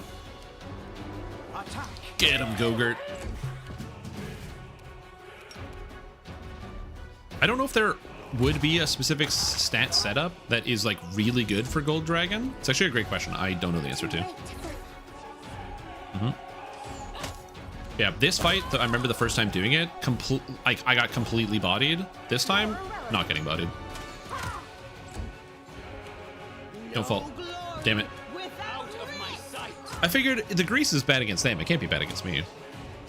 You do get the ability to make your spells only affect enemies. Nope, Grease. Damn. Unlucky. To be fair, Gogurt reflex saving throw failed. I'm plus 12, and so I needed to roll a 3, and I failed. Yeah, there's only so much you can do about that. Are we ready to move out? There's only so much you can do about that, you know? Where is Dispel? Dispel. There it is. Get rid of the Grease. Oh, I don't have it yet. I have unlocked that character. That's later on in the game. I'm still pretty close to the beginning as of right now. I'm not going to use Aruchale anyway. I've already decided on this is my team. This is the gang of guys and gals I'm using. But yeah, are the Drow and Pathfinder also Loth worshippers? No, they don't have Loth in on Galarian. Also, the origin of the Drow is very different. Where in Galarian, there's somebody here. I just don't know where.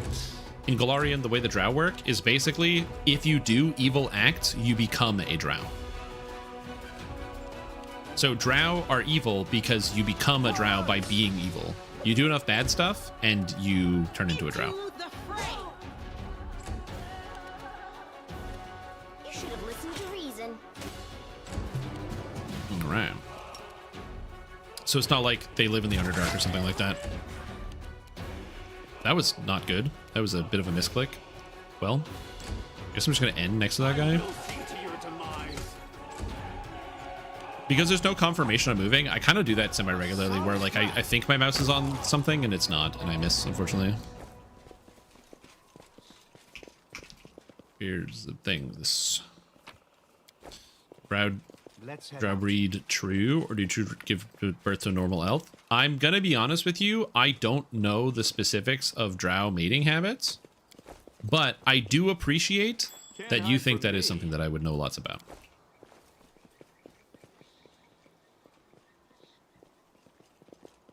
So you read that in the Kalesa dialogue? Well, it's not so much that I am not a dialogue skipper 99% of the time. So I have like read through all of these, like I've read through all the dialogue multiple times.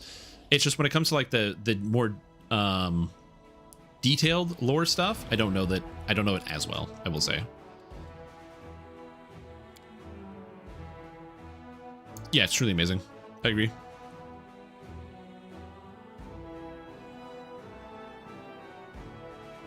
I hate the elf one. He is strong, but I dislike him. The elf one? Is a male elf you get on your team? I don't know. I like Lan. I don't like Wendawog at all. I tried to use Wendawog in my last playthrough, and she ended up dying, as per the story of the game.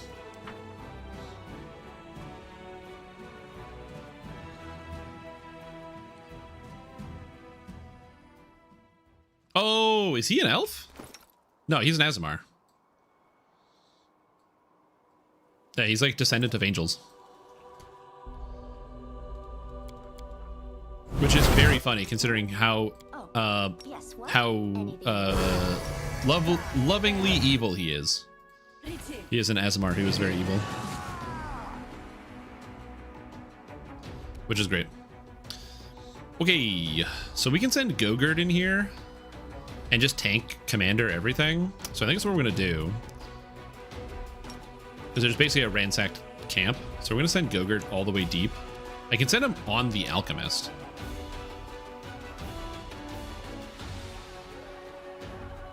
All right, get him, Gogurt. I'm a little far to roll charging like 80 feet to roll a 1. I love Gogurt. What a great character. Anyway, I don't know how long Gogurt can tank them all for, but he's going to do his best. There's an invisible character somewhere around here, but I don't know exactly where. I don't see invisible, which is unfortunate. But I believe he's like here. Okay, he made his saving throw, so it's in here somewhere. I just don't know where. Move Ember. I want to kill the Alchemist sooner rather than later, so I'm just going to kind of focus on this guy. Fly plus Drow equals Drow? Yeah, I don't know. So Drow sounds like they do breed true. These are words I don't know that much. I have to burn here. So I'm going to take a range shot at the Alchemist.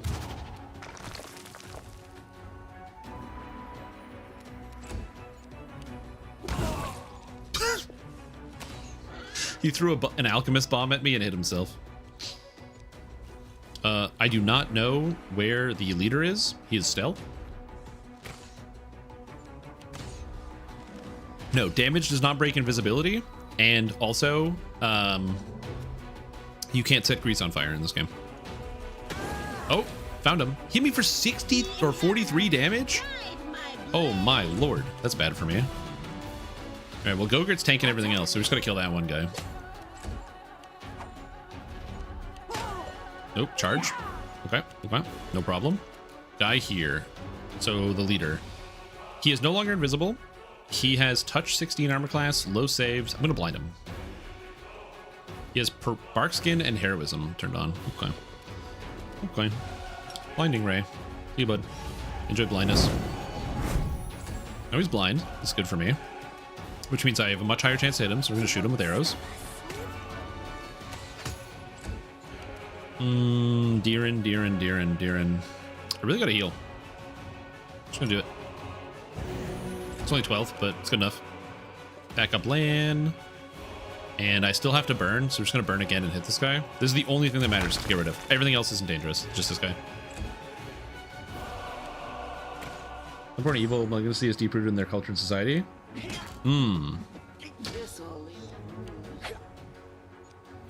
Also, how many times does this guy attack? What the hell? He's plus 13 on 28 armor class, so he went miss, miss, and the one that he hit on, did he roll a 20? Plus 7, he rolled a 20. I mean, hey, people roll 20s, that's fair. No glory Whack, whack, nothing. All right, Gogurt, keep tanking. Aim carefully. I love that she's just here minding these guys' health or hearts out. Okay. I'm gonna blind him again. I missed. I needed a 13. I didn't realize I needed that much to hit that guy. Unfortunate. Okay, we're good. Again, that's really the only dangerous character in this entire area. That's good. More heals. Land. I don't want to burn anymore, so we're just gonna blast him. So now with this, I'm curious. My hit chance with Lan is plus 17. 2 from Elemental Overload, 1 from Point Blank, 1 from the size and the dex. Reduced person gives me an extra plus 2 to hit, and it doesn't affect my damage, which is good. Yes, dog skin, exactly, bark skin. Your last is Lanty. I am not good enough to play something like that. It's like how people played through the Baldur's Gate has that mode as well, where it's like you only get 1 save and you gotta go forward. I can't remember what it's called. In Baldur's Gate 3. And dude, I don't have the mental fortitude for that. Mind over muscle. I like having the ability to save. Ooh. It's cool though. Too late for apologies.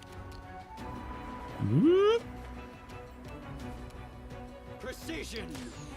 DDO To Start, if you use the newer versions of D&D or is a Pathfinder MMO?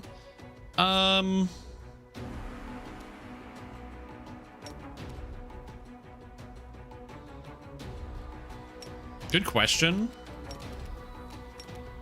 If they were to make a DDO 2, I think it would have to be updated to 5 in terms of the rule set. And that's just because I think that you kind of need... Like, it's better to go with the flagship product if you're going to make something like that. As far as, like, Pathfinder, the thing that I like about Pathfinder is that there's a lot of extra character options. And the only reason that doesn't exist in, like, D&D, in modern D&D, is just lack of a desire to do it. That's all it is. It's not like they can't make, like, 50 million archetypes for all the character classes. They 100% can. There's just the lack of will to do that from the designers of the game. So they just don't do it. There's probably a lot of reasons for it. Maybe they just don't want to make the game too complex, so it's it would be more difficult to market. Like, one of the things I've personally found with Pathfinder is that because there's so many ways you can play the game, which is extremely cool. It also means there's so many ways to play the game, so it can kind of feel like you can be out of your depth pretty often. And in the last time I played Pathfinder, like pen and paper, I played characters that I thought were pretty good, but I didn't realize I made a D&D character, and the people in my party were playing Pathfinder characters. So what I mean by that is I played a character that, like, I had a wide variety of different skills that I could use, and I had, like, you know, a few points here and there, and I thought we were going on an adventure, and I was playing a sorcerer, so I could, like, cast a couple spells. And we started at level 2, so I was like 2 levels of sorcerer. That, like, makes sense to me. And in my team, the other players were like one of the guys joined at level 2 with a it was like 2 levels. He was like barbarian, or no, it was blood rager plus something else, some class I can't even remember. And he was playing like a half minotaur, and on turn 1 of the first combat, he charged the enemy and made 3 attacks at plus 12 and did over 60 damage on the first turn. And I remember that experience, and then I'm like, okay, well, I have a crossbow that I have 1 attack on that I have to reload and deals a d8, and I'm plus 2 to hit. And I was like, I made a D&D character, and he made a Pathfinder character. And I think that Pathfinder having the option for people to spec out their builds and spec out their characters in such a dramatic way is really, really cool and extremely off-putting to many people. So I think it's a difficult balance there. I don't know much about Pathfinder 2. I have the rulebook. I actually bought a copy, but I haven't really read through it yet because I haven't played it any. So I don't know about the rules, but that's kind of one of the things I can see as kind of an issue. And it's one of the issues that DDO actually currently has right now, which is like there's so much complexity in it that if you get started and you make a character, you can have a lot of fun with it, but you might make a character that is like dramatically worse than what is possible, which isn't necessarily a bad thing. Like, you should be allowed to make bad characters. I'm not saying you shouldn't be allowed to make bad characters, but it's something that I think happens like really quickly. So yeah, it's something to keep in mind. That's all. In terms of like marketability, and that might be why they don't do it. Again, you look at games, like a lot of games go in the opposite direction when it comes to making things complicated.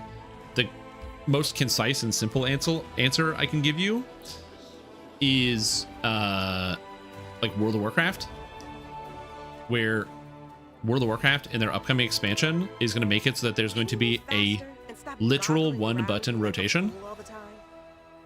But I don't know if I'll ever see these places again. It will be awful if I can't remember anything. They're doing the exact opposite of adding complexity. They're making the game less complex for the average player. And so, just being totally honest, I don't think that they'll ever make a DDO 2. Because, or if they do make a DDO 2, it would be like a significant downgrade in the like numerical complexity of the game. And I don't know how many people entirely want that. Which again, I'm not necessarily saying is bad, to be super clear. But I do think that it would provide something that is maybe not what investors want, or not what a lot of people want to make a bunch of money. There's a dead guy. There's another dead guy. There's a cave. What's in the cave?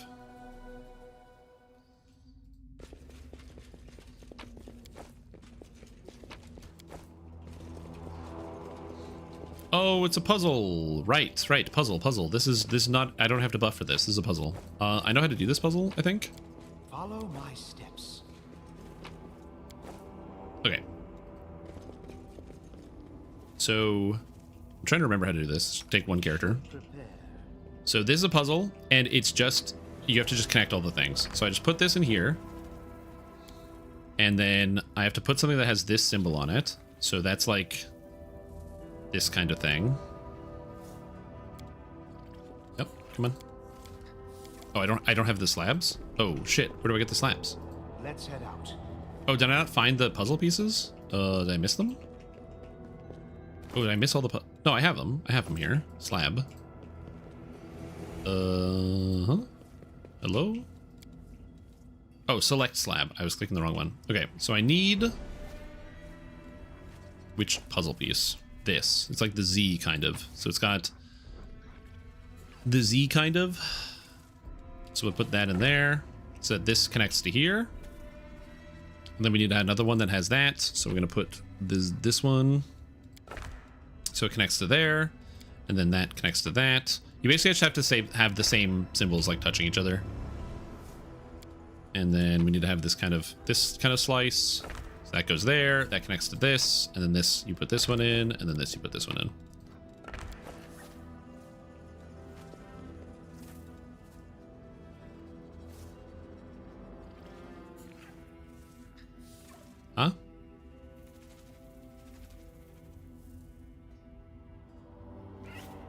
Why isn't this working?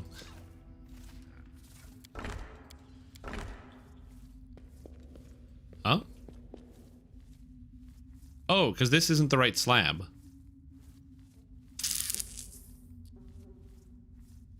Wait a minute. Oh, this is not the right slab, that's why. I have to have this piece here. Wait, does that slab exist? No, that slab doesn't exist. Hold on. Take this out. I'm doing something wrong here. I did this. I actually solved this puzzle the first time. Let's take this slab out and start with that one. So it's this. Now we switch it. Oh, I have to redo this whole thing, don't I? Oh, God. Okay. Puzzles. Give me a sec. It's like a logic puzzle, and I will have you know I am definitely very smart. So that's why it just takes time to get through a lot of these. Okay, that's all it is. Just I'm personally very smart, so that's why it just takes me a second to kind of figure out some of this stuff. Okay, so that connects everything here, but that still doesn't work. Let us be careful.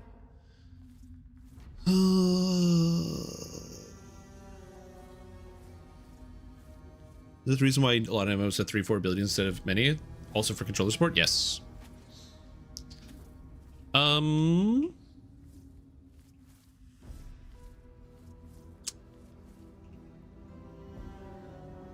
am super confused. Okay, wait, what? So then wait, what's the answer to this? What am I missing? I'm missing something. Because I thought you would have to have each base basing the same symbol to like move over, but I can't have this because this and this have different symbols.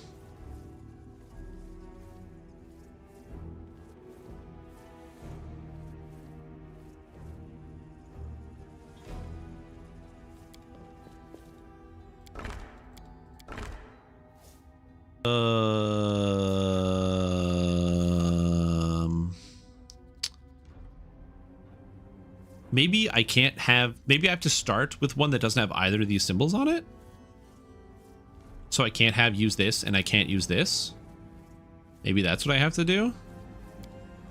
I'm gonna be honest, this is gonna take me an hour. Give me a couple hours, you guys. I will solve this puzzle, but I'm not sure what I'm missing right here. I have done this before, but I can't currently remember. Okay, so I don't want this or this. So let's just select a slab that has neither of those. So no. Oh, every slab has at least one of those pieces. Because there's this and this, and there's this and this. So every slab has to have one of those things.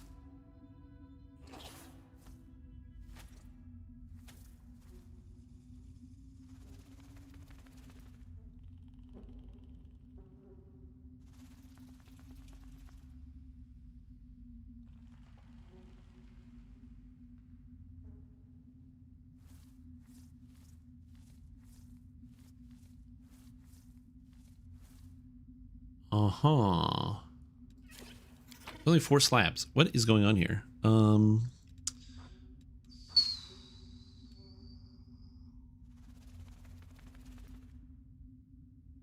Okay, let's just try this. So we flip it. I think this is what I started with before, isn't it? I feel like this is literally what I did. Oh, that's the wrong symbol. Wrong symbol, wrong symbol. This one. This. I think, isn't this what I did before? Turn slab around. That doesn't work at all. Alright, I'm looking up. Normally I would sit here for like all day, but I'm like, I literally don't know what to do. This is the conundrum unsolved, and I am stuck. Or like, I don't understand what I'm supposed to do.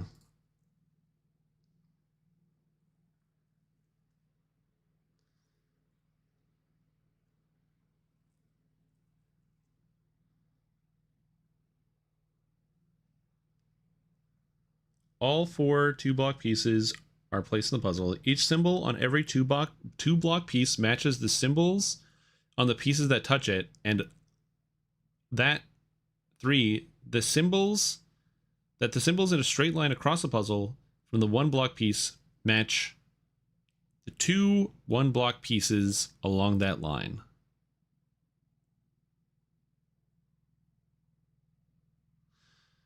Okay, so I have to turn this around. So I actually have right now the pieces in the right spot.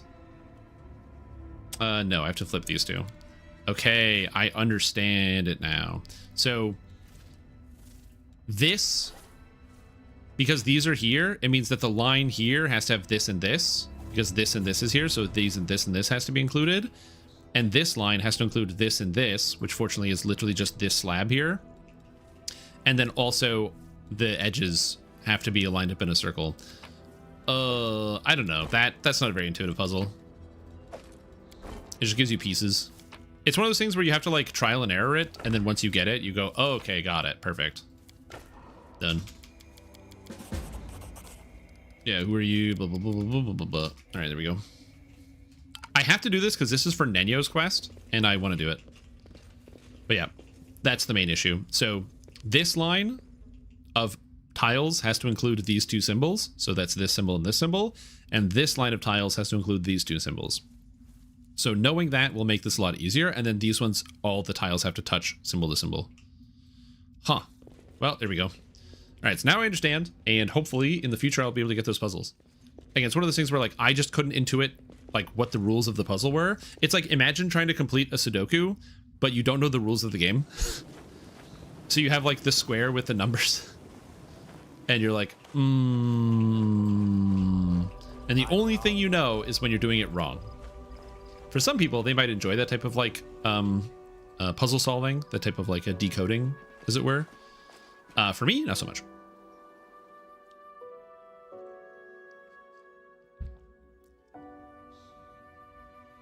I do enjoy knowing the rules to the game that I am playing. Moon Dance Meadow.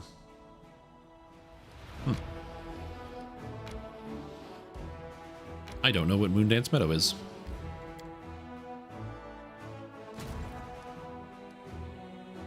Oh yeah, I didn't move these guys. Nope. Collect. You, thank you. Whoop. Army. I got a +2 crossbow. Basically, your job as a web dev is sliding around puzzle pieces. Good to know. I mean, yeah, I guess that's kind of it, right? Because somebody asks you, hey, can you develop this thing? But you know the rules of like web development. It's not like it's like you might not understand how to get to where you're supposed to go, but you know, like somebody gives you a parameters and say, we need a thing that does X and Y, and it's your job to solve that problem. Oh, nice. I got gold from Horgus Worm. I don't know what's in Moondance Meadow. I can't remember. I should, but I have no clue right now.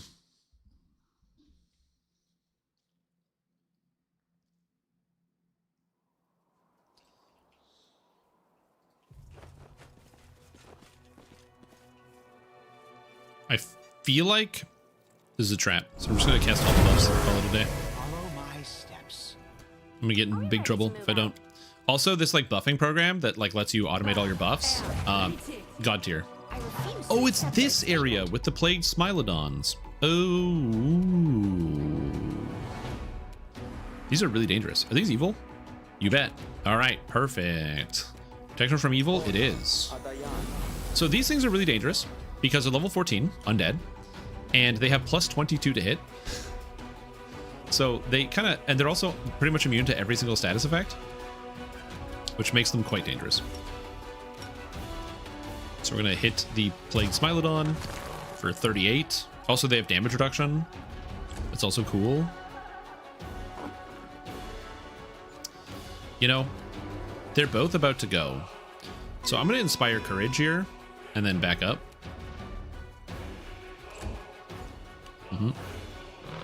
Oh my god, he missed Gogurt. He rolled a 2. Oh, okay, he rolled a 4 and I got Demon Plague, but I saved. I took 26 damage from this guy. Oh no, that's not good. +24. Oh, because of the flank. Armor class 28, flat-footed. Well, at least I'm not going to be flat-footed for that long, so that's good. We're going to try to grease him.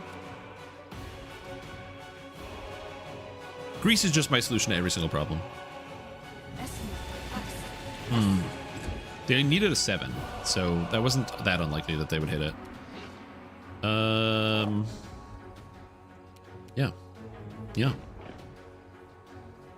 What's this? Blinding. Oh, I can blind with my shield now. Anyone except the wielder must succeed on a DC 14 save. That's not that good. All right. All right, well, I did get a crit on the Smilodon, which is good. I'm now no longer flat-footed. I'm going to turn on combat expertise and attack, which is going to increase my armor class. Holy shit!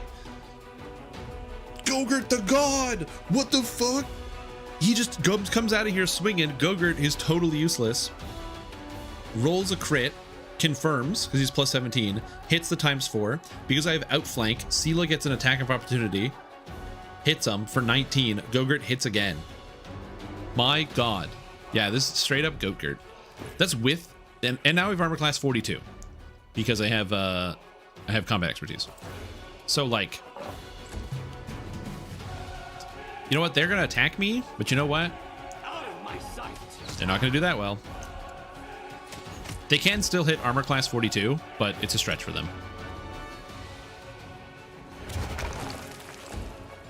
Okay. You won't stop us. Archery. He needs a 20. They need a 20 to hit. They need a 20 hit, but it's 4 attacks. 1, 2, 3, 4. Oh, it's 5. Oh god, he got Gogurt. Shit. This is the thing where, like, if an enemy needs a 20 to hit, you might think like, oh, it's pretty unlikely. It's not that unlikely because 20s happen when monsters attack a lot. 20s happen all the time. I should have gotten rid of the grease. Sela can attack without dealing grease. Okay, good. Yes, dude. Yes. All right, Gogurt, get him. These animals are really dangerous. I will see to your demise. Bring in level 14 animal. I'm only level 6, man. I'm only level 6. Oh, and they have no DR. Good. When I say really dangerous, and you might be like, yeah, but Shrimtom, that fight was really easy. Because Gogurt got fucking 42 armor class. That's why this fight was easy. Okay? You don't normally have 42 armor class at level 6. But that's what Gogurt's literal job is to have armor class and stand in front of people. Oh, shit. What did I get? Keen composite longbow 2?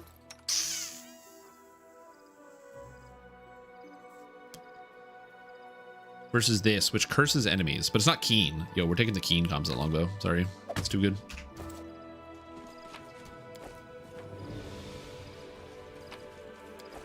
Any other secrets in here? Yeah, that was some good stuff. Holy. Let's head out. Always get protective luck. Because 1 hit in 20 to 1 in 400 is massive. Yeah. And the fact that you can cackle all the time to like keep it going, to like keep rolling it, that's not bad.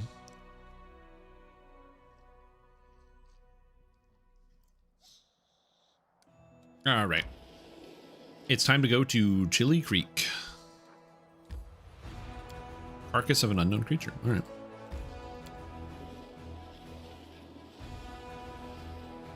No one's there.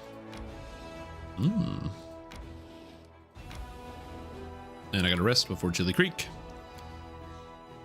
Your sermons are so annoying. One of the things I didn't do You're gonna preach to the wrong person one day is that I didn't rest very much in my first playthrough of this game. Beat me if that's what they want, but wouldn't you protect me? True. She would. I didn't rest a lot in my first playthrough. Huge mistake. The game will tell you if there's like very few parts of the game where the game will not inform you that there's a time limit. So for example, a character will say, hey, if you want to do this thing, we have to go soon. So they'll like give you that information ahead of time, which is good. Or another example will be, for example, I'm trying to take Dresden. So under the quest to take Dresden, which is banner over the citadel, the army sets off between the two cities, miles and land. How many of those who set out release their station will anyone join them? Time is luxury they do not have. The chances that the whole situation will change increase with each passing day. The game tells you the sooner you get there, the better it is. The later you wait, the worse it is. So like, but this is the only timed thing in this entire area. All this other stuff you can do whenever you want. I'm not doing Slozeal's quest, so unfortunately he's gonna have to deal with it. I'm not even talking to him. Speaking of not even talking to him, I have news. I gotta take a quick food break here, so I'm gonna grab my food message, and then I will be back in just a minute. And by just a minute, it's actually a lie. It's gonna take definitely longer than that. But no, add existing. This message. This is the McRib message. Food time BRB. Hold. Here we go. I will be right back. I gotta grab some food. But enjoy staring at Gogurt, my beautiful, beautiful Sword Saint Sacred Fist. Again, if you're wondering what the stats are for, it's because this bad boy, he's going to be a pure intelligence build, and intelligence and charisma. So I get charisma to armor class, and then I'm going to use wisdom instead of dexterity, or sorry, not wisdom, intelligence instead of dexterity for my armor class as well. So I can dump all my stats and just be intelligence and charisma, which is really stupid. But it's what I'm doing. So, yep. Anyway, I'll be back. All right.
Spook alert. I'm back. I now have food. I made some stir fry. It's important to eat. You gotta eat to keep your strength up. Dragon Strike is free with Prime. What is Dragon Strike? I could look it up. I'm not gonna, but I could. Did I rest? Yep. Yeah, I made some stir fry. Honestly, I just needed the, you need something to keep your energy high. And so I just put some stir fry together, something simple.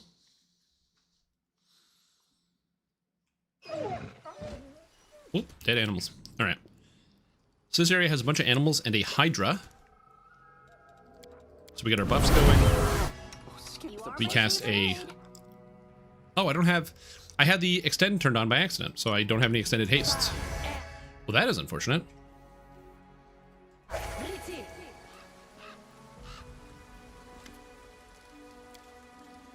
Is there a flight simulator called Dragon Strike?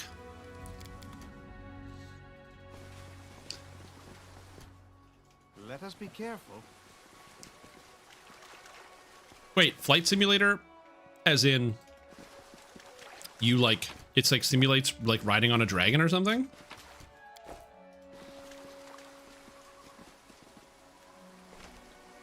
Oh, wow, that could be wild. I didn't even know that was an option. There's a dragon flight sim. The closest thing I know about dragons and flight sims is, like, WoW. 43. Oh, let's just beat up the Hydra. Nice. Combat over. I didn't let any of these people die.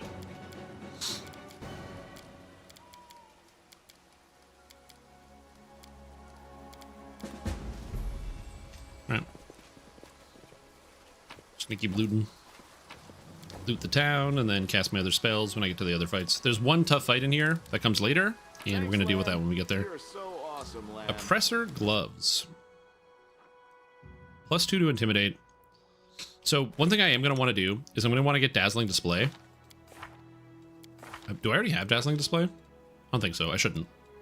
No, I don't. But I'm going to have to get Dazzling Display. And I think I'm going to get it on Gogurt because I'm going to have a high Charisma. So we'll see. Seems to make the most sense. First ever Dragon Combat Simulator. This is Dragon Strike, where the deadly skies above the Dragonlight's game world of Krynn explode before your very eyes. The first person viewpoint propels you into fully animated 3D world of action excitement. God damn, that's crazy. Again, cool idea. I don't hate it. I think the idea of having like a flight sim, but you're like riding a dragon is a cool concept. I never would have imagined that a game company would make or had made something like that, but I guess it makes sense. I mean, Primal Carnage is a game that is like a team-based shooter, PvP shooter, but one of the teams is all dinosaurs, and the other team is like not dinosaurs. They're guys with machine guns. And that game was pretty good. So like, yeah, I guess it makes sense. I just never would have imagined anything like that. Really cool though.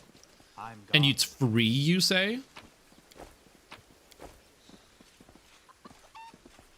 That's neat. That is one of the benefits of like all the free games you can get through like Prime Gaming and stuff. It's not that they give out really good games all the time. They oftentimes do not give out really good games. But it's more so that there's a lot of just interesting stuff that you would never personally actually buy. But because it's free, you know, we're not buying it here. You're just getting the chance to experience something that you maybe haven't tried, which is kind of cool. I like it. Open to ideas. I'm gonna summon my Azadas here.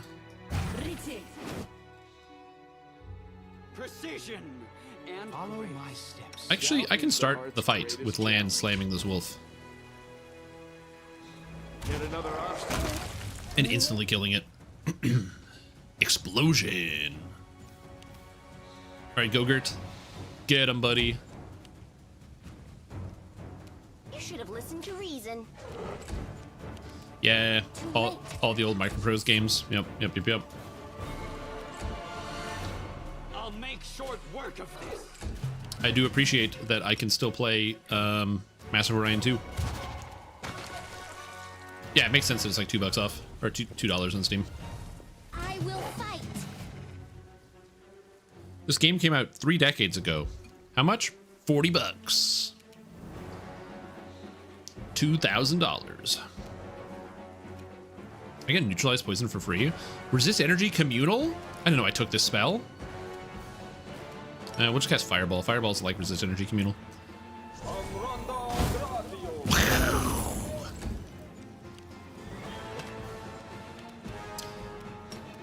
Alpha wolf.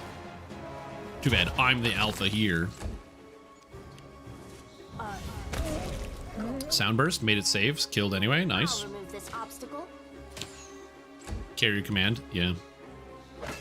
I did not play carrier command or command and conquer or any game with command in the title, I don't think.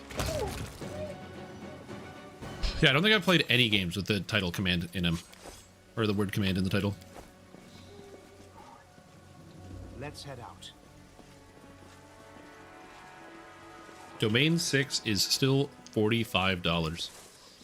It is interesting how many video games just do not change in price ever. Because the developers of the game just are like, yeah, no, it's worth the same value. Nintendo obviously does this, which I'm not the biggest fan of because, you know, I like buying shit on sale, but also like, does Mario Odyssey really still need to be $80 considering how old the game is? And the answer is, according to Nintendo, yes. Okay, so there is a bunch of really dangerous creatures here. So, Ready to move out? we're going to cast Displacement on Gogurt. Because he's going to need it. And everybody is in peak fighting form. And then Lan is going to attack the Plague Smilodon to start the combat. Do not fear. Do not Okay. waver.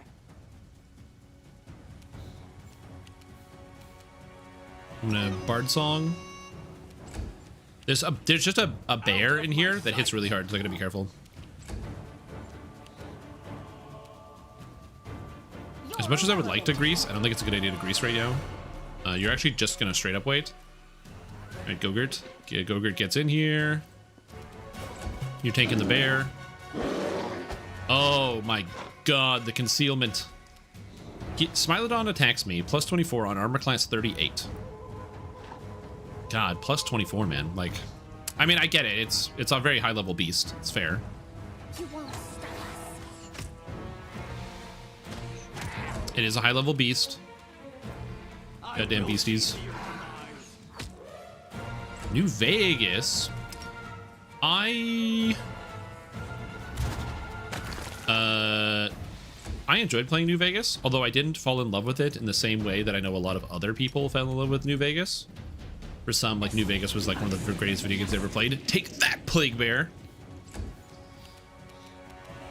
Whereas I enjoyed New Vegas, for sure, but I don't think I enjoyed it as much as a lot of other people did.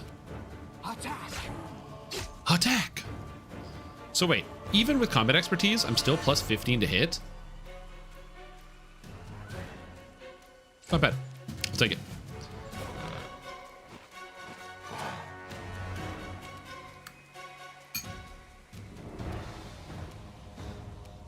Surrender. No, bear's knocked down. He can't do shit. Sorry, bear had to go sleepy bye-bye.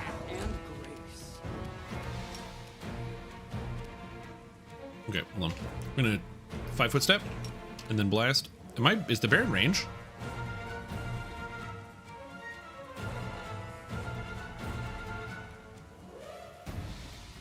Bear has a good chance to get up, and it is in range.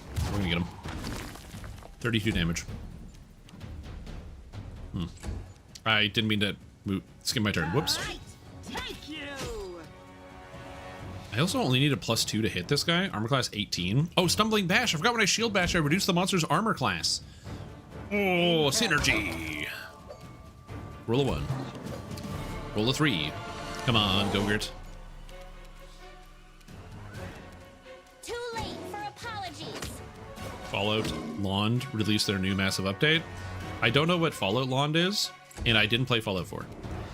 Fallout 4, they were like, it's like Fallout, but with base building. And I'm like, oh, good. I don't like base building in video games, so I'm good, thanks. Thanks for the offer, video game company.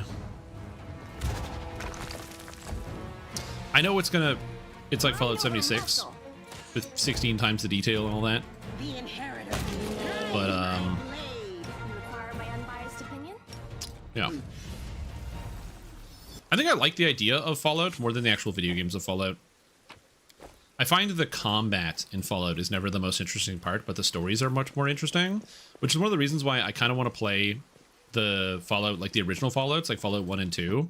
Because, again, I like the storytelling of Fallout, but I played Fallout 3 and New Vegas, and I found the combat in both those games to be kind of tiresome. There's something about, like, playing a game that's a shooter, but it also has levels. So, like, I can shoot an enemy, like, it's like because of the health bars, I can just shoot a guy in the head a million times and they don't die. And I just don't love that. And now I know I can contrast that and say, like, I play Destiny 2. And I know, obviously, that's, like, a pretty wild accusation as somebody who plays Destiny, which is literally an MMO shooter. You can shoot a guy in the head. But those are, like, weird space aliens, and I know I'm playing an MMORPG. In Fallout, there's no reason why some random dude can eat 3 bullets to the dome.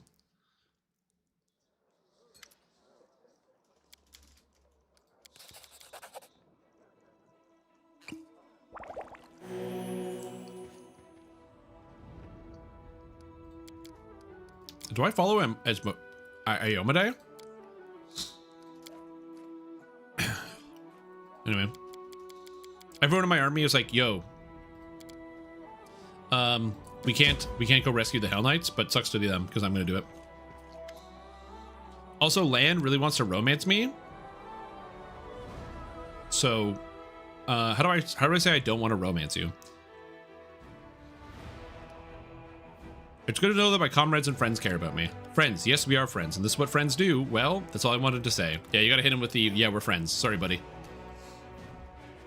There's a zone that you belong in. It's for friends. I need you to get there. Find that zone. Defend those zones.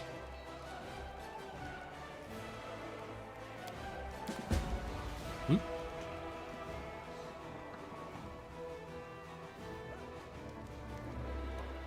Why is my character carrying my weapon above my head? Like a monster, I don't know.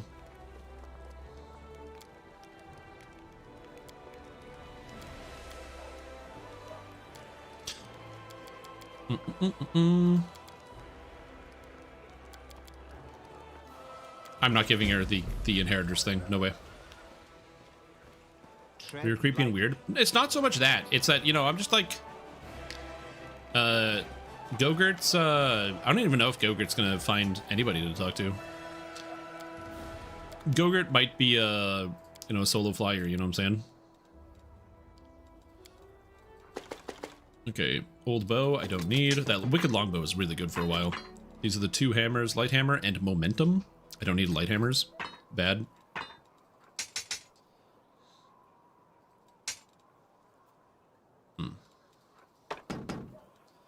Does this guy have a magical shield? I don't want a magical shield. I'm not gonna have, I don't need this. I have punching dagger. I don't want a magical shield. I don't know if I've ever changed the whole game to happen in London. Oh. Basically making the game a new game, not just a change of location. Oh, that's kind of cool. Some mods are kind of crazy where people get like so comprehensive with them. Price in descending order. Okay. So, I can probably go with this. Shield. We have Dawn of Life, the tower shield. +3 tower shield. Weighs twice as much as usual and limits the speed to 20. Whenever the wielder receives a critical hit, they are healed equal to their level. Okay. Painful Remorse is a +2 shield that deals extra damage. And a +1 light shield. I don't want any of these things. The problem is, when it comes to the shields, because I'm thinking about Sela and her offhand, the problem here is that I don't get the ability to allow my shield to count as a weapon until later. I believe it's actually part of the shield bearer. Oh yeah, it's one of the feats that I get, right? Bonus combat feat. There's like a feat that allows your shields to apply. I think it's like at level 11 that you get it. Improved critical. Oh yeah, improved critical, improved critical, and improved critical, improved. Classic feat line. Shield feats.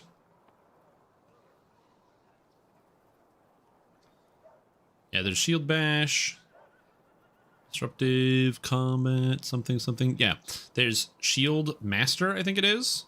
So you do not suffer any penalties on attack rolls made with a shield while you're wielding another weapon, and you can add your shield's enhancement bonus to the weapon. So it basically counts as like having a shield.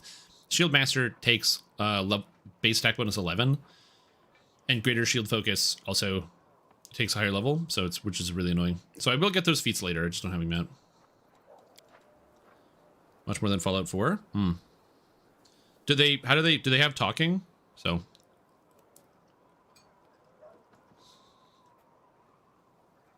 the druid build? No, I haven't shared it. I'm making it up as I go along.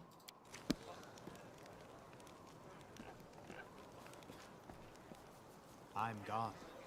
I'm just making up the build as I go, so I have not shared it.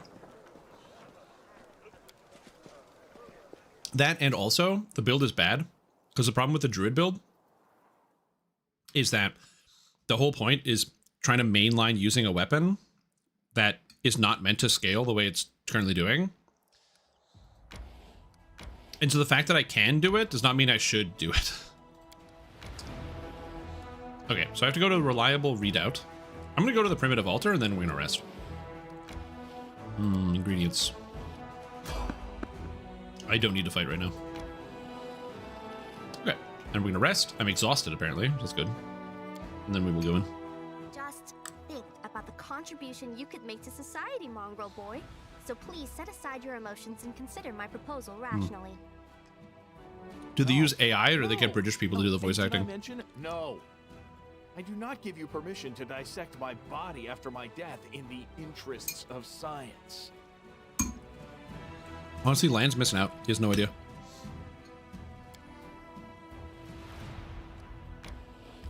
Because I've played with some of those mods where it's like people will use like an AI to fill out a lot of the characters. And I don't know how I feel about that. Because on the one hand, I just don't really like AI talking to me. It's just, there's something weird about it. So I just like, just on that front, I just don't like it. But then on the other hand, You are my favorite aide. voice acting a whole game or mod would be expensive. Especially if you want it to be like a specific period. Okay. We'll make things right.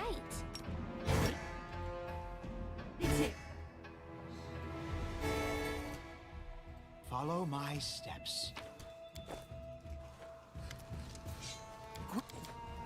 Regil is one of my favorite characters. He's great. Actually really like him. And oh, this is a bad place for all my characters to be. Well, as long as I roll high in initiative. Gargoyle Hunter with a 25. And Land gets to go first. So I got a 31. Well, Gargoyle Hunter. That's this guy. Alright, so we got to burn. So I got to burn here. We got to hit him. I need to burn. So basically, I have this mechanic on Kineticist called Burn. What Burn does is it causes a negative effect to you, and it's how you power your abilities. So I can burn up to a total of 5, but then I can enhance my abilities. However, burning causes a problem. Usually what burn does on a Kineticist is it reduces your maximum health. So your maximum health goes down, which then powers up your abilities. But I'm a Psycho Kineticist, so burning, I actually burn my wisdom away. Because I basically, like, literally hurt my brain to be able to cast my abilities. And so, but fortunately for me, all the burn does is it reduces my will saves and my wisdom skill checks. It doesn't affect my wisdom to damage, which is what I have. So I actually don't care too much about burning away my wisdom. Okay, hit him for 48. It's not dead.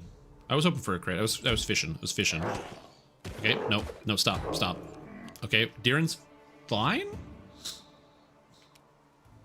He'll be able to heal. It's okay. Let's shoot this Gargoyle Hunter. I'll hit you. Goodbye. Whoa, that must 34. We call that a keen crossbow hit. Dude, 2 crits, rolls a 19 and rolls a 20. Thank you, Ember. God damn, man. I was just about to say, what did you eat for breakfast today, but I'm gonna drop Protection from Evil. And I gotta base both of these guys. So I'm gonna base you and then base you. Get him, Sela. Into the fray. Forwards. Oosh. Yeah, because there's no Warlock in this game. I'm gonna be honest, looking at some of the stuff that kineticists get to do later, kineticists are like, they're like really cool. With the way that the elements and how you can combine the different elements together. There's some really cool stuff you can do. Now, the reason why I'm burning a little bit is because you actually get an ability called Elemental Overload. And what Elemental Overload does is it increases all of your stats based on your burn. So I get +1 to hit for each burn that I have, and I get +2 to damage for each burn that I have. But I only get those bonuses based on my character level. So it's every 3 levels. So because Lan is level 6, I can only do 6 burn total. Also, I hate that I have to deal with the staggered, the powerless prophecy. It's so annoying. Every fight. Fiendish Gargoyle Hunter and Gargoyle Hunters. I mean, this guy already decided to come and say hello, but he's gonna die real fast. We're just gonna blast this guy. I mean, roll a 1. It's fine. It's fair. Alright, Gogurt. Get him. Nice. Nice. Lan, get him. 37. Nice, nice. You're irrelevant. Oh, they just have DR. What's their DR? Oh, it's just DR 10 versus magic. Oh, I should put a magic crossbow in Nenyo's hands. No glory Oh, another critical hit. God, the crits, man. And then they're trying to hit Gogurt and they can't do nothing. What's the range on this? So I gotta heal Gogurt, but yeah. Too late for apologies. Whatever the burn does, then turning that into plus. Yep. Well, it's actually worse than that. It's -2 for every burn. So it's -2 on everything, every wisdom check. So every D20 roll that relies on wisdom, I get -2 per burn. So right now, because I've burned 2, like at maximum level, I believe that's, yeah, 18, level 18. I can do 6. So it would be -12 on all my wisdom-based checks, but I get +6 to hit and +12 to damage. No, it doesn't. That's the thing. I was worrying about that because I get wisdom to hit, wisdom to damage, but I don't get wisdom to hit. I use dexterity to hit, which means lowering my wisdom is only on checks and damage isn't a check. So I actually don't take any penalty on it, which is sick. Attack.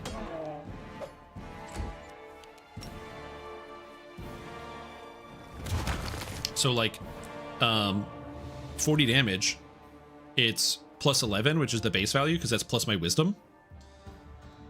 So the fact that I don't have a consequence to that is kind of sweet.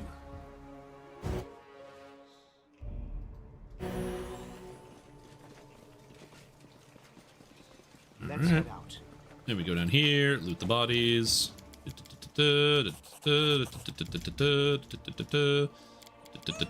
She dies. Okay, no. Yes, give me this. Okay.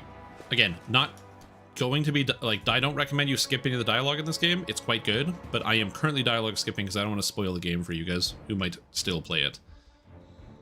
I'm gonna turn the bard song again. Also, if you're wondering what I'm doing specifically where I'm flickering the bard song, basically what I'm doing is the bard song lasts for 3 rounds after I turn it off. So I'm turning it on for 1 round and turning it off out of combat, so that way I don't have to deal with like the extra rounds. Half Gargoyle Cleric. Oh, I'm just gonna blast this bad boy. I don't need to make a will save. That's the trick. Okay. You cast Channel Negative Energy and didn't come in. Okay. Also, why am I up the mountain? Thank you, camera.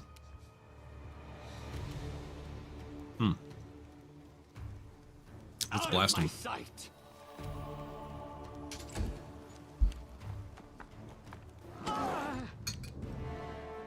Hey, don't you dare hit me. I'll hit you. I hit the cleric on a 3. That's not bad. Aim carefully.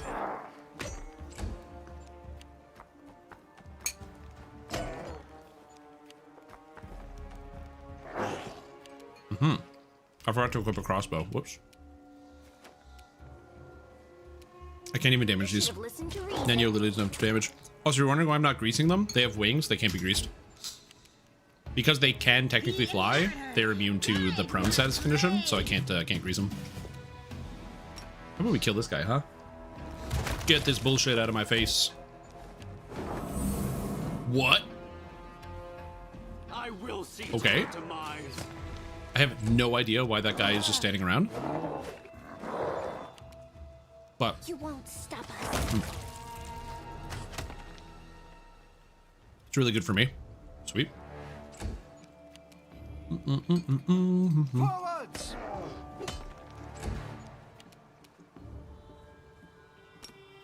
Well, there are no like will save and die things. Into the fray. Oh, there's more gargoyles. Okay. Okay. It's a lot of gargoyles. Got a hunter, and the cleric is still not moving. I don't know why the cleric is not moving. But I'm just gonna deal. Okay, sounds good. AI, dude. Precision and great. AI. Well, you can keep shooting this guy. Oh, 29. A solid plan. Okay, gargoyle coming in. Gargoyle hunter coming in. Mm-hmm.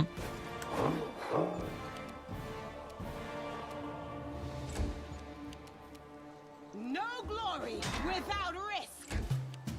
Gonna just slowly blast my way down these guys. Dominate? No, the trick with dominate is I don't care about dominate because I'm just gonna make sure I always have protection from evil. Protection from evil protects you from dominate effects. The only time it doesn't is if it gets dispelled, but you can't be dominated or charmed while you have this effect. And then later on, I'm also going to be able to get access to freedom of movement. So if they try to hold me or anything like that, I don't have to worry about it because I can just ignore it. That's why it's like, who cares? Attack! My haste is gone. DDO is back up? Sick. I'm not going back to DDO. I'm going to play this for the rest of the night. I love this video game, and there's nothing you can do to stop me from playing it. Absolutely nothing. The inheritor, guide my blade. It's so good. It's so good. Warforged multi-life build. Would you swap out the sword sings for epic quick cutter? Dragonlord Warforged multi-life build. Out of my sight. Did I do a Dragonlord Warforged? Sorry, I don't remember my own life right now. I don't remember doing that. I'm sure you're right. I just don't recall.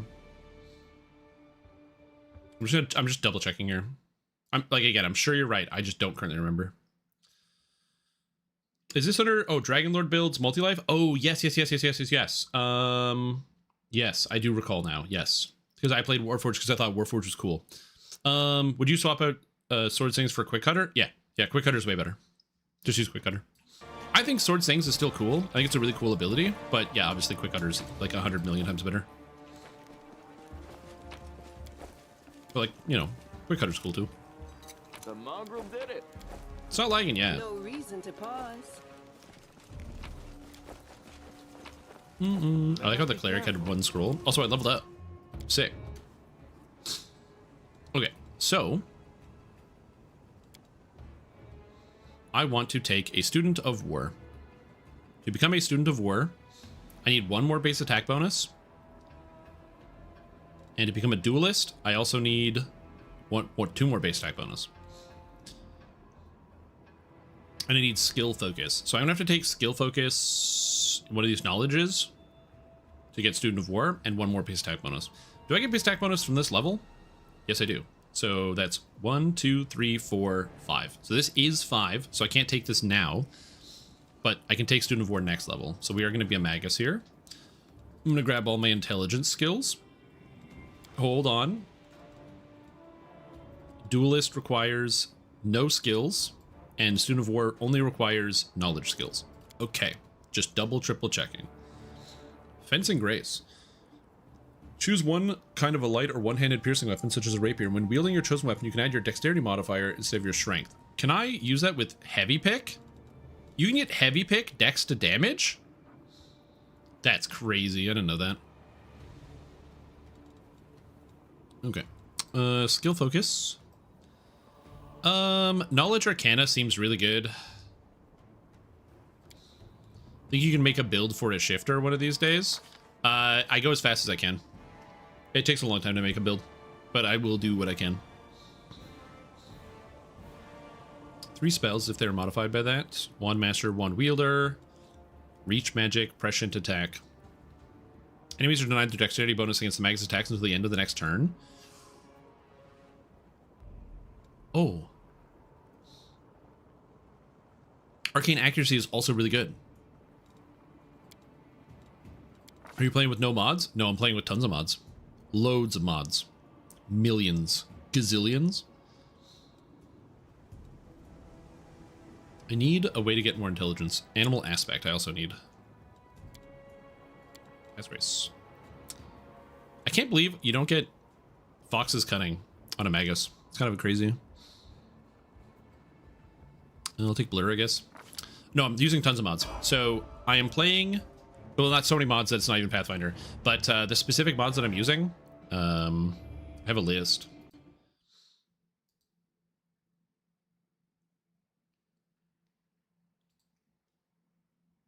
Well, the problem with Shifter is just that their benefits are either tankiness or wisdom.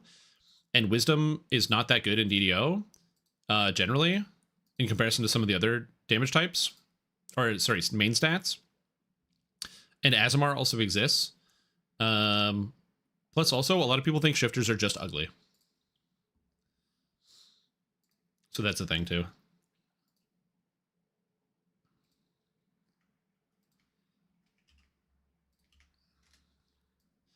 Yeah, these are the mods I'm using. I'm using these mods. Bubble buffs. I'm using combat relief because I don't like the might and magic stuff. I'm using an inventory mod that lets just my inventory be organized better.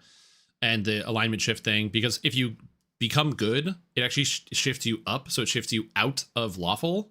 So being good can actually prevent you from being lawful. It like just moves you in a cardinal direction that's stupid, so it fixes that. And also respect should be respec. Anyway, respec mod because I am, and also weapon focus all. I'm using weapon focus all because I don't know the items in this game that well, and I don't want to have a situation where I get a really cool sword and then I go, yeah, I'm actually not going to use it because or I'm not going to use this really sick sword because, like, I'm not proficient with it. In theory, I could just respec, but I'm like, I'm just going to use the weapon focus thing so I can just use cool items when I get them. To me, that's cooler. I would rather do that. So I understand why some people might be like, oh, it's like silly. You're just going to straight up cheat, Stream Tom? And the answer is yes, I am absolutely going to do that. As again, I can just respec. I just think that using cool weapons is cool. So if I find a cool exotic, I have to take the feat. But this way I don't have to deal with that. Okay, so Shield Master requires base attack 11. So I can't get Shield Mastery for like a while. So what do I want instead? I don't want point blank shot.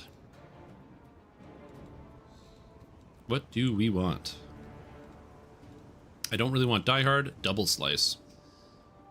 Your offhand, can I use Double Slice with a shield? I don't know if shield takes my full offhand attack bonus. If it doesn't, I do want Double Slice. Hammer the Gap is also interesting with this type of character. Actually, can't I take Improved 2-weapon fighting? Hold on. Yeah, can't I take Improved 2-weapon fighting?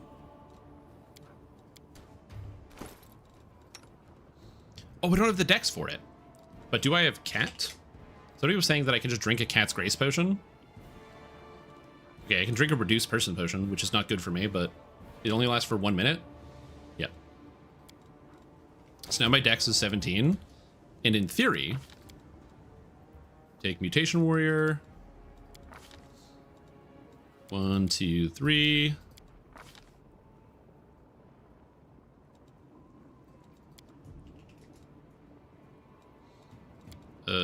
Two weapon. Oh, there is no improved 2-weapon fighting? That seems wrong. I feel like there should be an improved... Oh, current value 15. It's not showing up because I don't have it. Okay, hold on. Maybe I have to have an item. Do I need to have a belt that gives dex? Hold.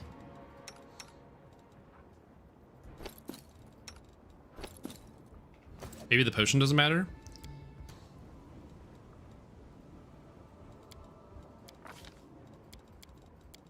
And...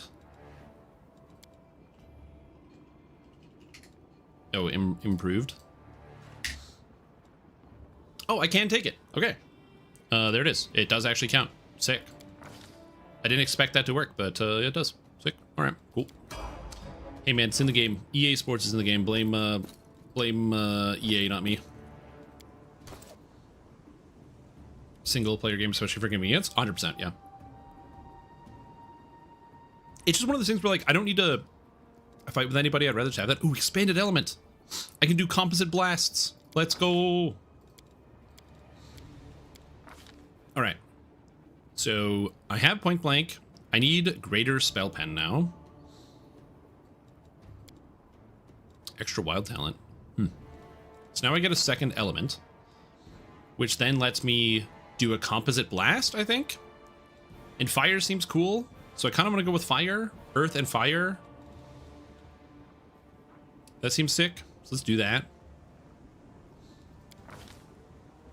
Yep. Oh, and I get an increased kinetic blast damage, which sounds good. Okay, so I have 2 elements now. So now I have, oh, magma blast. So this is the composite blast, which is half bludgeoning and half fire. And fire blast. Simple blast, energy. So because it's energy, it goes against... is this energy? Composite blast, elements earth and fire. So it's not... is this physical? I just don't know if the composite blast, if I have to hit armor class or not. Magma blast. I have to move some stuff around. Okay. I don't need this at all. We can put this over here. I can turn on my infusions on this side. I don't need that as an active thing. Okay, so we have the bowling infusion, which seems kind of good. No, not all of them are. So we have magma. I don't know if I'll need to get like ascendant fire so I can bypass fire immunity, and fire blast. So magma blast. Oh, yo, that's expensive too. What? It's 10d6s plus 17 plus 10d6s plus 17. So the damage on this is crazy. So if I turn off Metakinesis Empowered, I can actually just use Magma Blast for 26 to 76 base damage.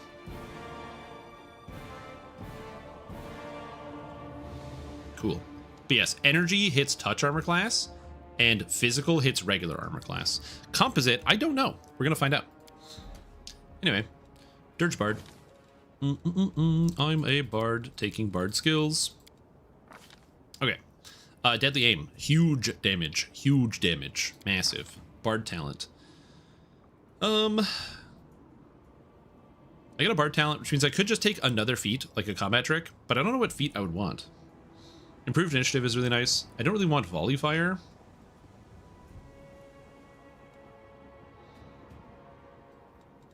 The rest of the stuff doesn't matter too much. Fast stealth, iron guts, skill focus, terrain mastery. This will be technically my second playthrough, although I have played up to Dresden multiple times.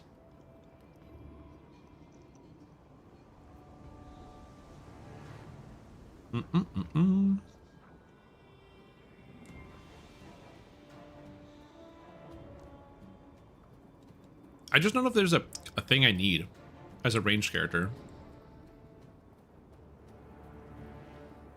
Like, I'll probably take improved initiative. But yeah, I want clustered shot. Oh yeah, because I want clustered shots and many shots. I just don't have the base attack bonus. I'll have the base attack bonus higher level.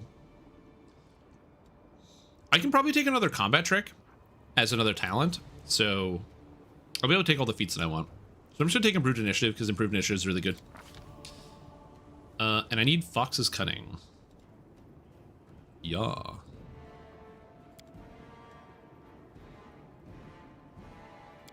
Just going to take it. It might be like, yeah, but you're going to get items later, but I don't have items now.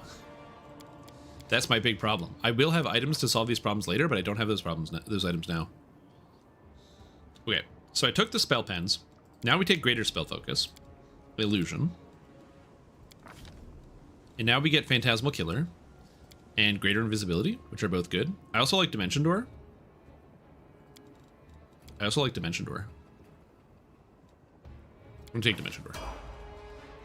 And then Deeren, my boy Deeren, he's an Oracle. We're gonna level him up, grab some more skills. Gets another feat. I took Spell Pen. We're gonna have to take Greater Spell Pen, methinks. So that way I can pen enemies and get them. So we're gonna take Greater Spell Pen.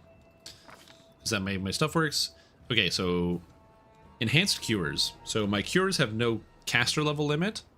The standard action, create a bond with yourself at the start of each round. If the bonded creature is wounded for 5 or more hit points, it heals 5 and you take 5. Oh, so you can life trade.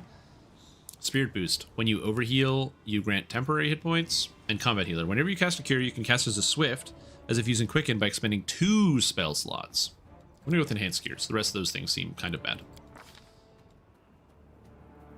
Alright, I got another level 1 spell.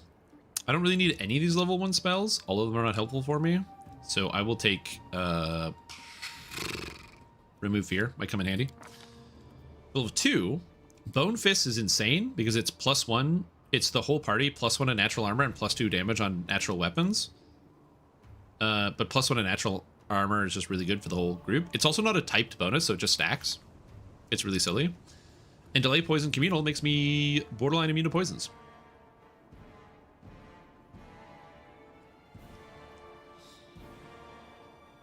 Which seems good. And the best part about that is now I can go into the spell book. Because I have a computer program that allows me to add spells. So I'm going to add this spell to the list. The Delay Poison Communal. Also, I forgot I can cast all of these as well. So I'm going to have the Resist Acid Communal, and the Resist Cold Communal, and the Resist Electric Communal, and the Resist Fire Communal. Just get all the buffs. So they all last the whole time. What was the other one? Not Remove Fear. Oh yeah, Fox's Cunning. We have the Bard. You can cast Fox's Cunning here. And Bone Fist, that's what it was. Beautiful. Overheal temp HP would be bananas in DDO. Yeah, it would be the only thing that would make Chain Cure actually good.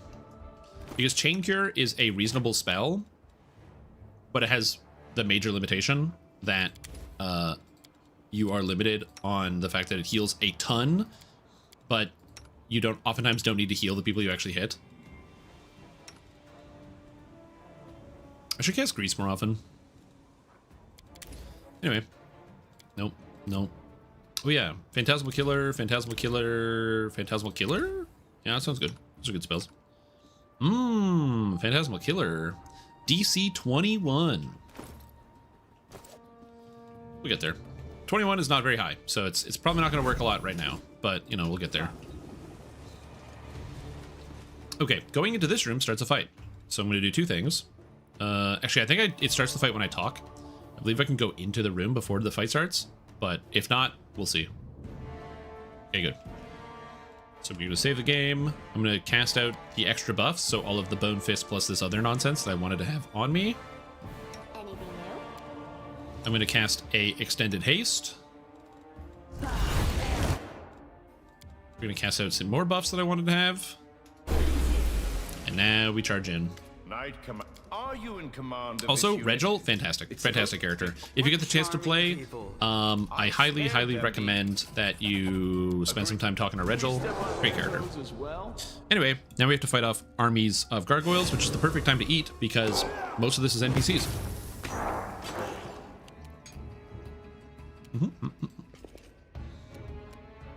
Okay, I want to try magma blasting a guy.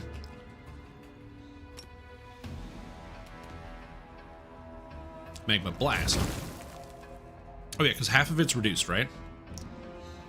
So he took full from the bludgeoning, but half from the fire resistance, because he has that. So it did a good amount of damage. And I hit his flat-footed armor class of 17. So does Magma Blast hit armor class or touch armor class? Well, what's this guy? Gargoyle Hunter, and his armor class is 17 for touch and flat-footed. Okay, I don't know. You get attacked from both sides, so I think I'm gonna have Gogurt come over here and kind of defend the flank. Also, I have too many abilities here that I'm not using. Where's the arcane? This one, arcane accuracy. As a swift action, I can allow myself to get plus my intelligence to hit, which is good because I'm gonna need that. I also don't need Stunning Fist. Half Fiend, shouldn't they have quarter resistance? That's a great question. Also, I definitely should have hit this guy because he's gonna get a turn, but whatever, Yacker can tank him. Yep. Oh my god, not if he gets crit twice.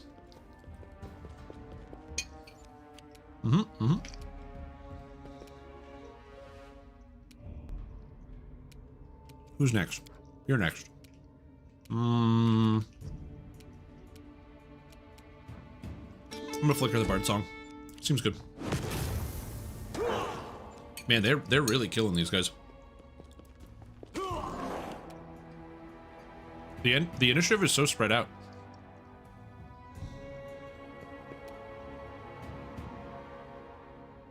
I don't really have a whole lot to do.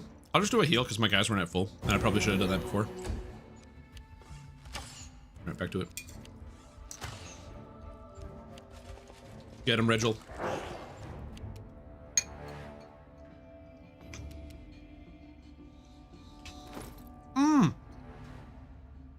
My base attack bonus went up, so I now have 6 attacks with haste. Or 5 attacks with haste. Oh my god. Also, I should have drank my mutagen, which I didn't do. I'll do it on a turn when I am not hitting him the same way. What is this guy's armor class? What? 22? I'm plus 16? I thought it was higher to hit. It's because I didn't drink the mutagen.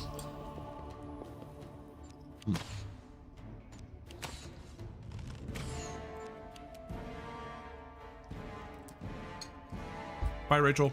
Enjoy the rest of your day.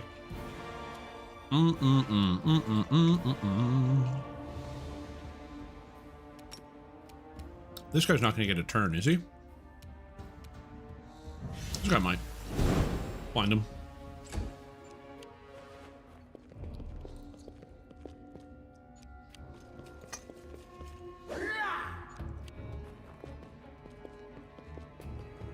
I like how these guys are mostly not doing a whole lot. Yeah, Yacker, hit him for 0. Hell yeah.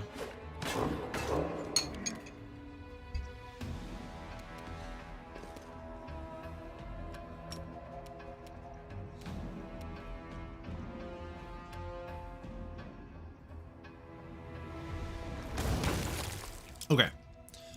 So I attacked him. Armor class 23. So basically, the Magma Blast does not go against their whole armor class. And since I'm plus 23 to hit, that's kind of sick. Yep, you're good.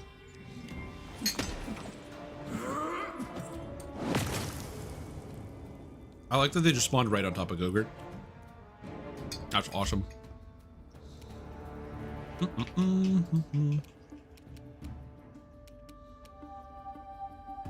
Half Fiend, Gargoyle Claire. Let's shoot this guy. Bro, the crit. Crit for 64, and then cleaving shot for 20, 17, 22, 15. Disgusting. What the hell? That one arrow did like 140 damage. This is why I want a deadly aim. It's plus 4 damage per shot, which is really nice when you multiply times 3 on a crit. It's basically power attack, but for bows. Oh good, it's my turn. Yeah, I got nothing to do.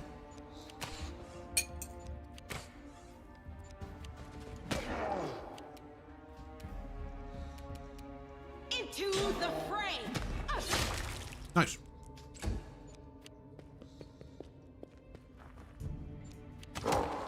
Well, cleaving shot's a mythic ability, so my understanding is magic.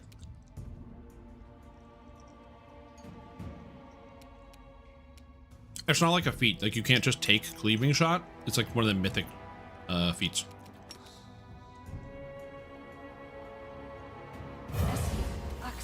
Yes. All right, I'll glitter dust him, make him blind.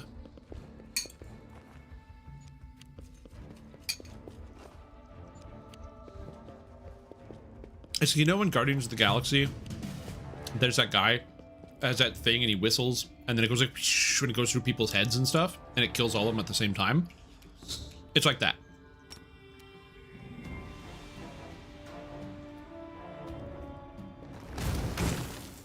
God, the Magma Blast looks so cool too. That guy died. Yeah, fight Gogurt. Try your best. Sorry, dude. You suck.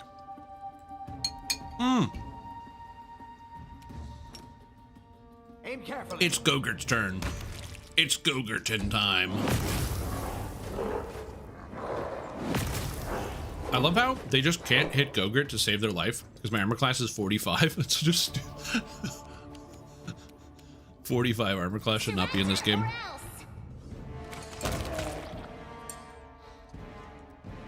A 100%. You shouldn't be allowed to get 45 armor class. That's too much. Also, you might be like, wow, that seems really crazy. Oh, buddy. The numbers get way crazier in this game. There are many monsters that have much more than plus 45 to hit. And I mean coming up soon. Also, hey, yowza. A whole bunch of guys just came in. And ran all the way down. Sick. All right, Regil gets a second turn. Sometimes the game does a weird like double turn. If a monster spawns, so if a player's turn happens and then a monster spawn, it will then go back and give that player a turn again after that monster has their turn. It's really weird. We're gonna take a mutagen and just tank him out. Oh shit. That's a lot of guys. Alright, well, let's see if they can kill me.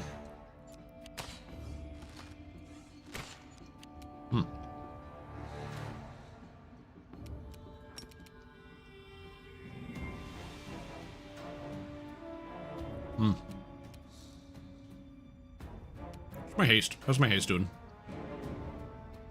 A minute. Perfectly fine. Alright. Yeah, you know what? Mirror Image is not what I wanted to cast, but it's good enough. In case they end up coming for me.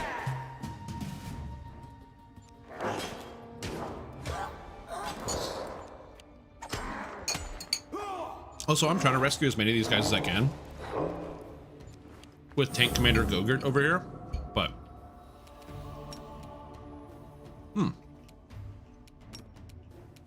I can shoot these guys. Oh, this is a Fiendish. It's like not even a half Fiend. He's a whole Fiend. Which means he's got double DR because he's Fiendish. I don't know why the Clerics are just standing in place and doing nothing. Couldn't tell you. Anyway. Who's close to dying? You're close to dying? Forwards. Bam. Bam. Arcane Accuracy gives me +4 insight bonus.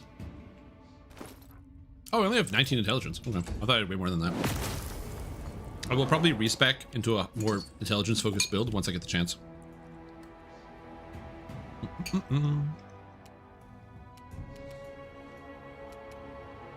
Okay. I want to use Inspire Courage, but I also want to hit 4 times. Too late for apologies. Get the kill. Come on. Get the kill. Yes, cleaving shot. Yes. Yes.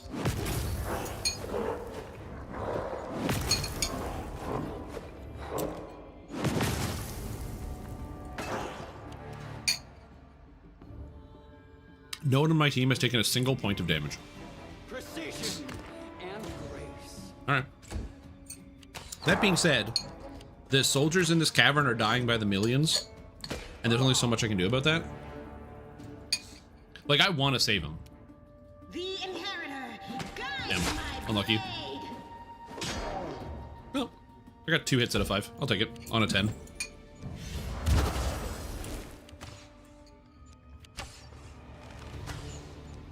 Nenyo's got nothing to do. I'll blind this guy.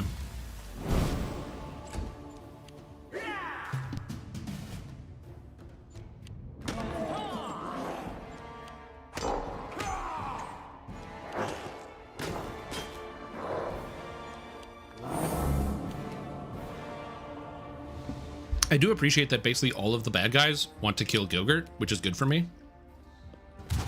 Oh yeah, dude, it's a lot of gargoyles. I don't know why Earth Blast that guy. Just reflex.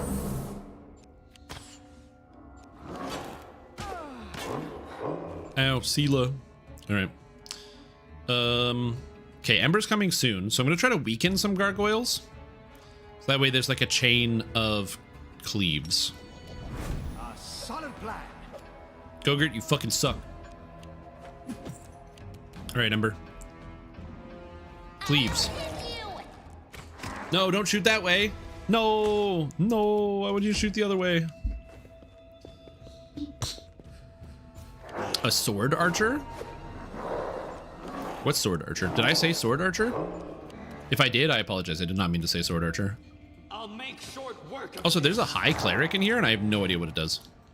Other than have Shield of Faith and Barkskin. Or do you mean the armigers that are here? Like this guy who's an armiger. Armigers are Hell Knights in training.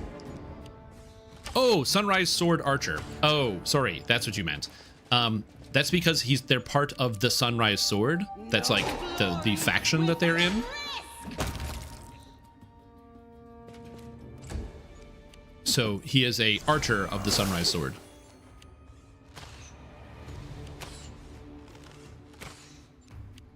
Okay. I got nothing to do. Is there a reason you don't rush Shout in Spellsinger and then go to grab Storm later?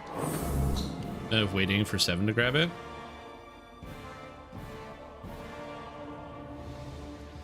Yes, it's just so you have more spells to be able to use. If you have experience, feel free to like swap it around, but that's just the order I think works best for a lot of people. Yeah, the Sword Archer class? No Sword Archer class here.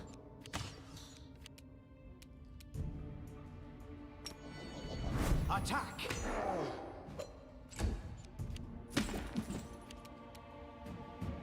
All right, well, You won't stop us. 1 down, 2 down. Oh god, cleaving shot is so dumb, dude. Oh no, it 100% is. It 100% is. And that might be something that I readjust. I will totally admit that, like I said, there are things that are some either like obvious mistakes or some issues that can be present in some of those builds. Not intentionally. I'm not out here trying to like make problems, but there are some things that are like maybe some mistakes. And so the High Cleric is spitting venom at people.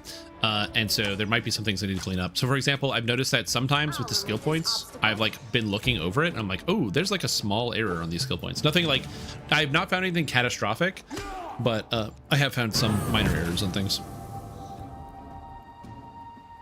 Which is not ideal, but it is what it is. Magma shot. Woo! Ugh, item for 100. Shit, dude. That's good. I like hitting people for 100. Aim carefully. Gogurt gets the kill, and there's 1 guy left. Surrender or else. Kind of missed twice. Rip. You shoot him? I will see to your demise. Shoot him. There's 1 guy. The rest of the team, they just don't even know what to do. Into the fray. Boom, boom, boom. 5 attacks per round. Let's fucking go, dude. And now we talked to Regil. Yo, what's up, buddy?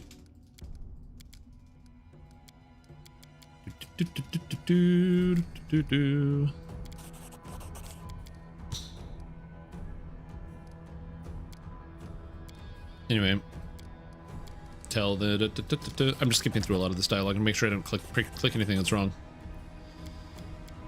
I want to make sure I recruit the Hell Knights. I don't want him though. He can go home. I don't need him, but I do want the Hell Knights. Tread lightly.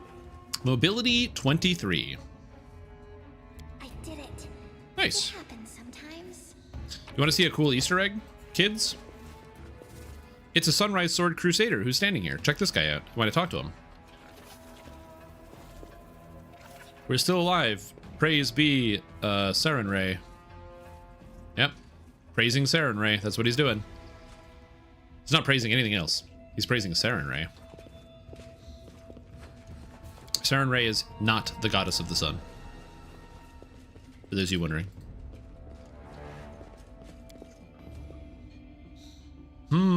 True. He could be representing anything. You never know. Anyway, I have salad to eat. Salad.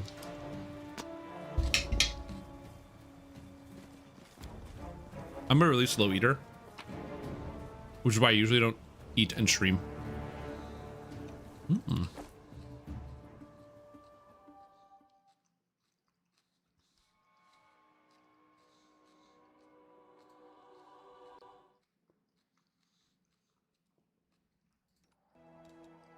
Wisdom 2 helmet. I always have Owl's Wisdom. I don't want to get rid of my Lesser Kinetic Diadem. Okay, I have to go to the Nameless Ruins with Nanyo. I also need to sell.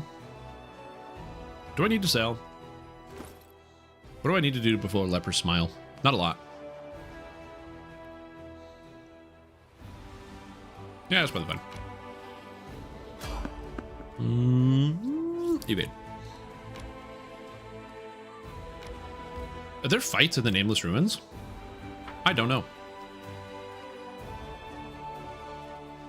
We're gonna find out.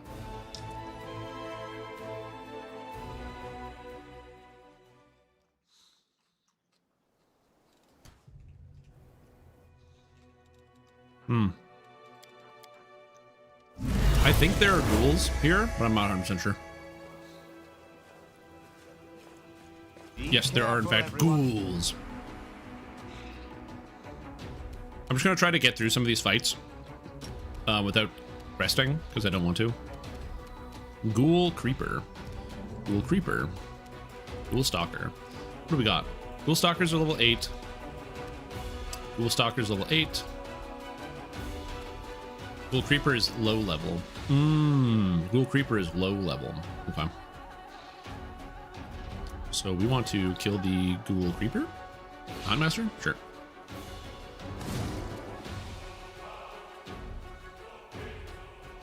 This guy took less damage from me? Reduced. Why? Doesn't have DR.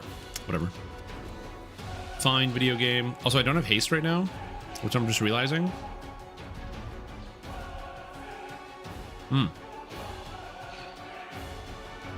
Well, it's fine. I'm gonna cast my Bard Song and step aside. In the future, you get to use that as a move action, which is nice, and then a swift action. Oh, not yet. Get him, Gogurt. Forwards! Sick.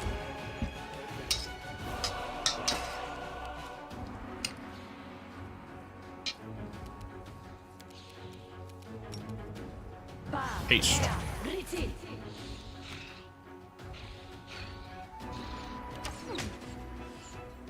Ow, guy hit me for 16. What the fuck?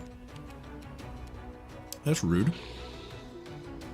I was just start here. There's this guy. I think I have the outflank. Wow. That did not do as much damage as I wanted. Now, do we channel to damage undead, or do we channel to heal? I think undead. I think it's just damaging does too much damage. I don't need healing that much. I mean, if Seela gets paralyzed, I'm gigaboned, but they need a 20 to hit her, so.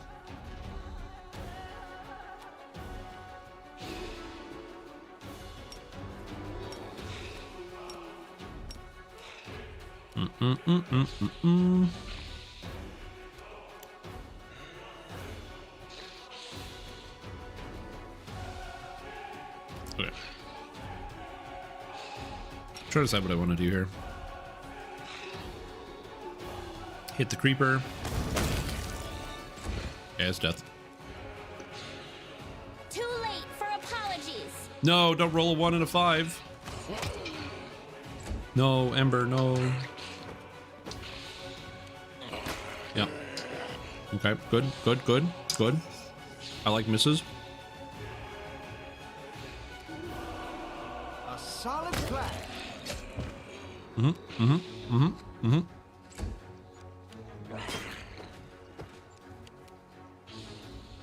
Good, keep missing.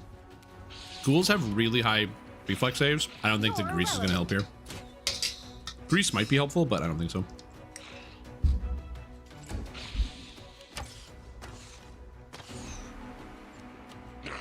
I'm all right. I'm all right. Okay. He did sneak attack me, which sucks. No. That's fine. Oh, baby. Oh my god. Yo, Seela just went god mode. She crit, which caused Gogurt to attack, who also crit. And then she crit with her shield, and then crit again, and then crit with her shield twice. Oh, no, roll a 1. I critical missed. But still, 3 crits in 1 turn? Are you joking? That's sick. Alright, I'm actually gonna heal this time.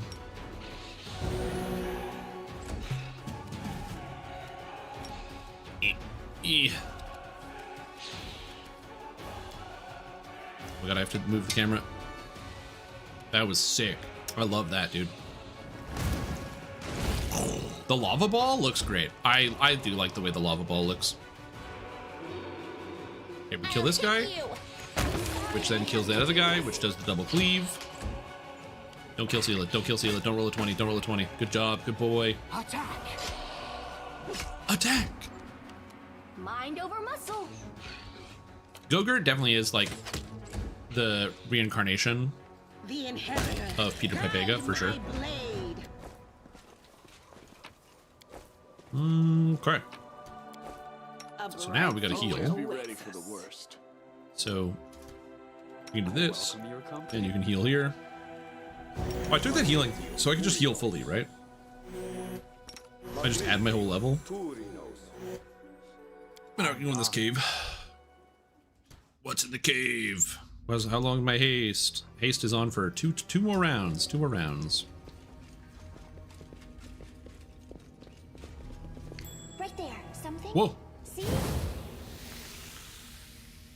Well, I don't have my haste anymore. Oh, sorry, didn't mean to go into your room. All right, I have 1 more round of haste.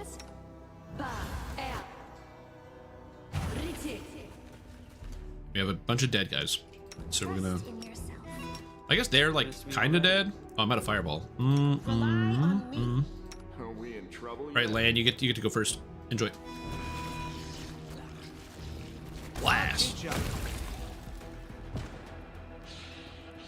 don't know why it says reduced. There's probably a good reason for that. I don't know what it is. Anyway, everybody just gets to shoot ranged attacks, baby. Ranged attacks. All right, and now can I charge? Oh, Gogurt's not in front. I can't charge. All right, Gogurt, get in there. This would have been a good opportunity to start greasing people, but I believe Seela's in front now, so I can charge. Yeah, we can charge. And he's immune to stun. Unlucky. Who's up next? This guy. And this guy. I'm gonna get this guy first. Woo. Oh, baby. That is very satisfying. Surrender or else. No, Ember, don't roll a 1. There's an effect that you can get called Always a Chance, which makes it so that you don't miss on a 1. It's not like a guaranteed, it's like an automatic miss. And it's very nice. Alright, Gogurt, get him. Gogurt, you suck ass! I'll remove this obstacle. Yeah, I was in combat. I don't know. Nope. Well, at least Seela she's still plus 16. So that's kind of good. I don't want to attack you with my fist. I want to shoot you with a magma blast. What's this? Nothing? Okay. Okay. Okay. Ooh. This purple cloud is still here because I accidentally triggered this trap, which sucks. But I want to kill the Smilodon. Let's head out. Is that a trap? Oh my god, it's a second trap? It might be a trap. Okay, so we're just gonna range these guys in. That's ridiculous. I won't let you hurt my friends. Oh, the Smilodon has ghoul friends. And I didn't bard buff. That was foolish of me. I'm gonna back up a hair. I don't wish to go in. Oh, the fog is gone though, that's good. Yeah, we're chilling.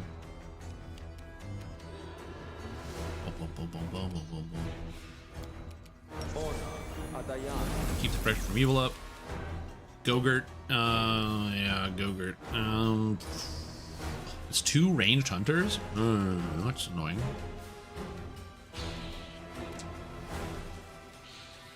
I mean, yeah, whatever. Get him. Sometimes you can't control the Gogurt. He's just gotta go. Sometimes he's gotta go.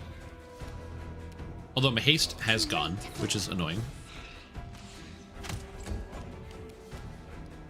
Okay, so we're gonna wait till after Lan. I want to see if Lan can kill the Smilodon.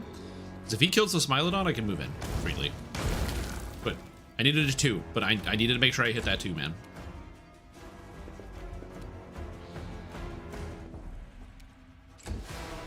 Yeah.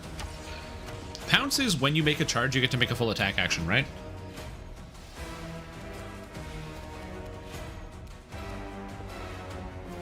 Whoa. Why did you go here to shoot him? Out of my sight. That wasn't good.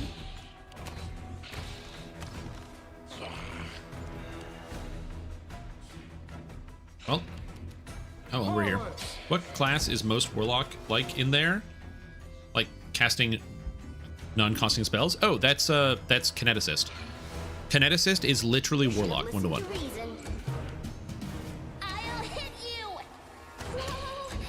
Wow, 50 damage, sick. So I'll give you an example. So this is Lan, he's my Kineticist. He's technically a Psycho Kineticist. Kineticists use Constitution for their damage and Dex to hit with their blasts. And they shoot a kinetic blast. I'm a Psycho Kineticist, so I actually use Wisdom for my blast instead of my Constitution. And the idea is I have a blast. So I have Earth Blast here. It costs nothing. The damage increases with my level. And I shoot a guy, and it does 15 to 40 damage if I hit them. And I have to hit them because it's an Eldritch Blast. There's 2 types of blasts. There's Physical Blasts, which hit Armor Class. And then there's Elemental Blasts, which hit their Touch Armor Class because it's magic. And then you can combine them. So I've got Earth Blast, and then I have Fire Blast, and then I have Magma Blast, which allows me to combine Earth and fire together. But then you can also modulate the blasts. So for example, I could turn on like Empowered Blast, so it counts my kinetic blast as though it's empowered by Empowered Spell. I get Pushing Infusion, so I can knock enemies back. I get Bowling Infusion, so I can knock enemies over as a trip check. So there's a lot of cool stuff you can do. So he goes, and boom, Eldritch Blast. I rolled a 2. Damn. Unlucky.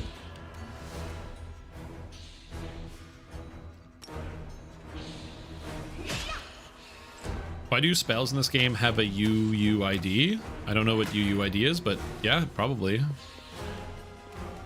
It's a great question, honestly. That guy shoots a lot of arrows. Leave Lan alone. Sick. Yo, without haste and without buffs, my characters are garbage. Oh, the GUID and with all the things? I don't know. Literally don't know. Don't roll a 2. Nice. We did not miss. But yeah, so Kineticist is the closest thing you can get to a Warlock.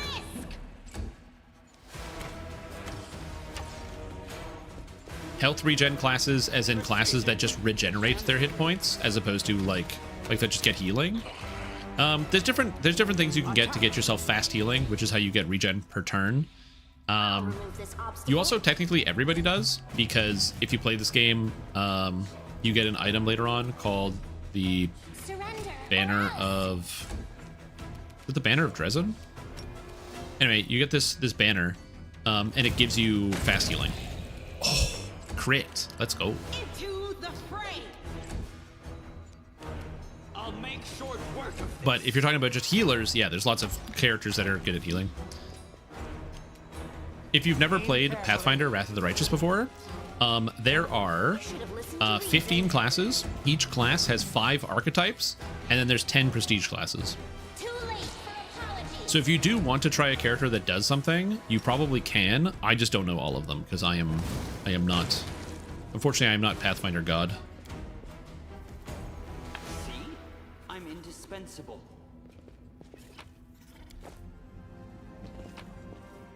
Ooh, what's this? Player Vest held Cloak of Cleansing. +2 saves against compulsion and disease. And the Midnight Soup recipe. Ooh. Yeah, some classes do get fast healing. So for example, my Bard has a hat on that makes it so during the Bard song, everyone gets fast healing. So they regenerate 2 at the start of their turn, which can be quite good. Well, it's not, you know, my guys have like 60 health, so it's not like insane healing, but it can be useful. What is the idea for some of your spells? Oh yeah, it probably is just a mod that's doing that. Are there more undead? Oh, there's gargoyles. It's like undead. Well. Who gets to go first? You do, and then you do. Let's take down this guy. Oh god, dude, Kineticist is so strong. And if I ever really need to deal damage, I can start burning.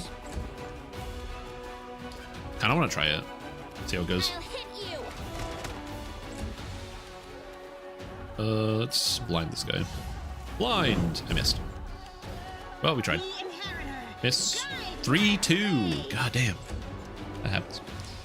That's one thing that's always kind of funny about this game, is especially depending on the fight, you might like really need your stance to land. Can I kill one of these guys? I'm curious how much damage I do if I empower. So if I empower my Lava Blast, 90 damage on the empower. Okay, that's pretty good. I'll take it. I did burn extra for no reason, but I believe Magma Blast hits touch because I hit the armor class 17. Or the armor class is 17. So no, Magma Blast does not hit touch. I guess I need fire to hit touch armor class.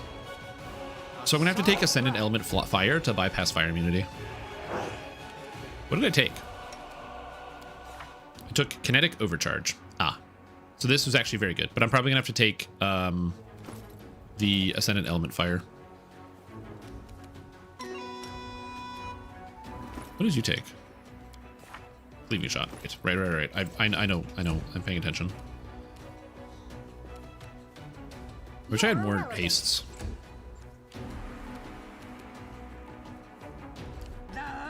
One, 2, 3. He's dead. Critical hit. Hell yeah. Shield. Bash him with your shield. Oh, no one needed any healing. No one took any damage.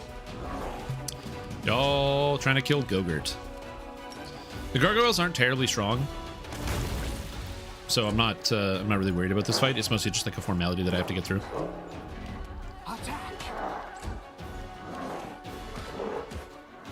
Damn, like I rolled 2 20s in a row. Sick. You won't stop us. Yeah, especially some of the stuff like this where it's just kind of like, all right, come on, die everybody. All right, now you die.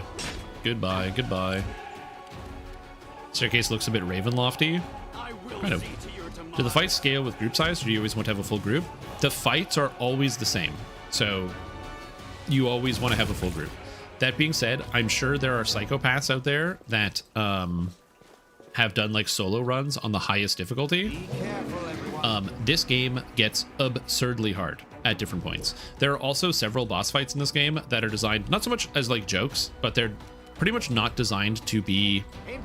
They're designed to be like extremely challenging and to give players who want that extra challenge something to grind their teeth on. There are several optional boss fights. One of them I'm going to be doing in like a fort that comes up later. That is like absurd in terms of how powerful the monster is. Where it's like only if you have the best builds and the best characters are you able to get through it with like the best planning. Where it's the sort of thing where they kind of expect that you're gonna wipe 1, 2, 3, 4, 5 times until you figure out like how to get through that section. But again, it's optional boss fights, so it's not like it's like something that's mandatory where they put a wall in front of you that you can never complete. Okay. Yeah, there's a bunch of them. So the Playful Darkness is one of them. There's actually a guy there's a point later in the game where you go to this very dangerous city. Let's say that. I don't want to spoil it, but there's a point where you go to a very dangerous city, and when you get there, there's a random roof that if you teleport on top of it, there's a guy doing a ritual, and if you interrupt him, he gets very upset at you and it goes very poorly. But the thing is, you have to find the roof, then you have to randomly teleport on top of it to find the boss fight, so it's not in front of you. It's like, by the way, this is a secret, and then you have to win. Now, for beating these things, the game gives you like insane rewards. Just like god level gear. In fact, that's pretty much how you get all the tomes in the game. You get all the tomes from having that. Okay, you know what? I need land to be higher up in the turn order so you can spot things. I'm gonna move land up here.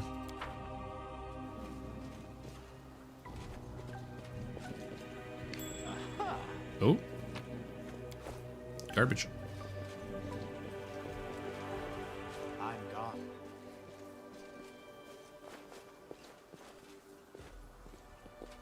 What is this?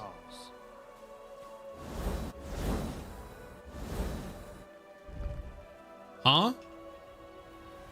I lit up half of it? Cool. I think that was a puzzle that you're supposed to solve another way, and I did not do that. Ooh, but I got a phylactery of positive channeling. So now when I channel to heal, I'm going to heal an extra 2d6 on every channel. Convenient. Nice.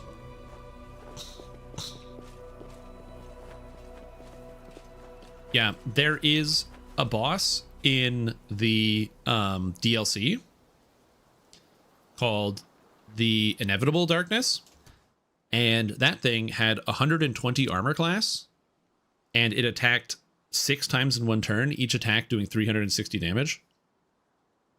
For record, my highest health character was 400 health,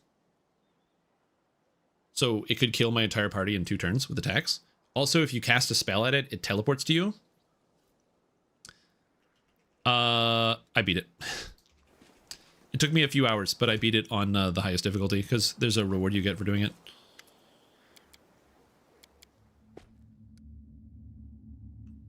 I am Gogurt.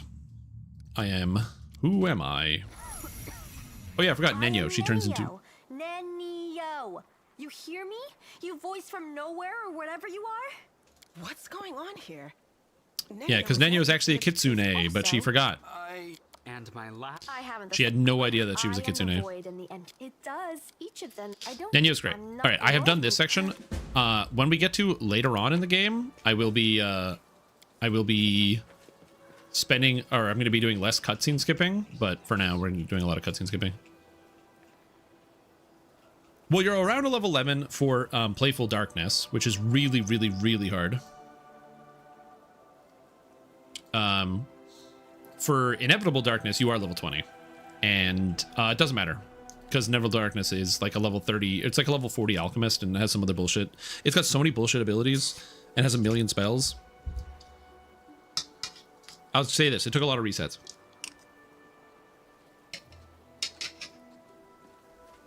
I beat Inevitable Darkness with a lot of resets, and because ray spells are stupid.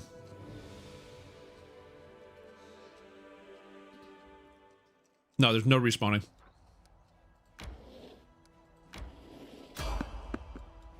Because you can just save your game and then fight it. So like you can just save the game whenever you want.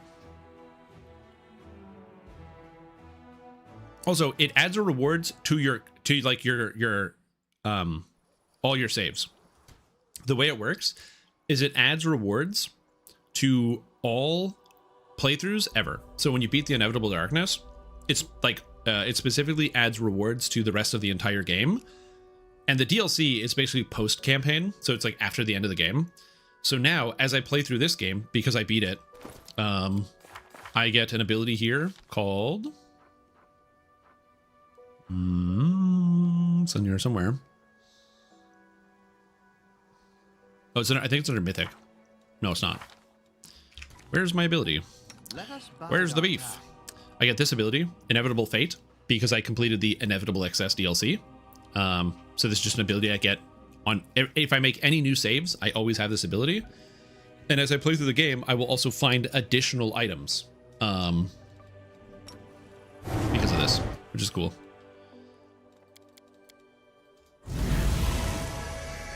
I believe there are Babao here. Let's have some fun. Okay. I'm going to empower this because I don't care about burning right now. Die, please. Oh no, I have to gather power. No, I'm an idiot. Oh, I'm so dumb.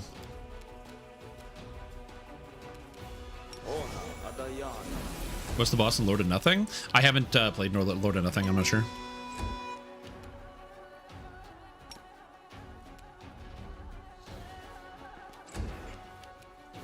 Also, I like that she's just a fox now. Being level 11? Hmm. This eludes me. Alright, Lan. Who's going first? It's not this guy, it's you. It's this guy. Wow. Why did I go forward? That was a mistake. I didn't do nearly as much damage as I wanted to with this. I guess he has double resist. Even with the Empower. I also kind of rolled low on the Empower. Out of my sight. Although that's a crit. I'll take a crit. Nothing wrong with that. It's kind of low. Uh-oh. Uh-oh. Alright. Die. No, don't roll a 1, please. Get him. You're irrelevant. Beautiful. Beautiful. Lord of Nothing. Okay. I haven't done the Lord of Nothing DLC, so I haven't done most of the DLCs, I'm going to be honest with you. I'm kind of interested in enjoying the base game, so I haven't done a lot of the DLC that is available for this. I'm just going to keep burning. I don't care, but if I go to max burn. I will see to your demise. I cannot burn anymore. You won't stop us. Nice. The inheritor. Not nice. Nice. Okay. Let us be careful. And now we leave. How do I leave? Nope, it's not how we leave. Oh god. Yeah, I do like the idea that they give you like extra stuff for the campaign. Also, bear in mind that there are multiple difficulties in this video game. So I am playing currently on core difficulty. Core difficulty means it is the actual rules of Pathfinder, the pen and paper game. If you actually, I'll show you the difficulty screen here, but core difficulty, which I said is the actual difficulty setting or like saying you're using the base rules, is in the blood red section here. This is very hard. It even says chooses difficulty is not recommended for a player not familiar with the Pathfinder system. It's very hard. In comparison to normal difficulty. I played the game on daring on my first playthrough. Going up to core, all the monsters basically get +2 on everything. A lot of monsters have extra special abilities they didn't have before, and most fights have twice as many monsters. I don't even want to know what happens on hard and unfair. Unfair, I know, is like literally doubles everything, doubles the damage, but yeah, I don't care about this. I'll play core because core means I have to think all the time. There's also story where you literally can't lose. If you just want the story of the game. Okay, so now I'm going to do Leper's Smile. I have to rest before I go to Leper's Smile. I have to give you a enchanted crossbow for Leper's Smile. I should double check my gear. Anything relevant. Oppressor's Gloves. +2 to Intimidate. You have gloves? Nope. Cloak of Cleansing. +2 saving throws against compulsion and disease. I like +2 saving throws against compulsion and disease. I don't like being compulsed to do certain things. So I think I will give that to Sela. Extra saves are good, and saves against compulsions are really good. I'm about to go to a place where there are a lot of compulsions. I don't know if there's a way to get immunity to confusion. But confusion is going to be a huge problem in the next area. Because there are a lot of really dangerous monsters. Well, we're going to figure this out. Basically, shield-based simulator? Yeah, I can see that. Sounds like a nightmare. Okay, we're going to make onion soup, which gives me +1 to all saves, because I actually need the +1 to all saves here. Yo, what's up, Aaron? How you doing? Hey, and I'm still alive. Everyone dies, and I don't even get sick. Why is that? All right. A headband that makes you immune? Oh, to confusion? Well, going in anyway, so who cares? Okay. So, Leper's Smile is a pit that it's a gorge full of Vescivores, and Vescivores are like these things. They're like these little worm dealies. They're like locusts, but they eat people. So they turn into swarms, and they burrow inside of you, they lay eggs, and then you explode with more Vescivores. So, we have to go in and deal with the Vescivores somehow, because we have to pass them. So we need a solution. So the solution that they come up with is basically we're gonna send somebody to draw away most of the swarm, basically to literally be bait, and then we can go enter the canyon and kill the Brood Queen. The problem is, whoever is bait it has a bad time.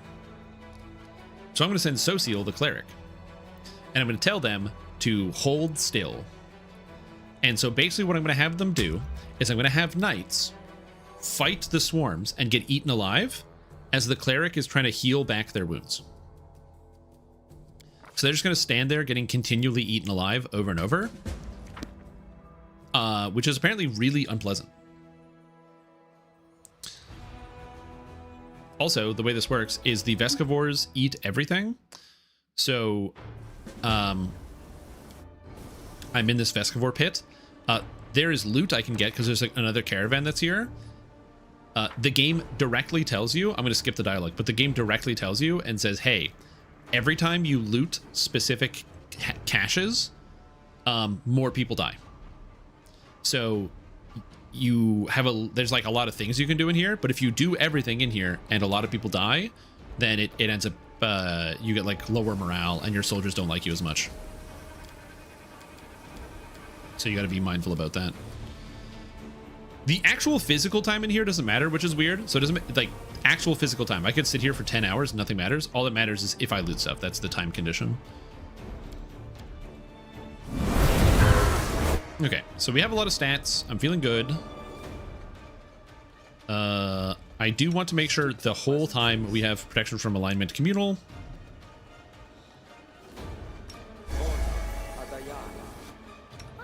And I do want to make sure we cast a extended haste on the party. Okay. Anything else I need to put on? Oh, I forgot to drink the mutagen.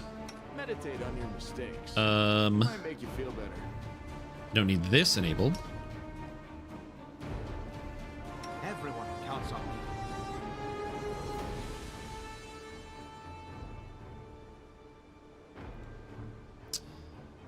I can spend one when the sword saint confirms a critical hit. He can spend 1 point to increase his weapon's critical hit by 1. I can just leave that on. It's just an aura. Yo, that's kind of sick. Okay, I think we are good. The Vescivore swarms also are annoying because they take half damage from a lot of things, and the way you deal with swarms is you have to use AoE. I don't have AoE, so this is also going to be very annoying to manage. I have a lot of not AoE, so I can do some amount of damage. Unfortunately for me, Lan is going to do really well against the swarms. Oh right, that's not going to work. Is there another swarm? No, it's just I think this is just the introductory swarm to teach you how the swarms work. Seriously, get in here. Oh yes, also, so this is the other thing. They have a gibber effect, which causes confusion. You have to save against the gibber if you get close. One of the things that's interesting, on the lower tiers when I did this on Daring, these guys do not have that. Only certain versions of the Vescivores, so the big Vescivores have a gibber effect, where if you're close to them, they basically are, they're all talking, so it starts to distract you, so you get confused. All the swarms have the gibber on this difficulty, which makes it significantly more challenging. Too late for apologies.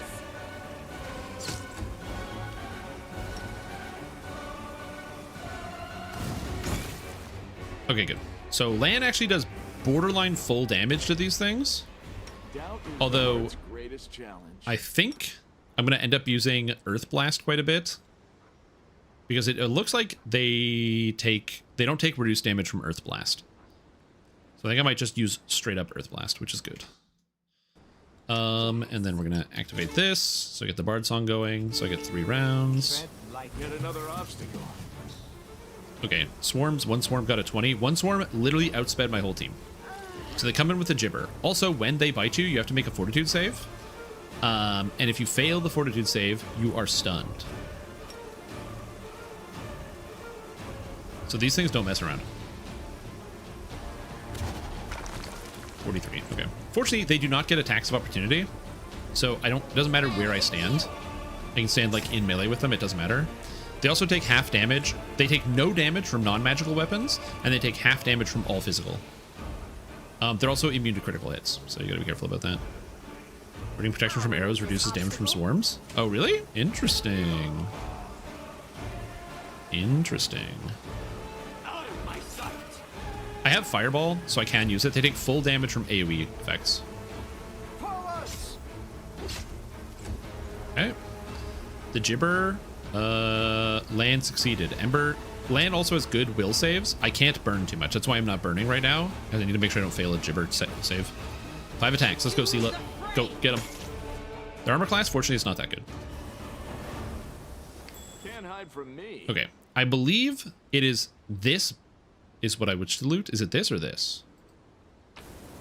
This is what I wish to loot. This doesn't count. It's only this body that is the thing that causes the timer to tick forward. I wanted this because this gave me, let's go to recent, this armor, the Silky Veil, which gives a +1 dodge bonus to armor class if I'm a monk. And I am a monk, so I will take +1 dodge bonus to armor class. So my armor class is now 46. Okay, and now the rest of this, I'm just not going to loot anything. Okay. I'm still hasted, right? Yep. You're a good person. I like you. Always be ready for the worst. And we're going to hit the Vescivore. Do not fear. I missed due to concealment. That sucks. I don't know what their concealment is. 20% concealment. Unlucky. And there's the Vescivore Royal Guard over there. You won't stop us. Again, I just need to make sure I'm being very, very careful with this, because this area is really dangerous. I can't just fireball him here, and there's no consequences, so I'm going to fireball him. 36 on the swarm. I did aggro another swarm. Remember when I said there was no consequences? When I said no consequences, I mean giga consequences. I aggroed a second swarm. That's bad. I'm gonna use Light of Angels. And we're gonna chill gear. Sela. I want to get can I get myself saves? Speed saving throws. And apply saves to Sela. For a +1, I believe this is luck. Luck bonus to saves. Do I have prayer? Hold. Do I have a prayer scroll? I might have a prayer scroll actually. I bless. I have 1 prayer scroll. I'm gonna have to gibber or fight against gibbers so many times. I'm gonna use the prayer scroll just to give me +1 to saves on across all my guys.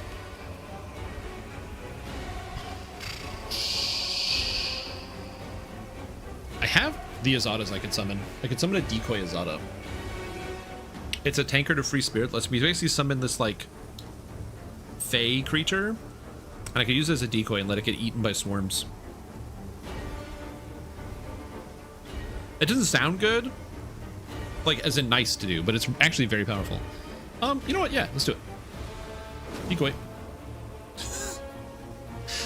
Hey, I summoned this powerful fey creature. Why? So it can get eaten by bugs. Yep. All right. Surrender or else. Missed due to concealment. I will see to your demise. Okay. Killed 1. Nice. 1 swarm down.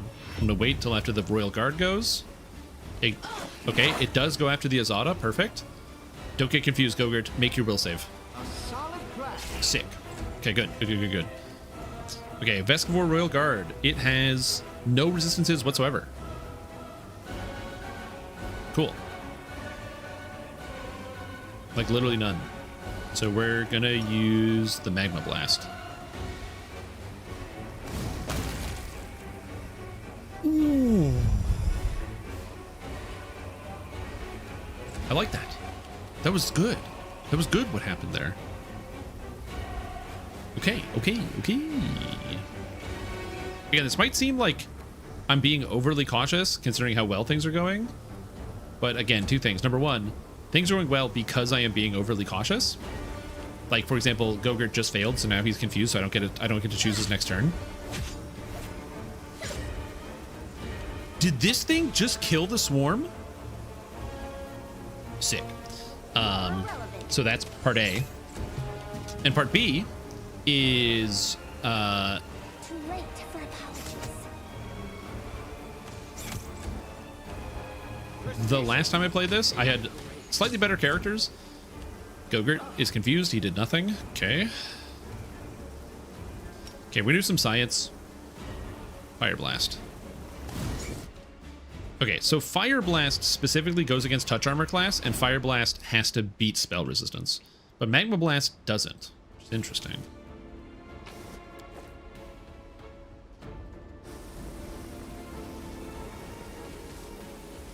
Okay, so now here's another thing I do want to do. So I'm going to make one sacrifice.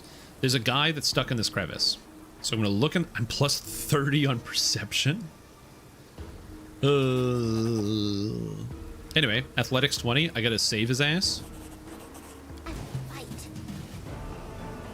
And now we have a fight after this.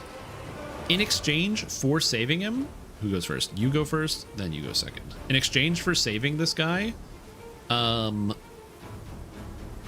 I still have Refuge from Evil? I don't. In exchange for saving the guy from the crevice, later on in the game, I will see him again, and he gives me a very, very powerful object that I want. I want to kill this. I'm gonna wait till after the bugs. We're gonna wait till after both the bugs. Azada comes in with the sound burst. Fails to overcome spell resistance. Hog. Let's get out of here. You should have listened to reason. Okay, can I just kill this guy? Oh, I can totally kill this guy. See ya. Whoop. 57 damage. Oh my. Okay. And now I get to hit it. 1, 2, 3, 4, 5. I missed one. Gibber, failed my save. Oh, let's do a heal. Try to cram in as much time as I can. You're confused. You're confused. Okay. Heal the lad. And then one moment later, you hear another scream and a body hits the ground. They're sacrificing their lives. Did I fail? Did anybody fail a sun against this? Bascavor Swarm. Oh, it hit the Lost Traveler.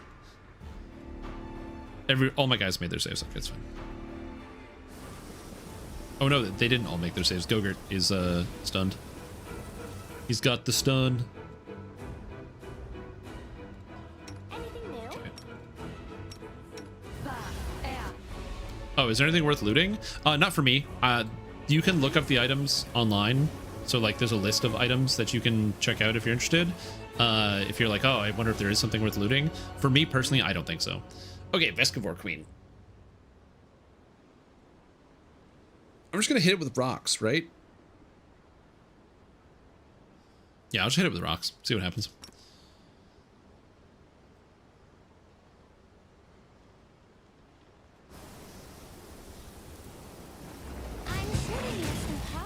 Okay, we hit it for 88 damage, which is a good opener. Good job, Lan, my boy.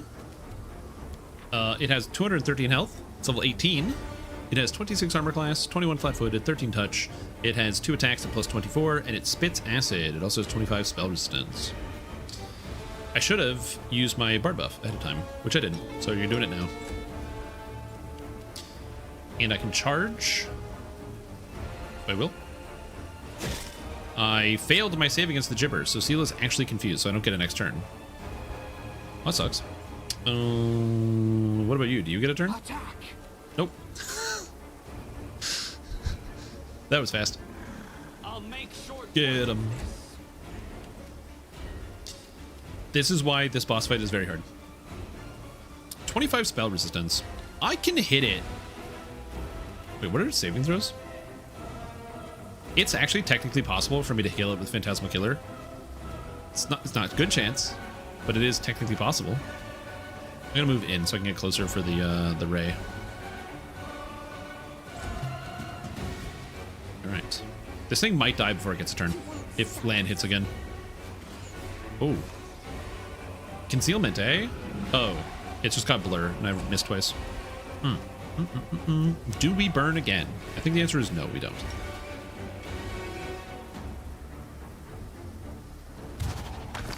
$57. It's not dead. Roll the 20. Fortunately, it needs a 20 to hit me because my armor class is too high, but I'm confused. Oh, Sela's back. Let's go. Get him.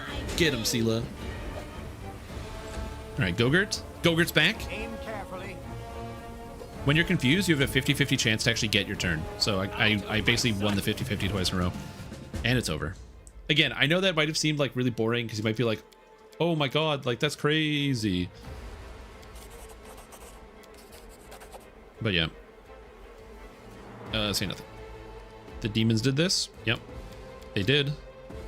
Oh, also here, if you want to become a swarm mythic path, you have to keep the body. But I am not going for swarm path. Anyway.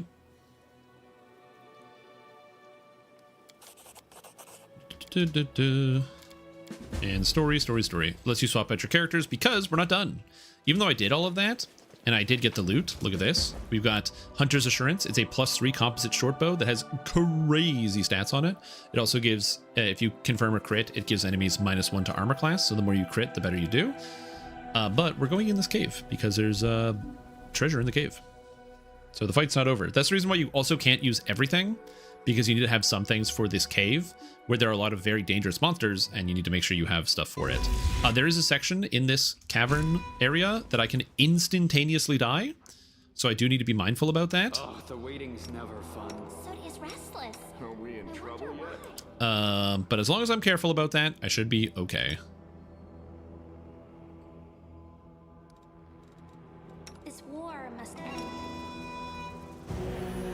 I won't let you hurt my friends. Cool. Instant death on the Vescivore swarm. Thank you.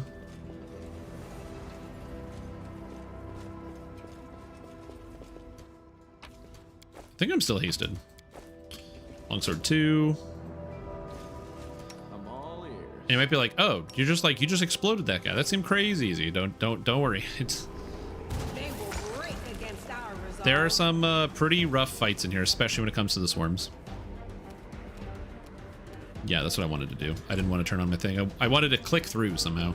There's a weird, it's kind of like how in Last Epoch, where sometimes you can click through the menus. I find in this game, sometimes you can just like click through the menus. Like you'll click here and your character will move to this location as opposed to actually using the menu, which is kind of weird. I wouldn't say it happens all the time, but it happens more often than I would like. Anyway, we're gonna literally I'm just waiting until the bugs get it close enough that I can see them. Okay, Gibber. I lost my turn. Okay. I will see to your demise. There is a room that has about 10 of these swarms, and it is very, very hard to deal with. Okay. Okay. Oh, did Lan fail his save against the Gibber? That's really bad. Surrender or else. Okay, that's dead. Good. Lan is back. Whoosh. Okay, good. Okay, there's a trap here. I know that much. Right there. Good. Something. See?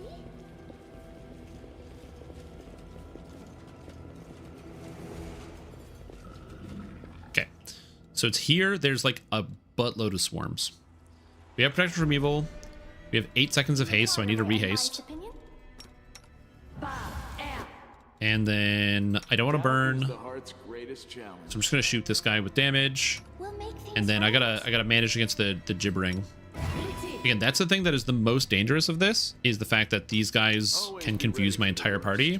And basically, if like 2 of my guys fail their save against the Gibber in a row, it's over.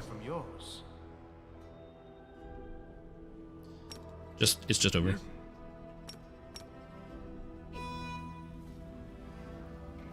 I will fight. So I have to be really careful. Too late. And there they are.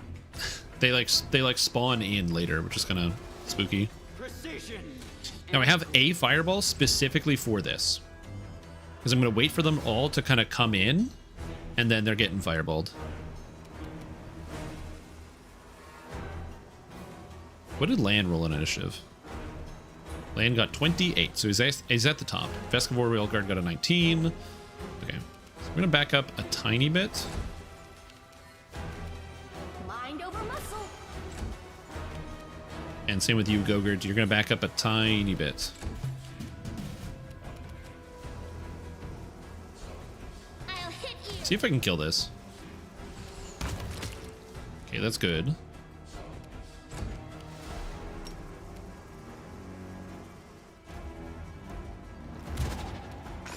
Okay, 1 down.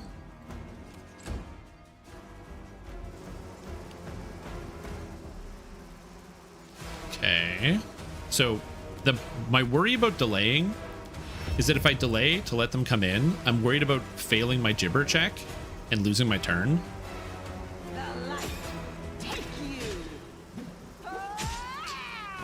Bro, the dual wielding. Cool. 2 of them fighting, man. That's sick. Okay, I haven't lost my turn yet. Feeling good.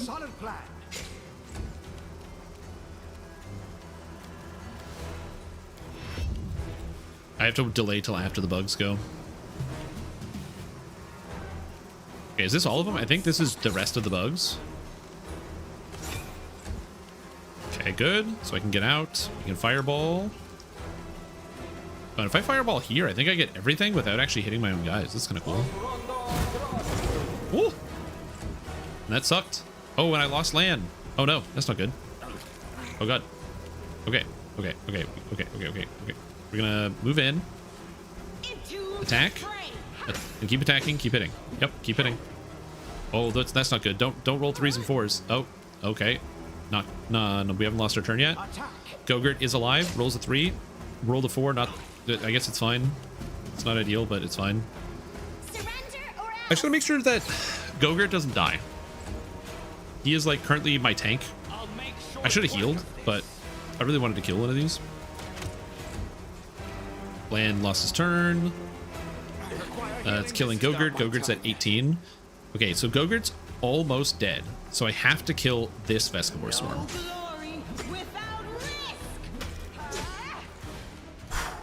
Because if Gogurt dies, I have to reset. So losing turns is like really sketchy, man.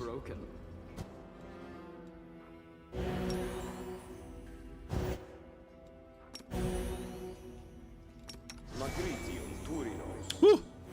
I might be like, damn, cool. That was like the hardest fight in the whole thing. No.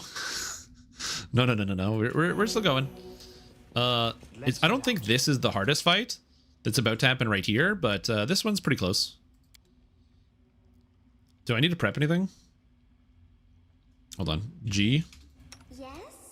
Turn on Bard Song. Yeah, I think that's it.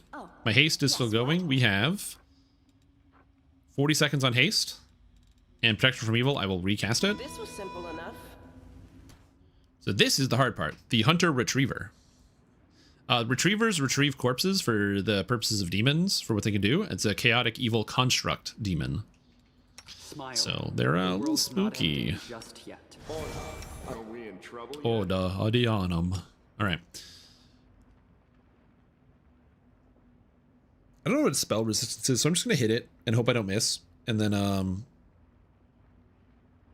actually we're gonna go here. Composite blast. We're just gonna use the magma blast and see what happens. Whoop. Miss. I'm only plus 14 with the blast, so we missed, unfortunately. Not ideal. Not ideal. I'm plus 14. I thought my hit chance was way higher than that. Oh, my spells are like expiring. I don't have like bless or anything either. Ooh, I never cast bless. That's not good. Well. Too late for apologies.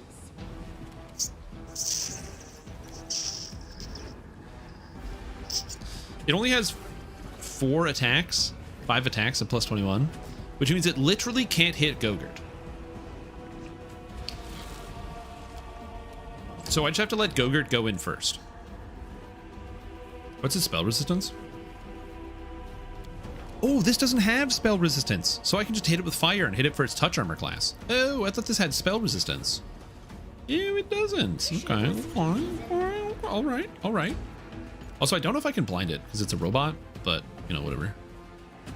Bless. I didn't realize I didn't have bless, so we're gonna bless. Okay. In you go, Gogurt. Charge. Miss. Okay, so the big problem with putting Gogurt out front is that this thing has an I-beam, and one of them is petrification. If I fail the petrification I-beam check, I die and I have to restart. So I'm gonna hope that I don't have that happen to me.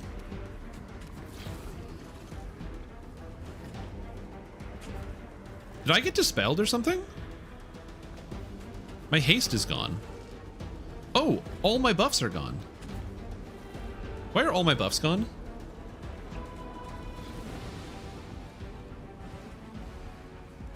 All my buffs on my whole character are gone. I was like, that's why I don't have blast. Oh, except for heroism is still here. Wait, did I fail that check? Oh, it's because it was an hour. The athletics check is an hour, that's why.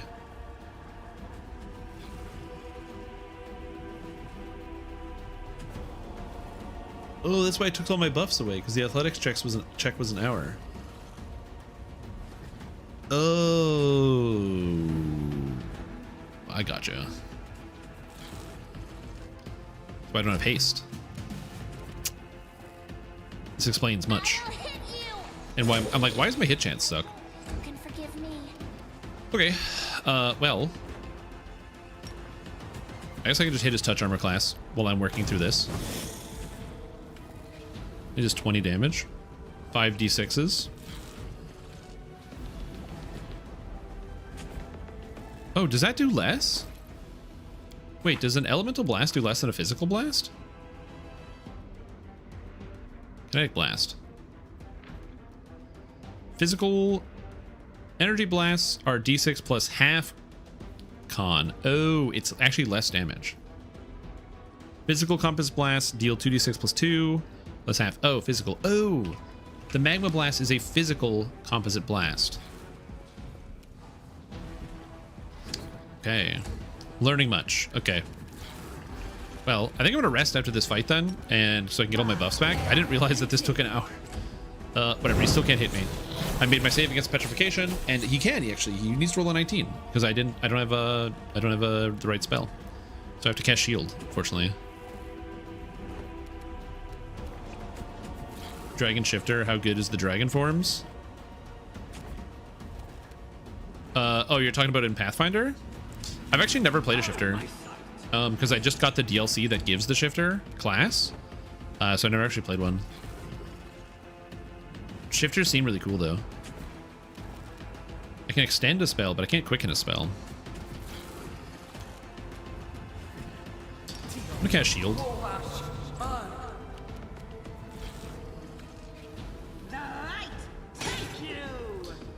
Okay, we did hit it. That's good. I'm gonna go in for point blank. You won't stop us. The armor class thing on this thing is 29. I'm gonna have to keep burning them. I'll remove this obstacle.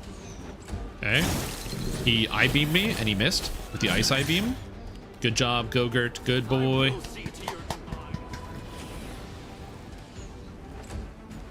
All right, Gogurt, get him. Nice, nice. Outflank. Ooh, ooh, ooh, ooh.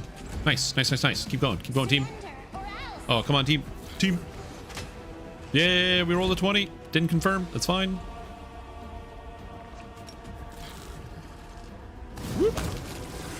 Okay, that thing was not as dangerous as I thought. I didn't realize that an hour would pass.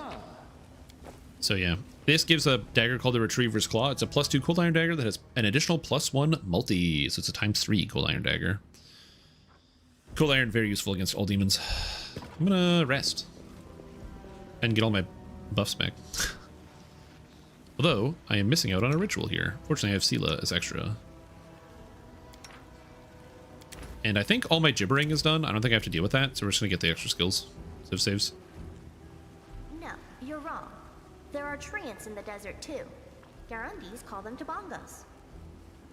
You're kidding me. Fine, I lose, which means I drink. Next, I bet that in all of Galarion, a sentient slime has never held any government post. What a drinking game. All right, so we're all rested. Everybody's nice and healthy. Buff. I forgot to put in this in the buff list, so we go to the spell book. I also have to reset the client here in just a little bit. As you get further into the game, one of the issues is that the game client starts to get a little like gummy. So I'll have to reset every once in a while. So that is something that we have to do, unfortunately. Because the game it just does get a little gummy after a while. Okay, so I have all my buffs. Everything's good. All my characters are happy and healthy. Let's go. Also, unless you're under some type of strain or duress, you can always rest whenever you want, as long as you have the ability to like recover, as in like as long as you can protect yourself while you're resting, which is nice. Make you feel better. Okay, so these big bugs are called Dirachni. Oh, I didn't burn before I did that. Also, it has double DR, so this is also bad. So that was a whole bunch of things that are bad. I just made a bunch of mistakes. But I also didn't activate my bird song. These guys have an ability called Drone. It's the first attack that they use, and it causes confusion. They're also just generally dangerous. So you pretty much want to keep them away from all of your melee, because if you don't, you'll run into problems. I didn't use my mutagen. Okay. Well, I guess we just shoot. Again, also guys that are immune to prone, so grease doesn't work that well here. Again, you might be like, oh, well, grease looks like it's not very good. I promise you, grease is actually quite good. I'm going to burn one. And then I want to burn again, but can I burn again? I can. Nice. I can just burn twice in one turn. I forgot that's a free action. I'm just going to shoot this guy. And do all fizz, I guess. No! I hate when you need to roll a 2 and you roll a 1. Ugh, classic move.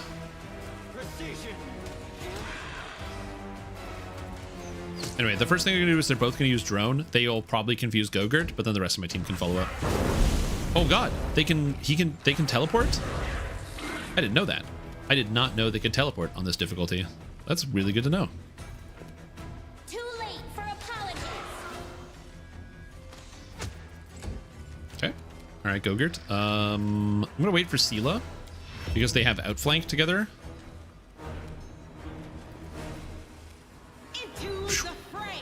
Nice, and I crit. Outflank makes it so that they get +4 when they flank instead of +2. Gogurt.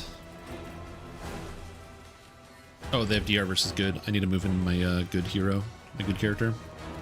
You're irrelevant.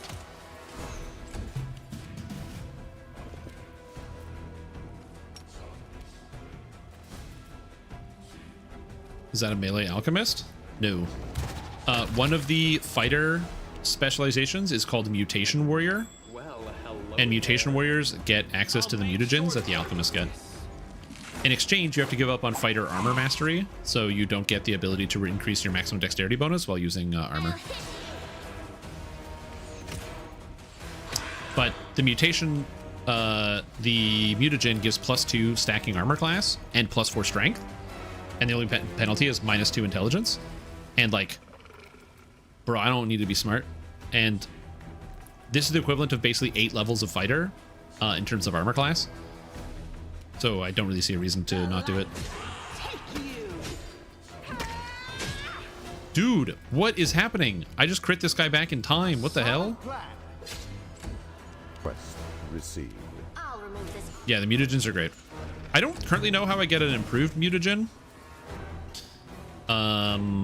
There's probably a way to do that. I just don't know. Gather power. And he's cooked. That was a bad room to face check. Okay. There's a really bad room to be in right now. I should kill these swarms like 5 minutes ago. Also, this thing's gonna start coming for me. I got a whole turn, right? Okay, I'm gonna kill this swarm, the farthest swarm. One shot. Good, good, good. Love that. Big fan.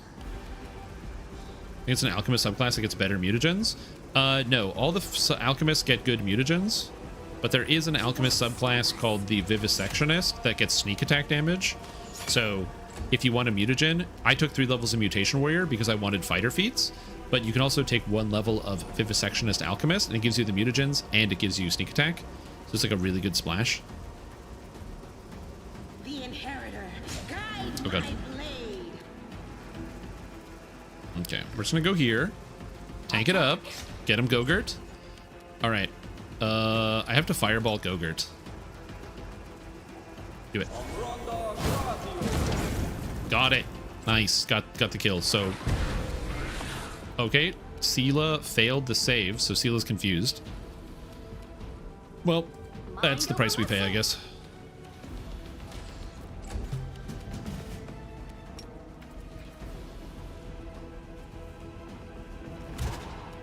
Okay, I rolled a 1. That's a sick play, sick play. Let's go. Surrender or else. It's not going too bad. Oh, I'm confused, but I got my turn. I love it. Whack. Whack. Whack. I need actual good weapons on these characters. Unfortunately, I do not currently have good weapons. Yeah, you can't hit Gogurt. He's too dodgy. He's too dodgy. Gogurt's playing out here playing dodgeball. So we're gonna move in. Am I in point blank? I'm in point blank range. Point blank shot. Ooh. Roll the 4. Let's go. I'm gonna activate my Inspire Courage again. And Sela got her turn.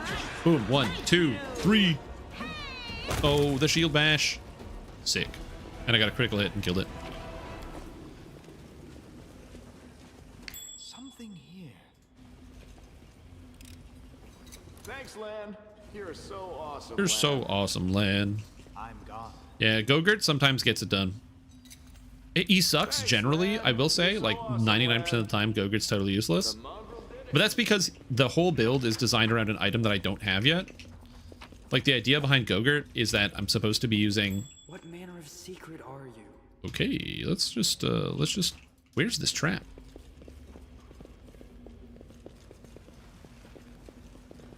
Alright. I don't think they put it in, but the Rage Chemist Prestige class could get you a better mutagen. Yeah, that sounds about right. You can get better mutagens in Alchemist. There's like medical discoveries that allow you to improve the powers of your mutagens in this game. Always open to ideas. But I don't believe there's a mutagen focused prestige class. As cool as that would be, though. Like, that'd be sick. Okay, what kind of bullshit's in here? What am I about to encounter? Oh, more Vescivore swarms. Oh, 4 more Vescivore swarms. Man, I really hate these things. Is Lan gonna kill this on his own? Probably not. Gogurt, you're chilling. Don't want him to move in. Point blank shot range. Can I get the point blank shot on this? Probably. Yep. Good. I want point blank shot because it does give an extra 1 damage, which can matter, can be relevant. You should have listened to reason. Oh, they're behind me. Oh, that's extremely bad.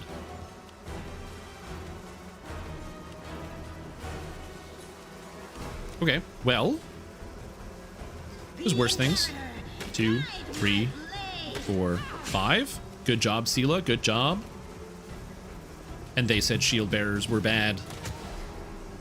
Okay, Diren is shooting Ember and landed a critical hit. Gogurt lost a turn. Land lost a turn. Nenyo lost a turn. Vescavores are eating 2 of my players. And we got a turn. Okay. Remember when I said these things are really scary if you're not prepared for them?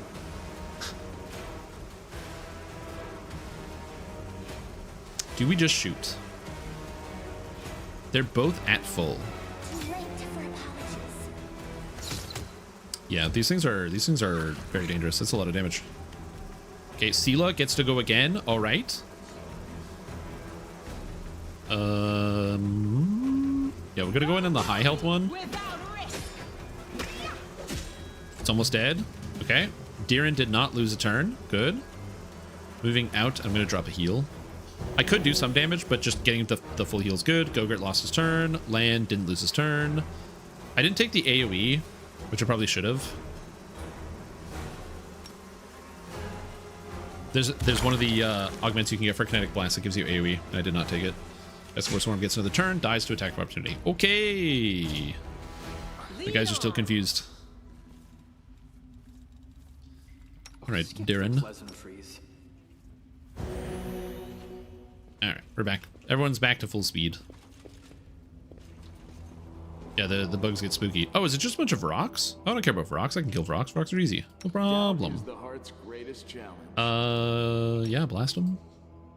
I really want to start using this, like, elemental blast, but because I don't bypass fire immunity or fire resistances, it's really annoying. It's surprisingly bad.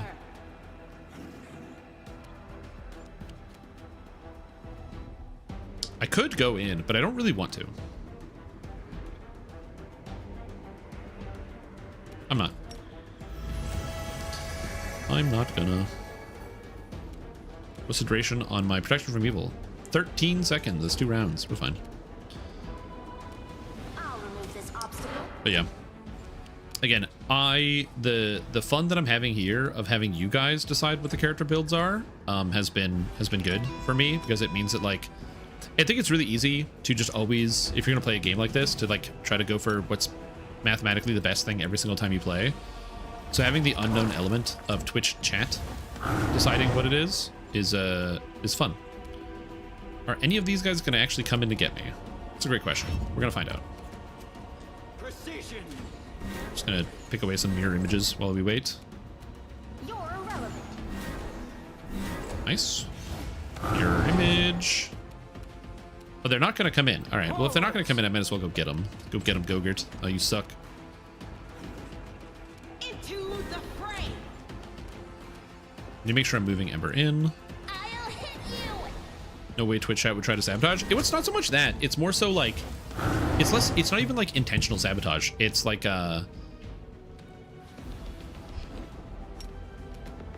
if I'm trying to make something that, like, or it's not intentional sabotage. It's that Twitch chat might make decisions that don't really think about the cohesiveness of some of the characters. They just go, oh, yeah, shield bearer sounds cool. Dude, you can attack with a shield? That's like Vanguard, basically. Do it. Gogurt got stunned. I hate the Vrock stun. It's very annoying. The inheritor. Oosh. Guide my blade. Like, not having access to the Paladin, like, not lay on hands, the Smite Evil, the Mark of Justice, is going to prove to be annoying as I get further into the game. But I'll have to find a way around it. He's just chain casting Mirror Image. I didn't know they could cast Mirror Image more than once. I'm gonna be honest with you. Did not know that. As an illusionist, can I dispel magic? I don't think so. Okay, I have to try this because I am never gonna cast this ever again. Phantasmal Killer, Vrock. Fails to overcome spell resistance. 5 plus 13 is 18. I needed to roll a 7. Yep. I had to do it. It just seemed cool. Okay, Sela failed her save this time. Let's keep going. What's that on my hands? Are there like spikes coming out of my hands? Oh, it's the bone fists. That's funny. Boop. No, Stila, stop getting killed. I know you're stunned, but I don't want you to die. I will see to your demise. Nice. You should have listened to reason. Yeah, like I said, it's not. I don't think that Twitch is like intentionally sabotaging. I think it's a. I think it's just something that kind of happens as a process of content creation. Yeah. Yeah. Shoot him. Shoot him. God damn. Archers are so good, man. Alright, bye-bye. Also, something I didn't realize until way later is that Bless dispels the bleed effect from Vrox. Their like damage over time is like almost like a curse, and so you just cast a Bless and it gets rid of that effect. I'm not gonna lie, it's pretty cool, which I did not know. Ooh, what did I get? A Radiant Kukri.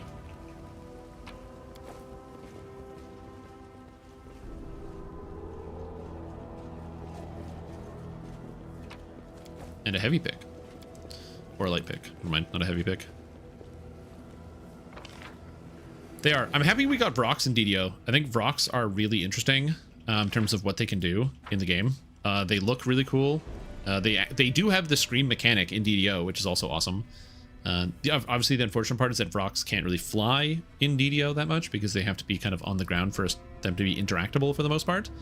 But yeah, totally agree. Vrox are very, very cool enemy, and I'm glad we actually get to see more of them. One of the things I like about Wrath of the Righteous is because it's all about like killing gajillions of demons, is that you actually get to see a lot of the demons you might not otherwise see when you play these games, which is kind of cool. Anything new? Like the Abracandaloos that you fight in this game, or the Vrox, like Dretches we have in DDO, but there's so many cool demons. I don't know if you fight any Clipoths. I don't think you do. Ready for the worst. Trust in yourself. They will break. Boom, take 48 damage, loser. All right, get him, Gogurt.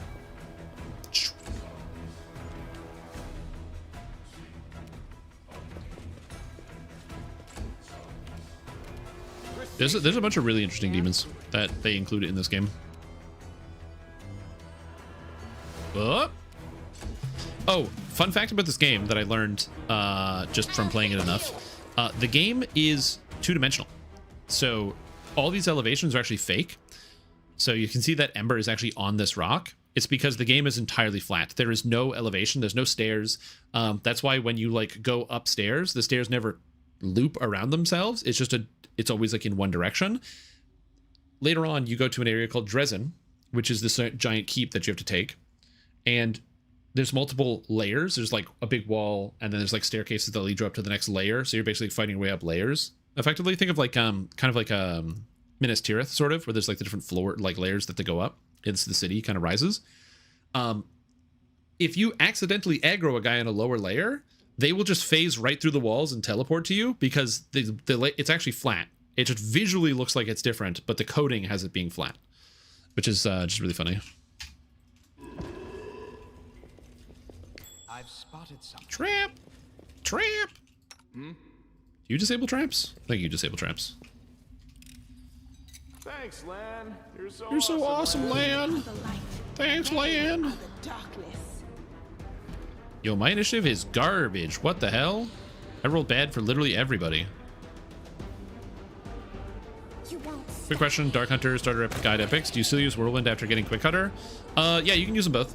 You just go Quick Cutter, then Whirlwind attack. Although I will say, you don't really need it that much once you get into Epics, because between Quick Cutter and also... because you can like Quick Cutter into Dance of Death, melee, melee, melee, melee, melee, and then Quick Cutter whenever it comes off cooldown. So yeah, you really only use Whirlwind attack for leveling up. You could argue that it's not actually useful to have because since you only really use it for leveling, it kind of loses some of its value. The problem is, whirlwind attack is really fucking good while leveling. Also, I rolled a 2. Or a 1 when I needed a 2 to hit. No, the white. 1. Oh, I only need 1 hit. Ooh. Surrender or else.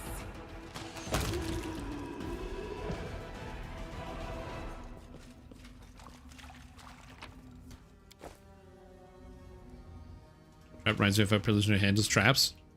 Well,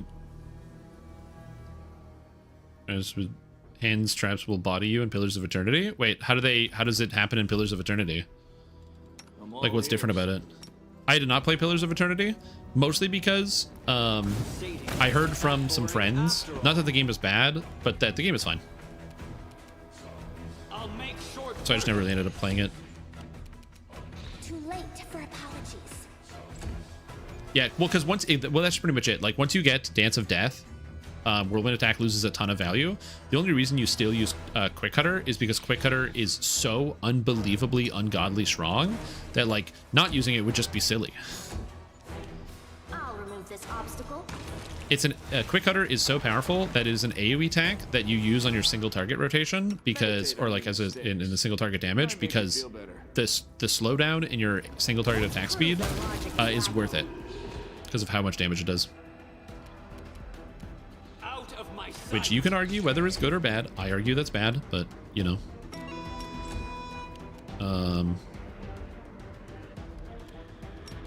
Calm minds will differ.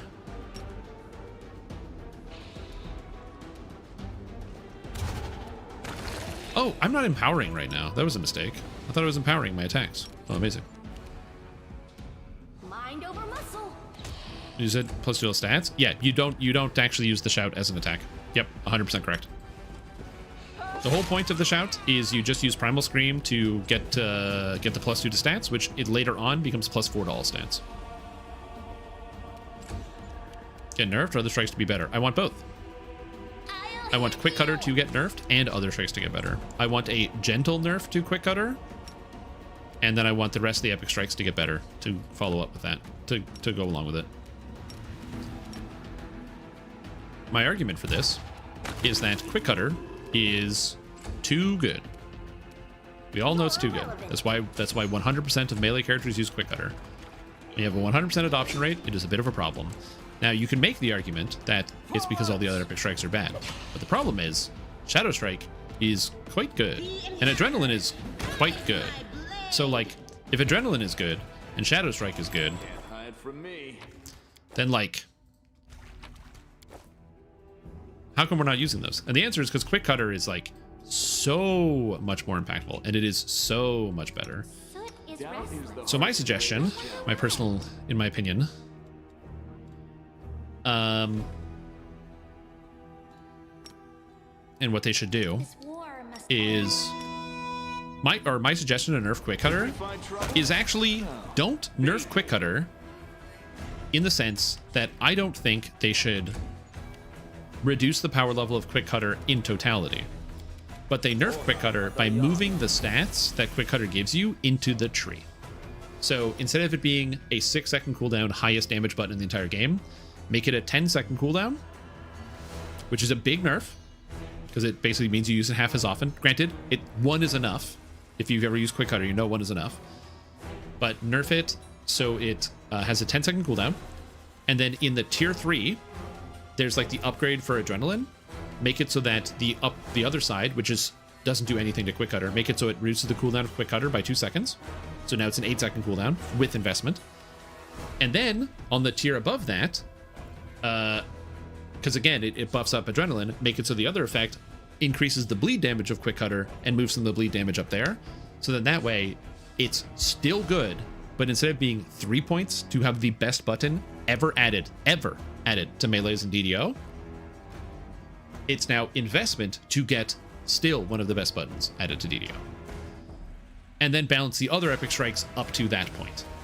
Like, take Quick Cutter down.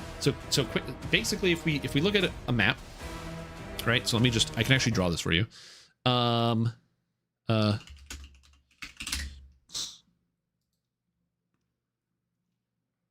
Okay. So, let me see here. Okay. So basically, this is Quick Cutter right now, and these are the other epic strikes. So what I'm saying is we take Quick Cutter down to like here, and then we move the epic strikes up here. You know what I mean? Again, I'm not saying we take Quick Cutter and we put it down to here. No, that's crazy. I'm saying we go down a little bit. We just make Quick Cutter, just make it a little bit down here, and then we take all these things and we bring them up here. That's what I want. I need to be bait.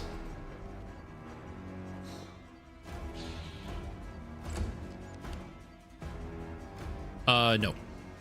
I was not making a statement like that.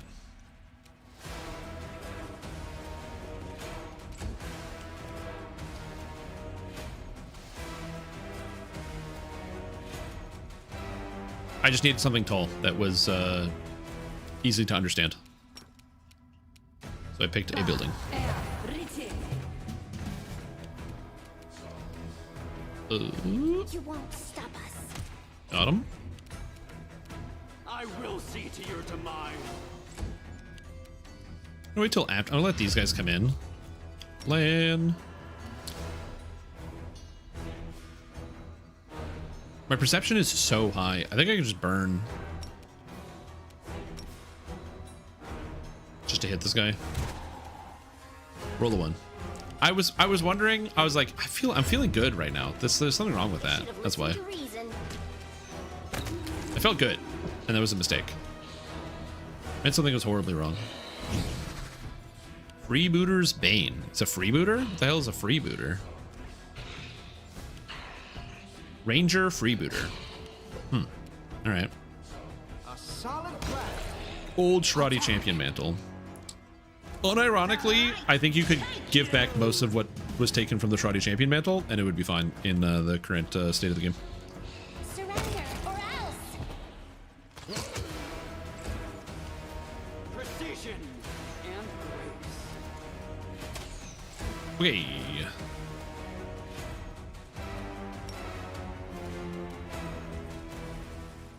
I can burn and do an empowered blast on this guy. Sure, why not?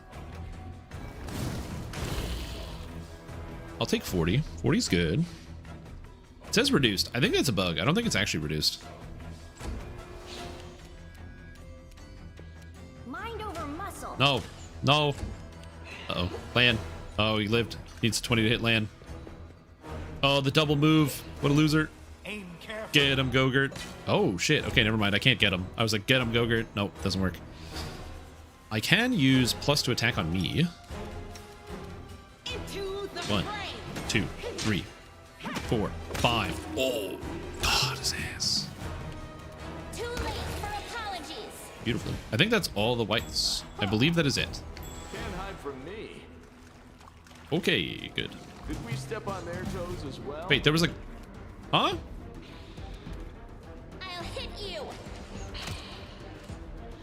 Okay, never mind. I thought I was done with this fight, but apparently I am not done with this fight.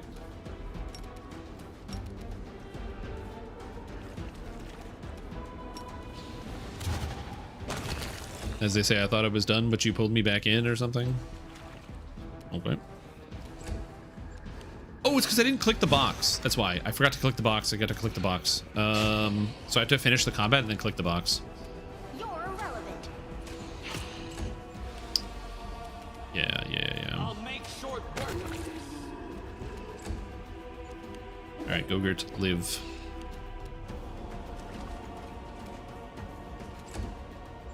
Yeah, Shrotty Champion Mantle could see some buffs for sure. I would like to see something like that. I'm personally in favor of that. I think that would be good for the video game. You won't stop us. Okay.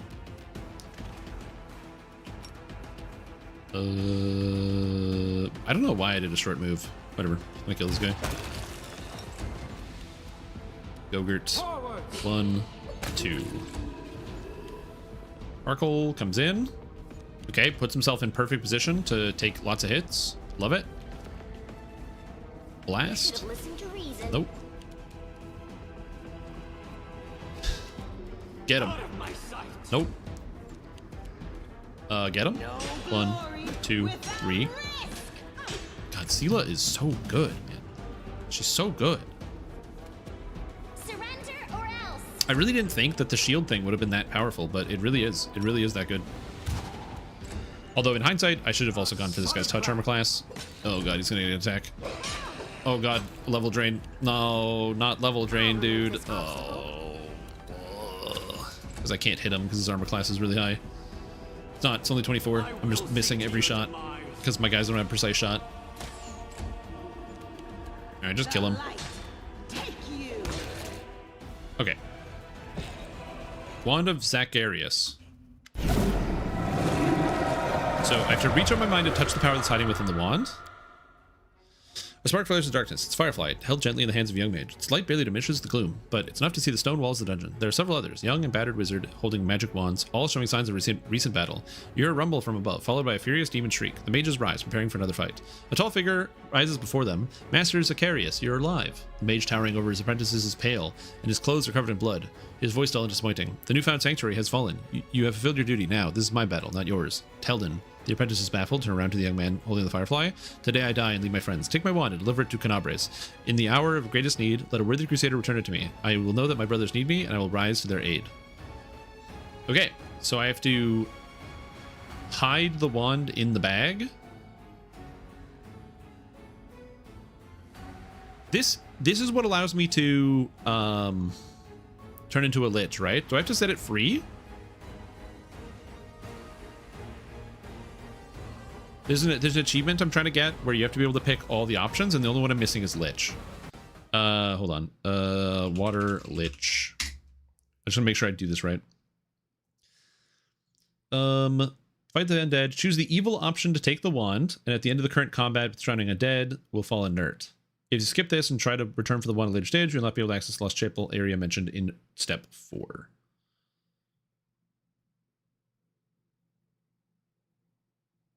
There's a trade with the illusion itself.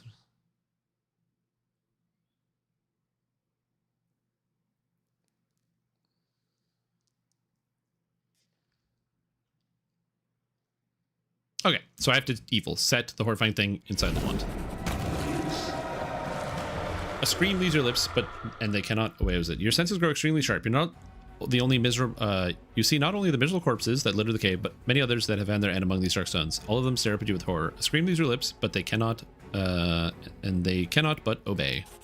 By force of will, you end the existence of these pathetic, powerless creatures and return them into oblivion. The mere sound of your voice is enough to summon all semblance of soul from the helpless puppets. They explode, bursting into tiny sparks of spiritual energy.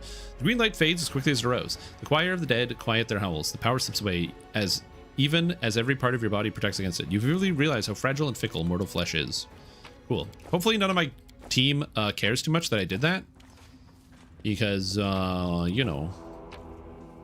Also, this guy had a Verminbane Elven Curved Blade +2. Kind of sick.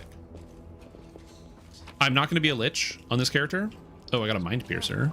+2 Cold Iron Rapier deals 1d6 damage against targets who are under mind affecting effects. I could use that if I wanted to, but I don't.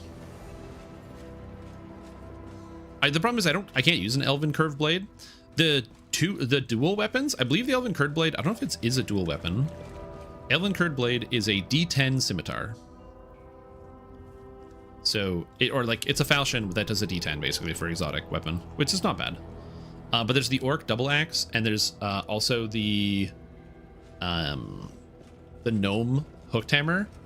The Gnome Hooked Hammer is cool. It's a light hammer on the front and a light pick on the back, which is kind of neat. That you kind of get both weapon types. It's very sick how it works.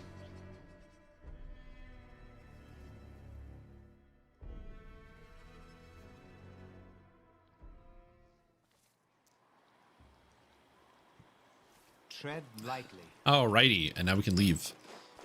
Area exit. Let's go home. Yeah, exactly. Party in the back. Okay, so this should give me the achievement for having access to all 6 things. In theory, I think. I'm like 90% sure that's how that works. Again, I don't want to be a lich, but I kind of want to try doing the Trickster into Legend. I want to do Trickster for 2 reasons. Trickster gives me access to improved, critical improved, which I think will be quite good, and I think I will need it.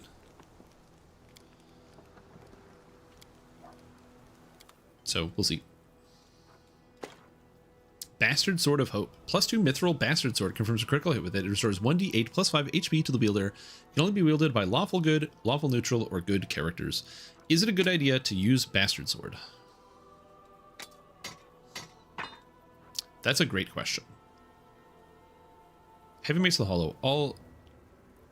When it performs a critical hit, a loud sound is produced. All enemies in a 30-foot cone, except the target, have to pass a will saving throw or be affected by Voices of the Hollow. That's a low save. All this non-magical armor. Mind Piercer. It's kind of a cool rapier. It's cool items. Cool items. All right. Oh, yep. Yep. There we go. Beautiful. Okay. I normally would keep streaming deep and late into the evening, but I can't. I have some other obligations that I need to perform. So I think this is actually going to be where I end the stream. For those that want more DDO content, we will be streaming more DDO stuff tomorrow, and I'll probably play some more Pathfinder and anything. Fun fact, Rogue gets dex to damage with Elven Curved Blade is 1.5 dex to damage. Really? Why? Oh, it's a dex-based 2-handed weapon. Ooh, that's interesting. First time I struggling a lot. I think it's just too squishy my issue. Also, Borderlands weapons are still okay at level 22. Yeah, the Borderlands weapons are like super good rail, by the way. Borderlands weapons are very, very good. The only thing you're going to replace them with would be like Epic Mirage, which is a real pain in the ass to farm, or getting a weapon at like level 29 from Ravenloft for free, because there's not a lot of other things. But yeah, sous vide? No, sous vide's already been done.